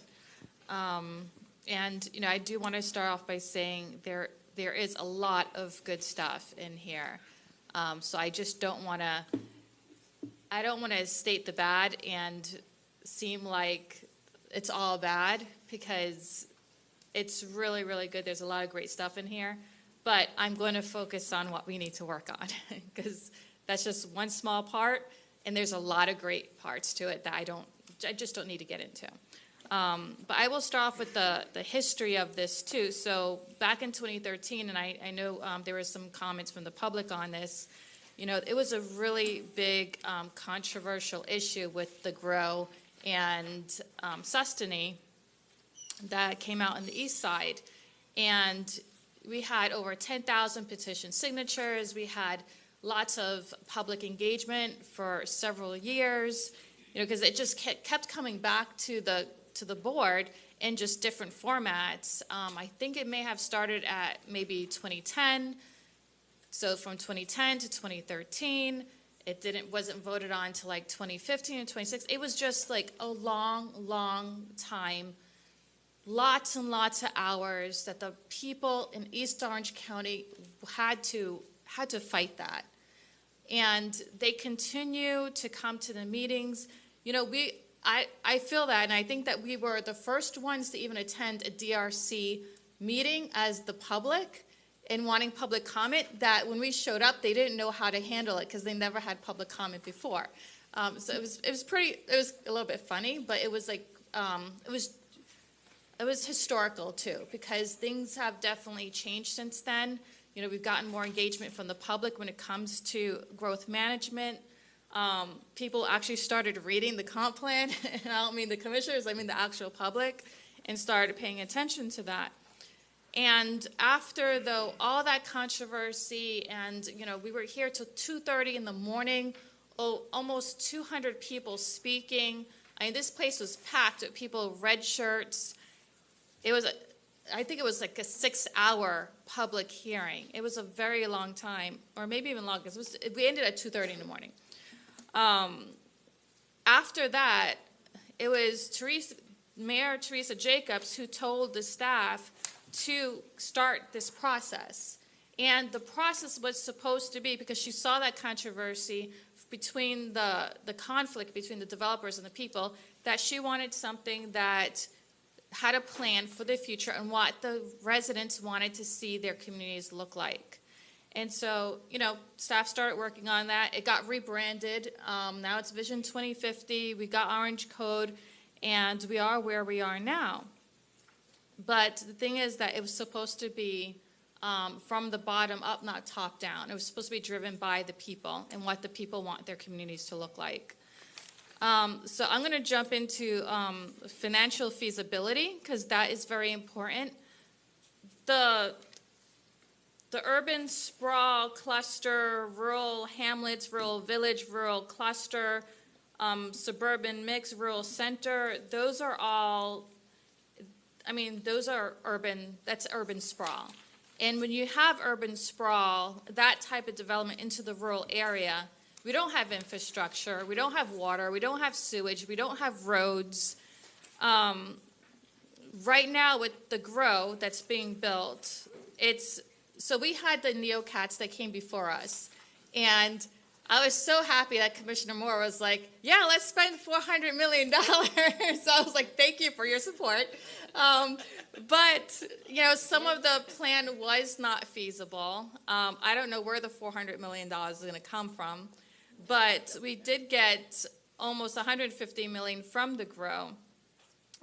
But it's $400 million in impact from the GROW, and they're not going to cover all the expenses. Like, that $400 million is just to build roads, and some of them that, like I said, it's impossible to even build. It's still going to be F-rated roads. It's just not going to have the capacity that it needs, like, if we keep growing out there. And that doesn't include maintenance of the roads. Remember, there's an additional cost to the infrastructure beyond just building it. Then you have to maintain it. So you have to think about that cost as well. So when the GROW came about, when we had the community meetings, we actually had Renzo Nastasi, and I have video of it because I recorded the community meetings. He said that we need this development in order to help pay for the roads in this area. Well, as you can see, $400 million to $150 million, that math did not work out. And that's what happens when you have urban sprawl. It does not pay for itself. And guess who pays for that urban sprawl? It's all the other taxpayers. So I am paying for Horizon West.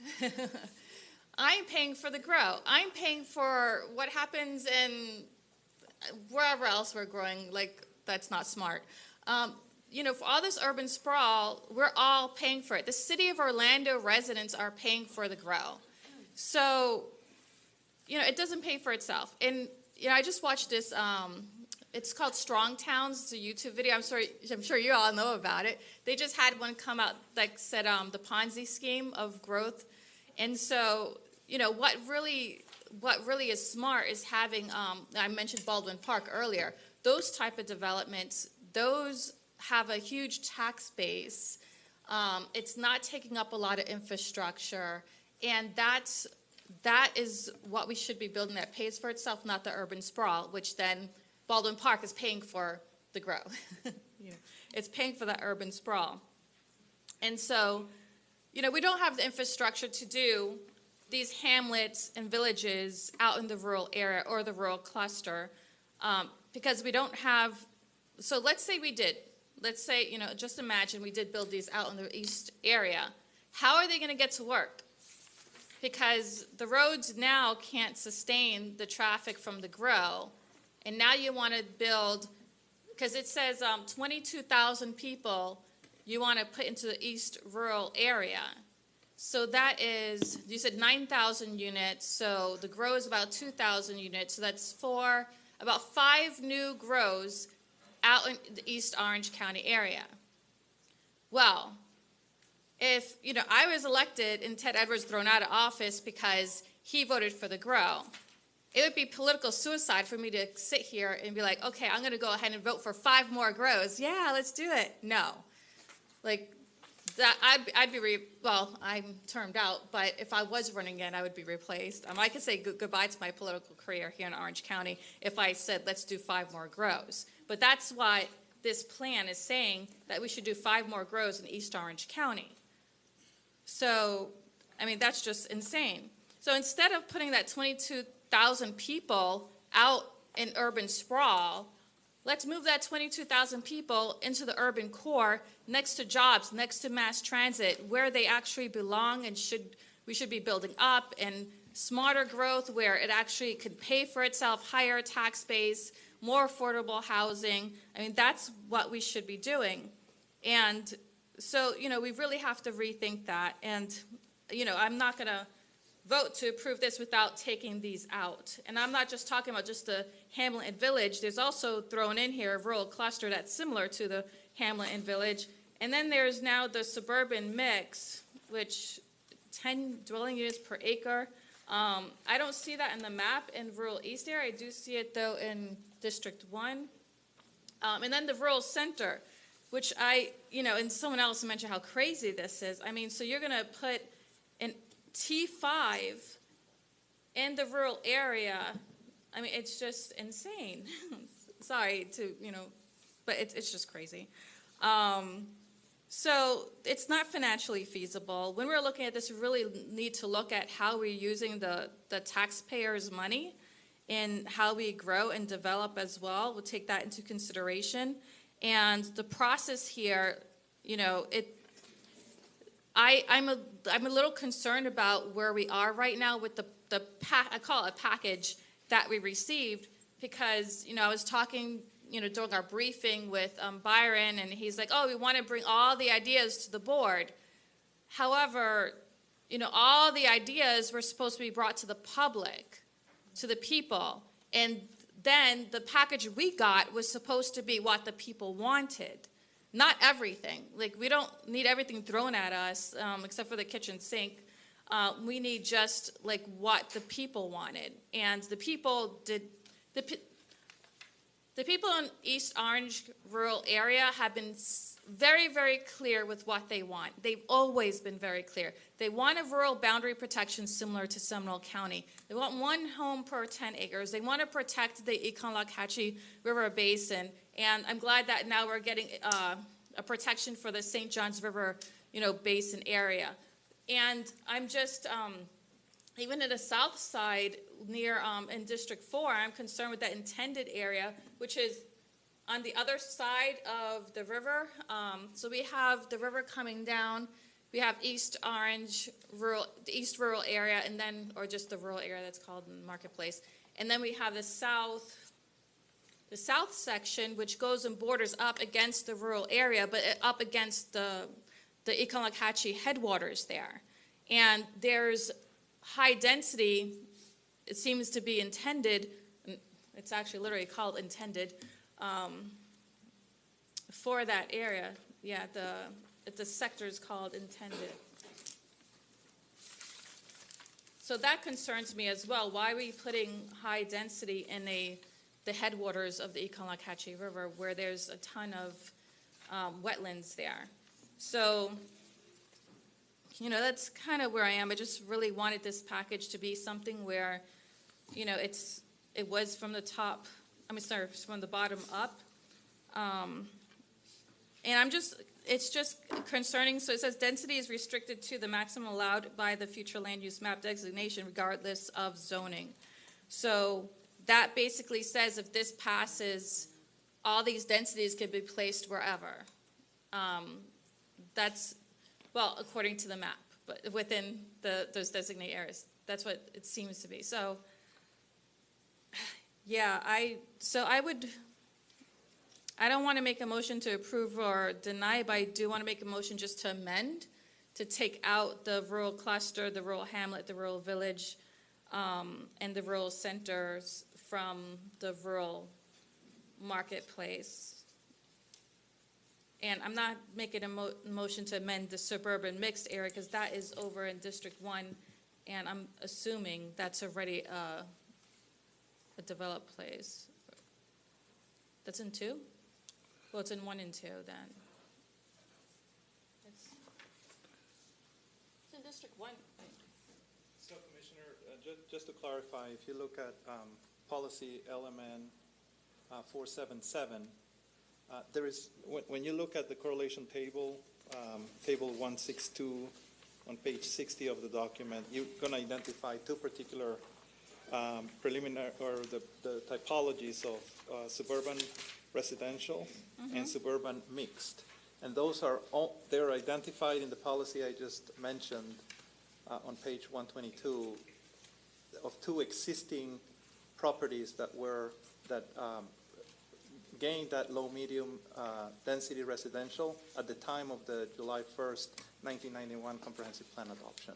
Yeah, so the only that's- reason why I we're was saying keeping that too. those specific ones is because the Vision 2050 is not downfluming any particular parcel in existence, so that's why, and it's only applicable to those specific ones. Yeah, we're saying the same thing. Okay. Yeah, that's what I meant. Okay, and just to clarify, just in general terms, the rural,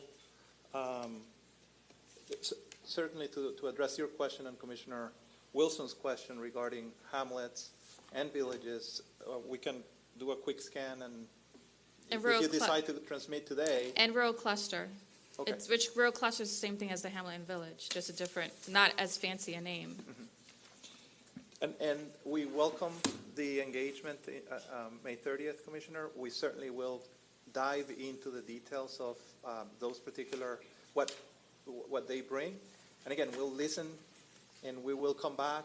If, if you decide to move forward without those and you call that there is no need for the meeting, great. But if you I still want want the us meeting to to meet. still go Yeah. through the other pieces of this. Okay.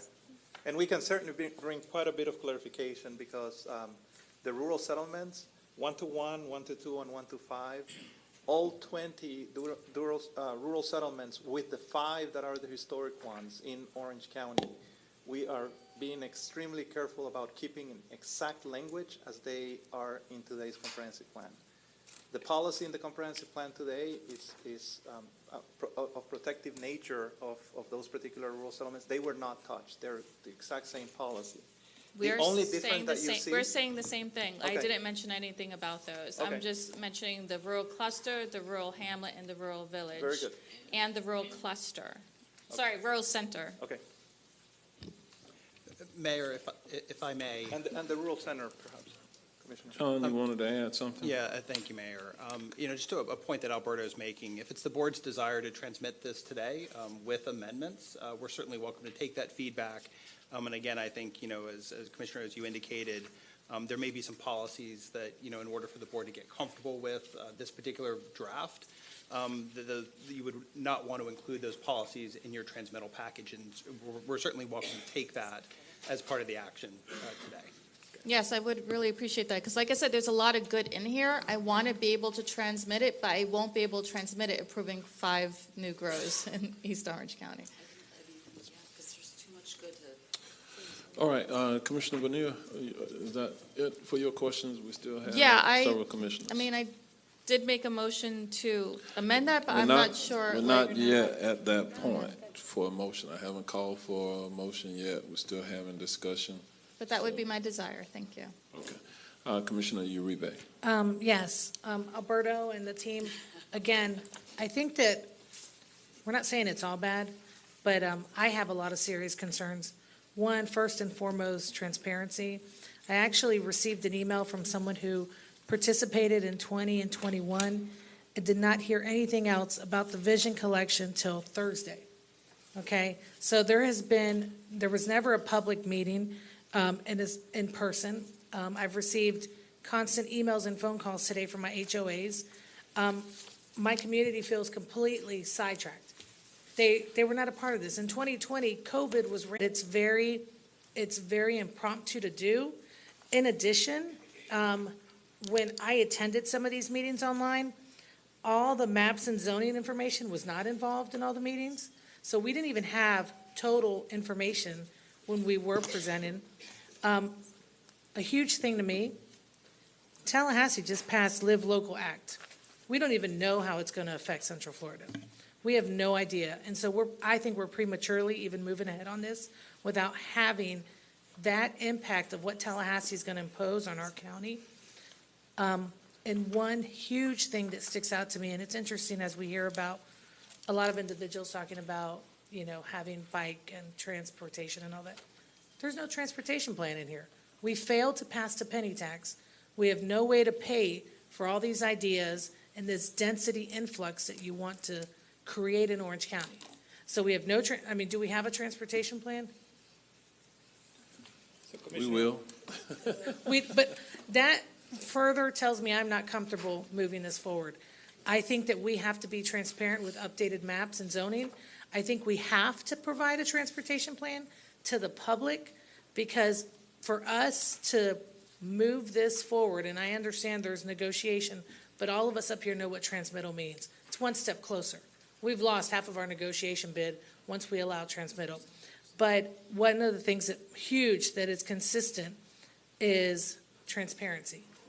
A lot of people were completely unaware this happened. Last night, I fielded so many phone calls because word got out, and the reduction of parking. I have a very dense district, and I am always asking Public Works to give me no parking signs, because semi-trucks and cars that are 2 and 3 people in an apartment complex are parking in neighborhoods. I've got 3 semi-trucks right now that even when Orange County Sheriff's Office goes out and gives them a ticket, they still come back. I mean, we have major, major issues, and I'm sorry, I don't believe you can take one plan and put it countywide. Of course, what Commissioner Bonilla said, of course, what Commissioner Wilson said, we all have individual issues, but we don't have a transportation plan.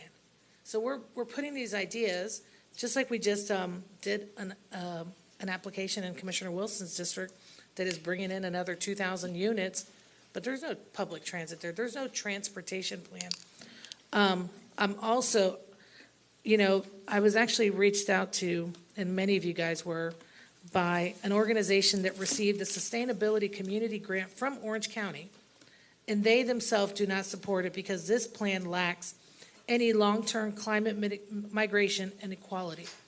I've got HOAs who have come out to us and said, please, we need to know more. I actually printed this document out and spent days and days reading it, and I consider myself pretty decently educated to be able to figure this out. It is very, very confusing. I've actually had folks say, I can't figure it out. And that's not how we are as a county. There was a comment that it starts in the bottom and it goes up. What we're doing is not doing that. That is not the essence of what we believe in. Now, I do want to go back and say, it's not all bad. There are a lot of great things. I love the parks, the public safety, those kind of issues. But there's a lot of questions. For me, I have just been writing a lot of questions. I know we've been talking about the rural settlements, but specific detail and clarity on transit and multi-housing options. Vision 2050 is not easily understood by many members of our community.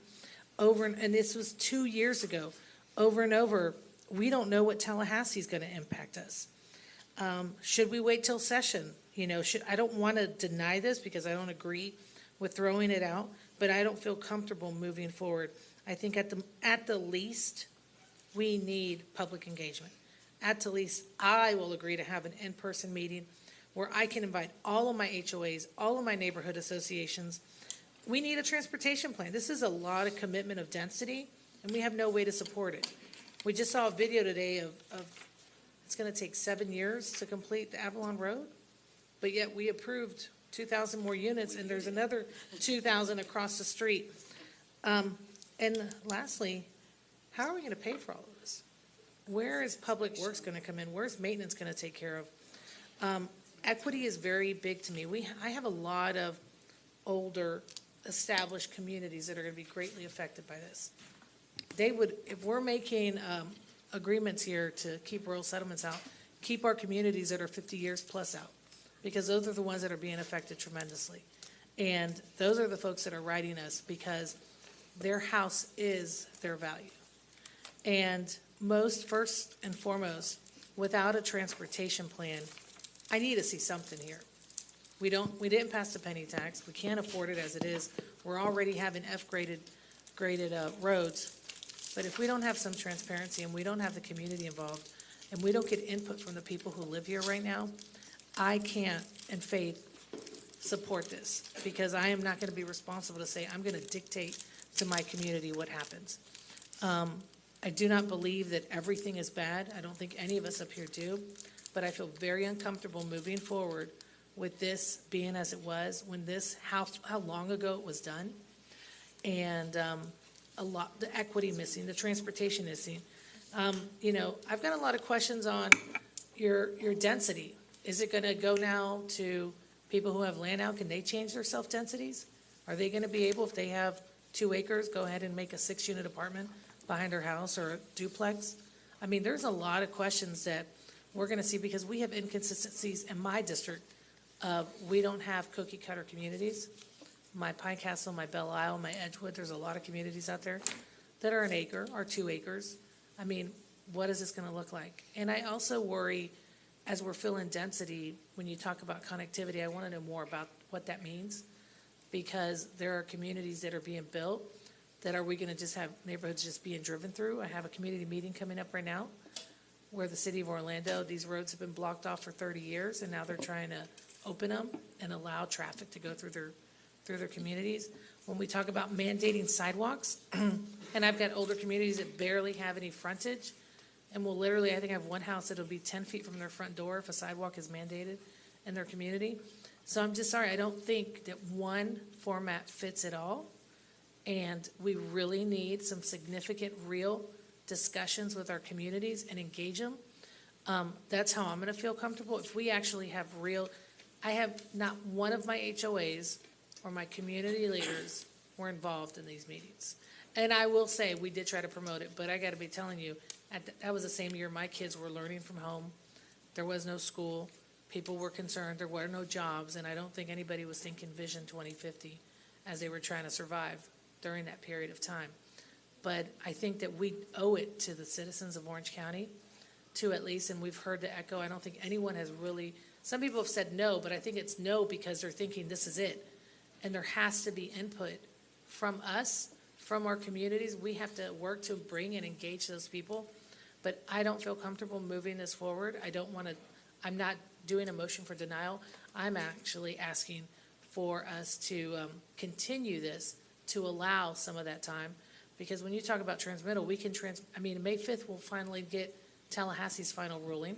We're going to know what's going to happen to us and how it's going to impact us and how that'll impact this too. Because we can make a lot of rules, but if Tallahassee comes in and tells us differently, that means nothing. So I really would like the board to consider, and what we've heard from folks in our community, it's not bad. Let's continue it. Let's figure it out. Let's make sure people are involved from the bottom up instead of from the up down, because I won't feel comfortable moving this forward without having a real engagement of our community. All right, I think we got it. Commissioner Gomez-Cordero. Hi. Thank you, Mayor. Wow. But I'm going to be quick. I'm going to make all my questions and you will answer them. I will go easy, okay? Okay.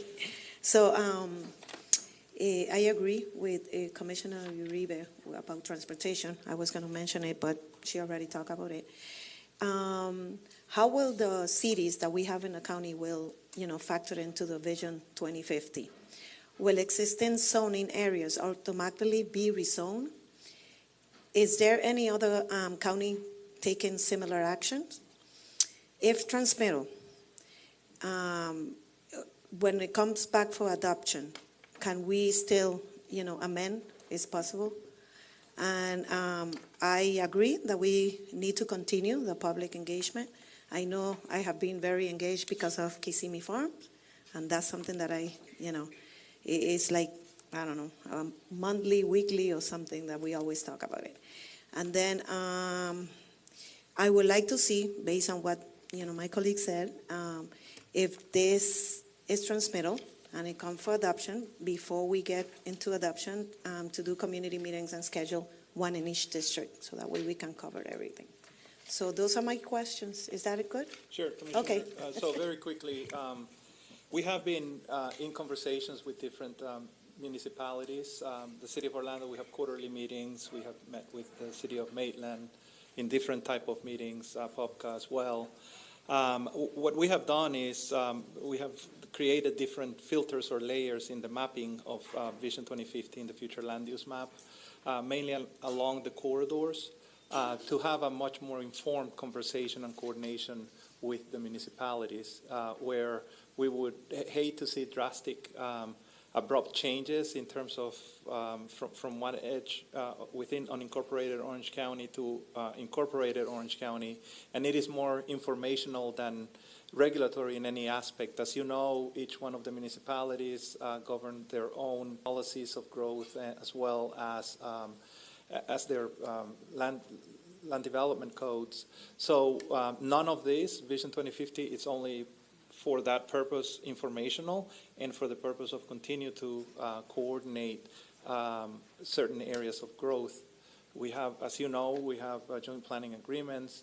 We have interlocal agreements with different cities as well, where we engage with them about the growth in the region.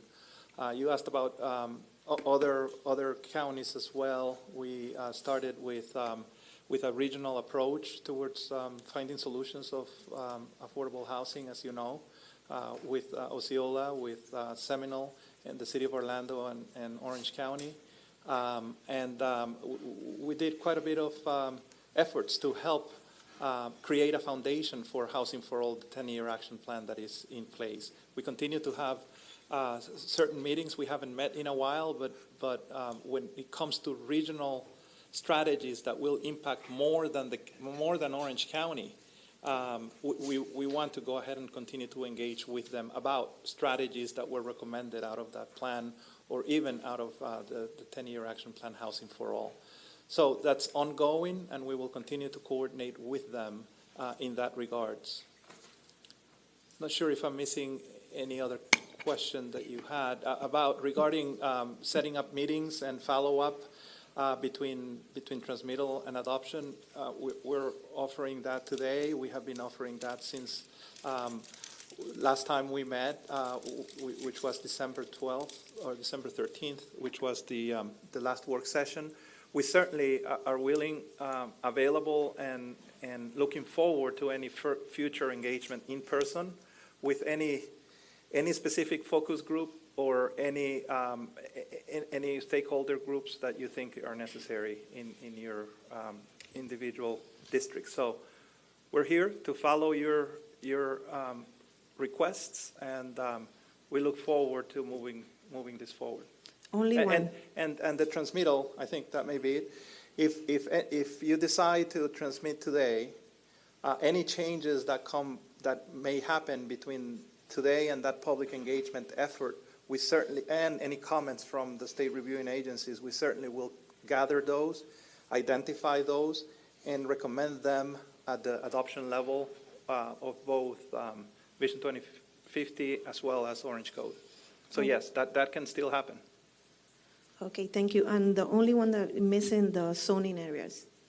So both Vision 2050 and Orange Code. Vision 2050 is going to reflume the county if we move forward with the specific future land uses. So we have the map, we have the future land use map that represents that. We have some conventional future land uses within that map that will stay conventional, but other are place types. So that's moving forward regarding the future land use map. When Orange Code comes in, we're generating and will continue to generate a specific zoning atlas that will also coordinate the transect zones that are identified in the draft of Orange Code today. So there will be a rezoning of the county, and that would be administrative rezoning to begin the correlation between Vision 2050 and Orange Code. We're 6 months away or more between now and adoption. And we need 2 public hearings for Orange Code to be adopted, and that will not happen until we coordinate the timing of adoption of Vision 2050. Okay, thank you. Commissioner Moore. You can stay there. Well, I had a couple of comments. You know, I hear what everybody has to say, and I want to go back through. First off, because you've gotten beat up a little bit up here the last half hour, but I want the public to understand the voluminous nature of what you tackle, because this is our vision, and it's about every department and every aspect of the county. And we had 10 meetings, that we did in our offices on each of these things. And I just want to read the 10 for a minute. Of course, the overall vision, we talked about that a couple of years ago. Land use, mobility, and neighborhoods, that was in one separate meeting. Housing and community services. Tourism, arts, and culture. 4 was economy, technology, and innovation. 5, natural resources and conservation. My favorite. Wekiva River, Wekiwa, and Rock Springs. Recreation and open space. Transportation, public schools. Community facilities and services, that would have been the 9th meeting. Energy, implementation, and property rights. And the piece that maybe we didn't do, which would have helped me, was market areas. And, we got the whole document. We've been working on this. It was challenging. What did I say? 484 pages. I couldn't read it all between Thursday and today. I mean, I tried, but so I think we're suffering a little bit under the weight of the voluminous nature of what you gave us.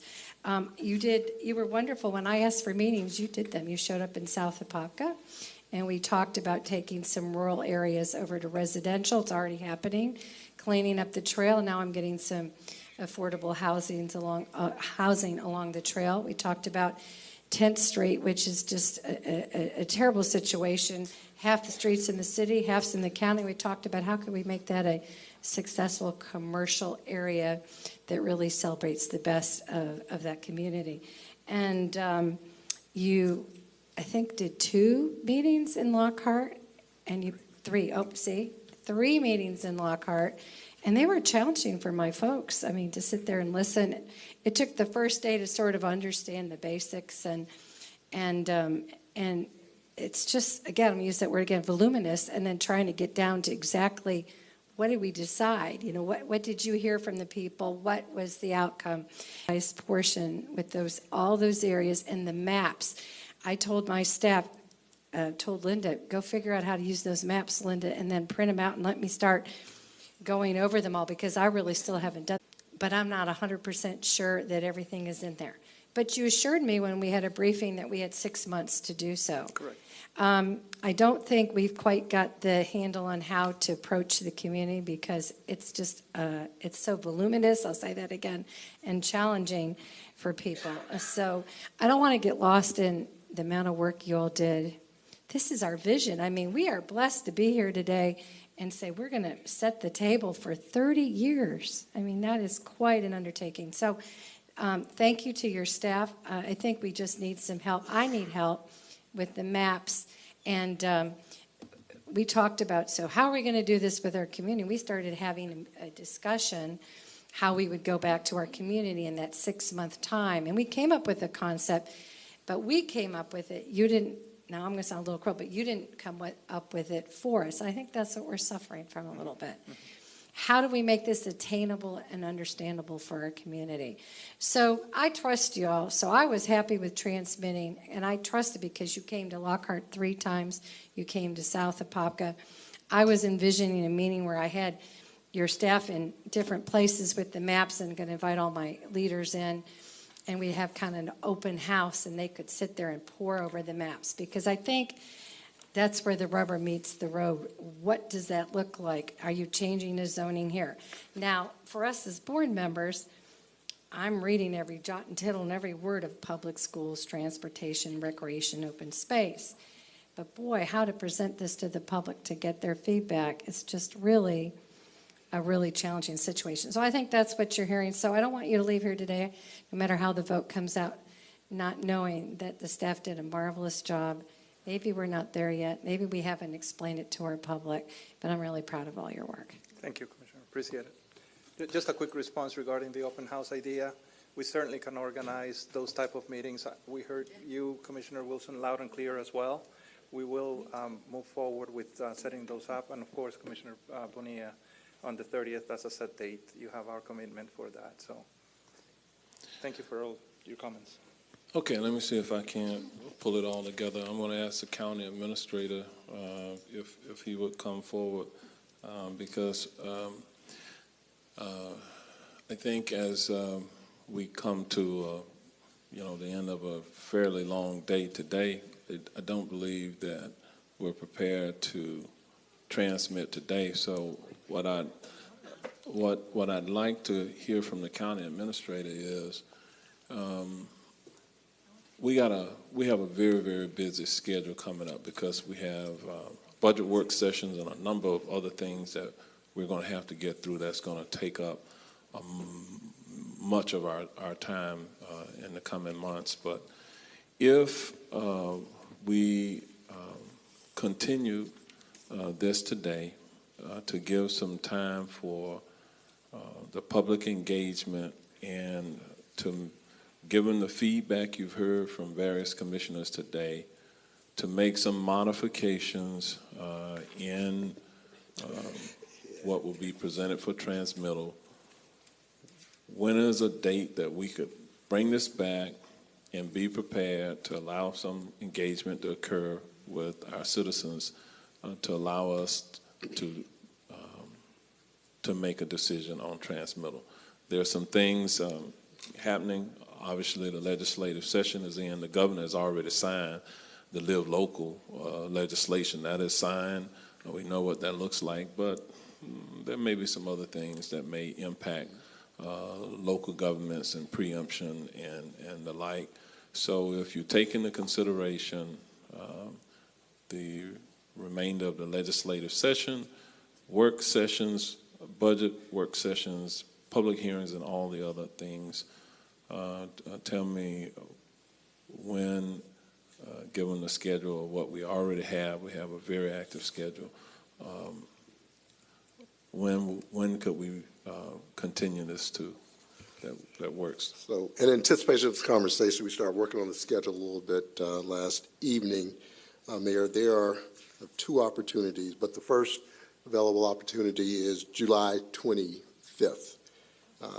We could, I think that allows time. Then the next possibility takes us into September. Let's look at the July 25th date. I don't want this to slide too much because a lot of progress has been made. You heard some feedback from the residents. So it would be my desire at this point, my motion is to continue this until the July 25th date to give us the opportunity to do some community engagement, make modifications, to get this to where our board can pass this. And I hope we can get to the point, board, listen to me clearly, where we can pass this unanimously. Okay. My desire is to have all of our commissioners on board.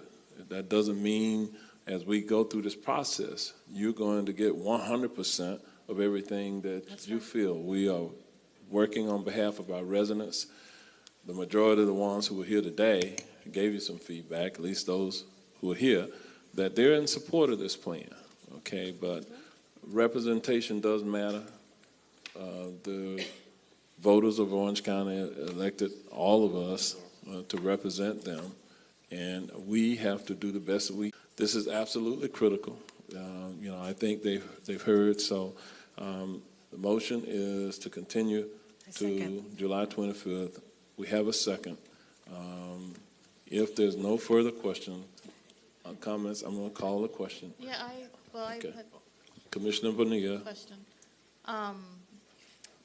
It was based on how to understand this and the complexity of it, and some people having a hard time. I had my District 5 Neighborhood Advisory Council review this as well, and they actually found the consultant's book and said that most of it was copy and pasted. And I'm wondering if that had something to do with the way it's formatted. So I was wondering if maybe y'all could, I don't know, try to work it some way to make it more understandable and people could connect. They from one have their to the next. feedback, Commissioner. I think that's intuitive into kind of what we're going to do. That they've heard the sum total of the feedback. That's our expectation, is that they're going to take everything that was heard today, come back with something, hopefully, in terms of to perfect that as we go forward. Even if that means the consultants, as well. So I want us to leave here encouraged that we can do this. We can do this. We're committed to doing this on behalf of our residents. The old adage, if you fail to plan, okay, you plan to fail. We have got to move forward with a plan of action, and that otherwise we're in no man's land, and that creates a lot of confusion for everybody, the developers and everybody involved. So we can do this. We have a very capable, experienced staff, and I believe we have a very competent board. There's no reason why we can't do that. That's from here. That's another 3+ months to try to take a look at this and resharpen our saw. Okay. All in favor, say aye. Aye. Opposed, no. All right. The motion passes, and it is unanimous. Mayor, I'm sorry. Yes. Was that Commissioner Uribe? Commissioner Uribe was the Thank second. you. Okay. I had a question. I don't have a problem with the Now, vote, but can I ask my question? Yes. John, John was trying to jump in there with something. Not, Mayor, to the point of the continuance, I'm going to ask staff to re-advertise this with a new legal ad and everything. So just, I know we're continuing it. We're just sort of setting the date, but we'll provide a new notice to the public and make sure all the other documents are there. Understood. Thank you. Commissioner Wilson, what were you saying? I just had a question about the, what the consequence will be of the continuance. Now, that's a 3-month. We saw what that timeline was, but it's too late because I didn't get to ask my question before we made the motion and got the vote. But I am still concerned because, quite frankly, for those of you that haven't gotten the nitty-gritty of this, which I'm going to repeat what Olin said, we spent so much time together over the last 2 years. Every piece of this, like the sustainability parts of this and the natural resources. So I'm concerned with the meantime, what's going to happen.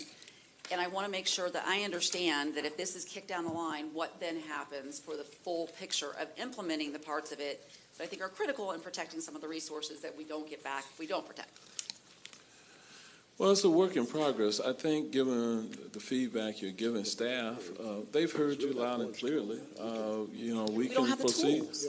We still have the existing codes. We still have, I think, some flexibility there to get it right. So, Yeah, and I was going to add, obviously, it was a 3-month period of time, but what it really means is that as we work on Orange Code, and either we can look at perhaps after final transmittal, final adoption, the opportunity to see if there's some window in there to either move a little quicker on Orange Code, or it's just the ramifications of about 3 months. We are in a position that we don't miss a window in Tallahassee and Department. We don't miss any regulatory window in this case, in terms of the timing of the transmittal hearing. all right. If I think we covered a lot of ground today, nearly 12 hours of meeting. Thank you all for your patience who have joined us today. If there's no further business before the board today, we stand adjourned.